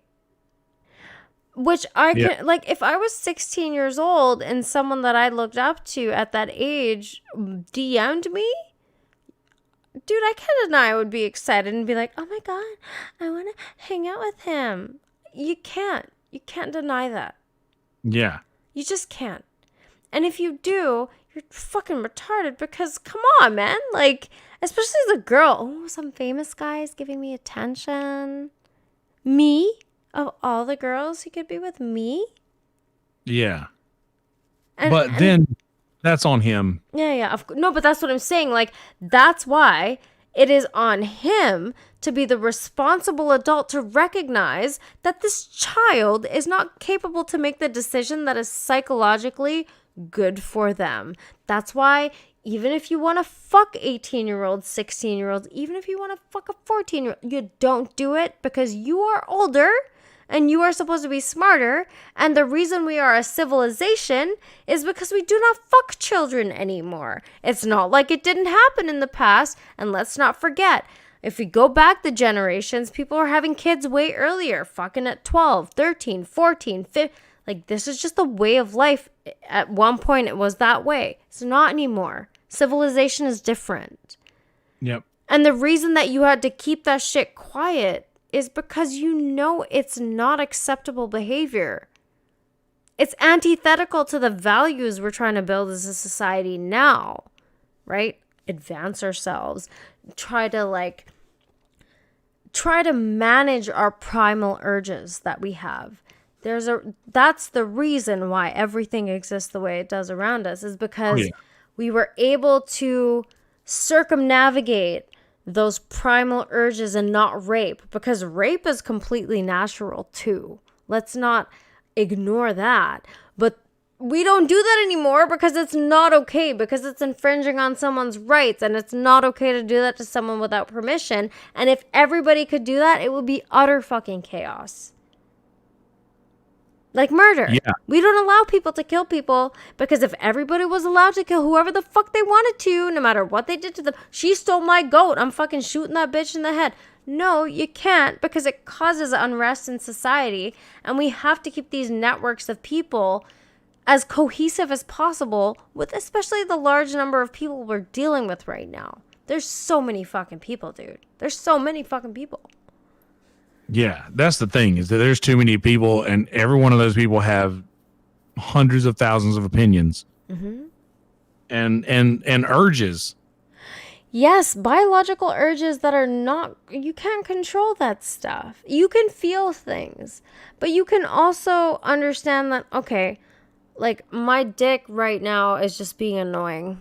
Like, I just need to get a fleshlight and fuck it so I don't terrorize women and expect them to deal with my boner. And same with these older women who are predatory towards young boys or whatever in general, right? It's just like any predatory behavior.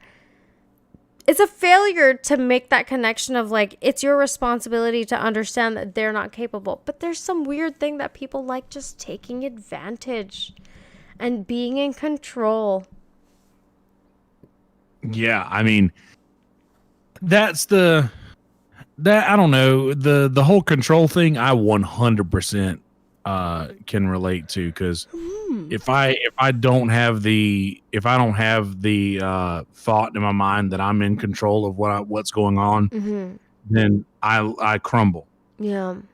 I crumble into panic attacks, I crumble into anxiety, and I can't overcome that. Yeah. But for those, I don't know, to just want to put somebody through something that could fuck them up for their entire lives to come, to be able to ignore all of that just to get that thing that you want right now, is the most selfish and ridiculous notion that anyone could have. Yeah, it's crazy, but it's like parents do the same shit. My parents do that to me because they want to control. Yeah. It's so fucking weird, you know what I mean? And like, it's like a failure to discern between, like, first of all, it's very, people don't think in a psychological way. We intuitively are kind of psychologists and we try to think what other people are thinking, but like in terms of actually being involved psychologically and understanding the psychological implications of things, I don't think people are very educated. Like, they don't understand how their behavior could affect someone long term, because they're not thinking long term. They're thinking about instant gratification for themselves. So if all you're thinking is within the moment instant gratification shit, why the fuck would you be bothered to think about how what you're doing can affect anybody else when you don't care about what your short-term decisions can do to affect you? Yeah. Right? It all reflects, again, on your relationship with yourself. If all you're doing is living in the moment and all you care about is instant gratification, you don't give a fuck who you're stepping over or who you're taking advantage of to get what you want in that moment. And over time, that certainly has a psychological effect. But in the moment, it's so satisfying that it completely distracts people from the long-term repercussions of those momentary decisions. Dude, Yeah. the world is fucked up. The world is fucked up. But I think that there are more people out there right now that are realizing that. And I hope so. after we get through this whole and the social justice warriors maybe are just the Cro-Magnon version of what people will eventually be, to where, you know, people should know that we shouldn't be racist, or people should know that we shouldn't fuck kids, or whatever, you know, they should know these things. And right now, the humans are transitioning into another form of themselves. Seems so. And it's hard to deal with the transition, just like the lobster who gets uncomfortable in his shell and has to shed it to grow a new one. But it's that discomfort that lets him know that it's time to shed this shell. And humans are very uncomfortable right now in where we are in this period of existence. And eventually everybody will know you shouldn't be a racist. You shouldn't be a pedophile. You shouldn't beat your spouse. You shouldn't make people feel shitty just because you feel like you can. And things like that. So what I mean is, like, these social justice warriors who are making life really fucking shitty right now for a lot of us and a lot of people. And they are the beginning versions of what people will be in the future, where we just know these things, but you don't have to stand on the street corners and scream it. And I think that doing so kind of takes the point that they're trying to make and puts it on the back burner to their animated way of trying to make these points. But the world is a crazy place. I feel like it's not going to be a very crazy place in the future just because we're pointing this out now. Hopefully. And I mean, we're pointing it out, but like, to. statistics are telling us that since lockdown, domestic abuse has gone up, child molestations have gone up, divorce rates have gone. Dude, I don't know. It's because all the wrong people are getting together and staying together, and then it's like, well, nobody wants to be alone. So they got more plate appearances. Sorry? They got more plate appearances. The averages are going to go up because there's more plate appearances. But the other thing also is, like, people are not patient enough to let relationships kind of unfold. Yeah. Everything needs to happen within a certain timeline. And then, like, people are desperate. You know, it's kind of pathetic. Like, people are so desperate not to be alone that they'll just take the fucking next person that'll come and give them any attention. And then, like, everybody's putting on this fucking mask and facade. And then, like, 2-3 years down the road, both parties know that they're very unhappy and miserable. But you know what? They're comfortable now. They don't want to have a new relationship because they don't have to want to go through that whole beginning stage of meeting someone and finding someone and spending the time to get to know them because they already have something. But they're miserable and unhappy. Desperation will fuck people up so much that they will continue to make bad decisions and be distracted by those decisions because they don't want to acknowledge the fact that they're fucking desperate. And B, if you're that desperate, dude, you need to work on yourself. Again, it comes back to this one very central thing. You need to work on you. Yeah. That's it. You got to work on you, bro.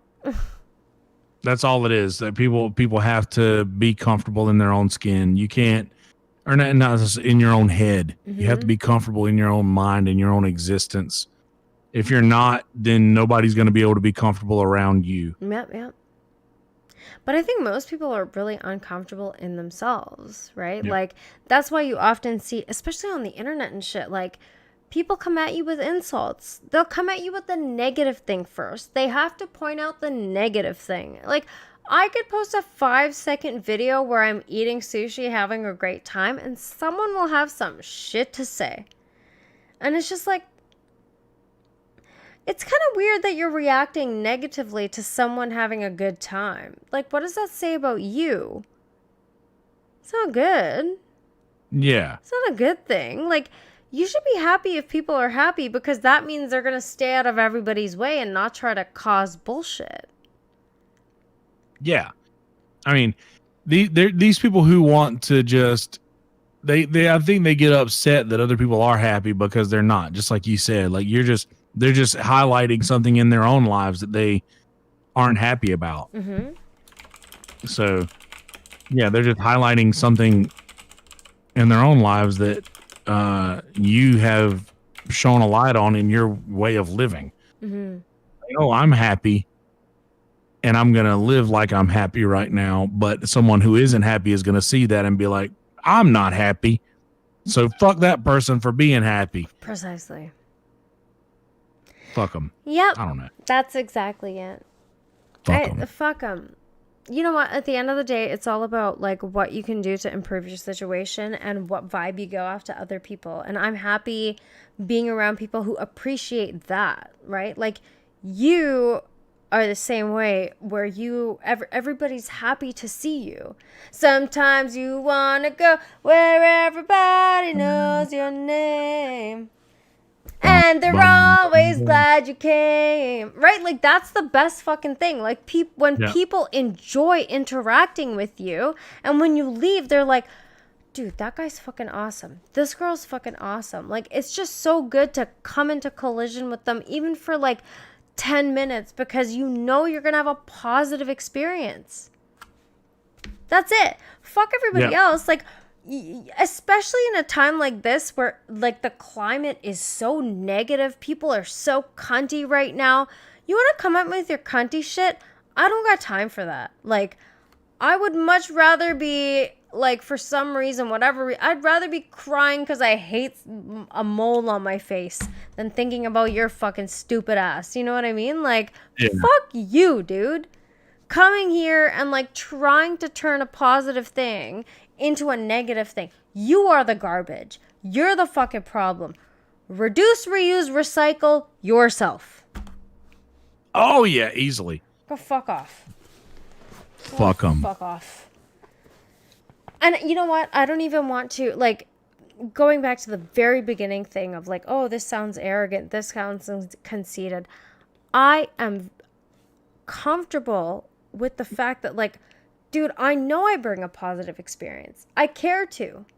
I care to because I don't want to be an asshole. Like, that's not how I want to operate. I want you to get along with me. If you don't, that sucks and I'm sorry, whatever. But, like, give me a fucking break, dude. I'm not going to sit here and be like, I'm not awesome, because I am awesome. And I've spent time working on, like, all the fucked up shit in my head, because I used to be, dude, if you met me like 7 years ago, you would not like me. Super jealous, super insecure, always thought everybody was talking about me. Like the worst kind of person you could imagine, who's like super annoying and starts shit for no reason. That was me. I grew up out of that. I don't want to be that person anymore, and I hope I never revisit that again. So far, so fucking good. But I'm not going to not appreciate the amount of fucking being ditched and dissed and yelled at and fucking insulted that got me out of that goddamn hole. Like, fuck you. Yeah. I hear you. I'm the same way. Like, it just, sometimes you got to grow up. Sometimes you got to grow. Sometimes you got to grow up, you know, and I did that too. And it's the best decision I ever made. Mm-hmm. And same here. So far, so good. Once I decided to, you know, choose that path, mm-hmm. full steam ahead. Mm-hmm. And I don't think it's conceited to be aware. I think it's being humble is overrated, first of all. It's about being aware. You should be aware of the things you're good at and aware of the things you're bad at so that you can work those things into your life and advance yourself. That's how it works. If you're unaware of how you are in the world, you're fucking useless, dude. You're useless. Yeah. Figure it the fuck out. You got to know where you stand. I agree. And like, know your position. Yeah, I'm cool. I'm very cool knowing that there are many people smarter than me and many people dumber than me. I'm somewhere in the middle. You know what I mean? I'm not in that super crazy high range. I'm not in the super crazy low range either. I'm in the middle. I'm cool with that. You cool? I'm stuck in the middle with you. Stuck in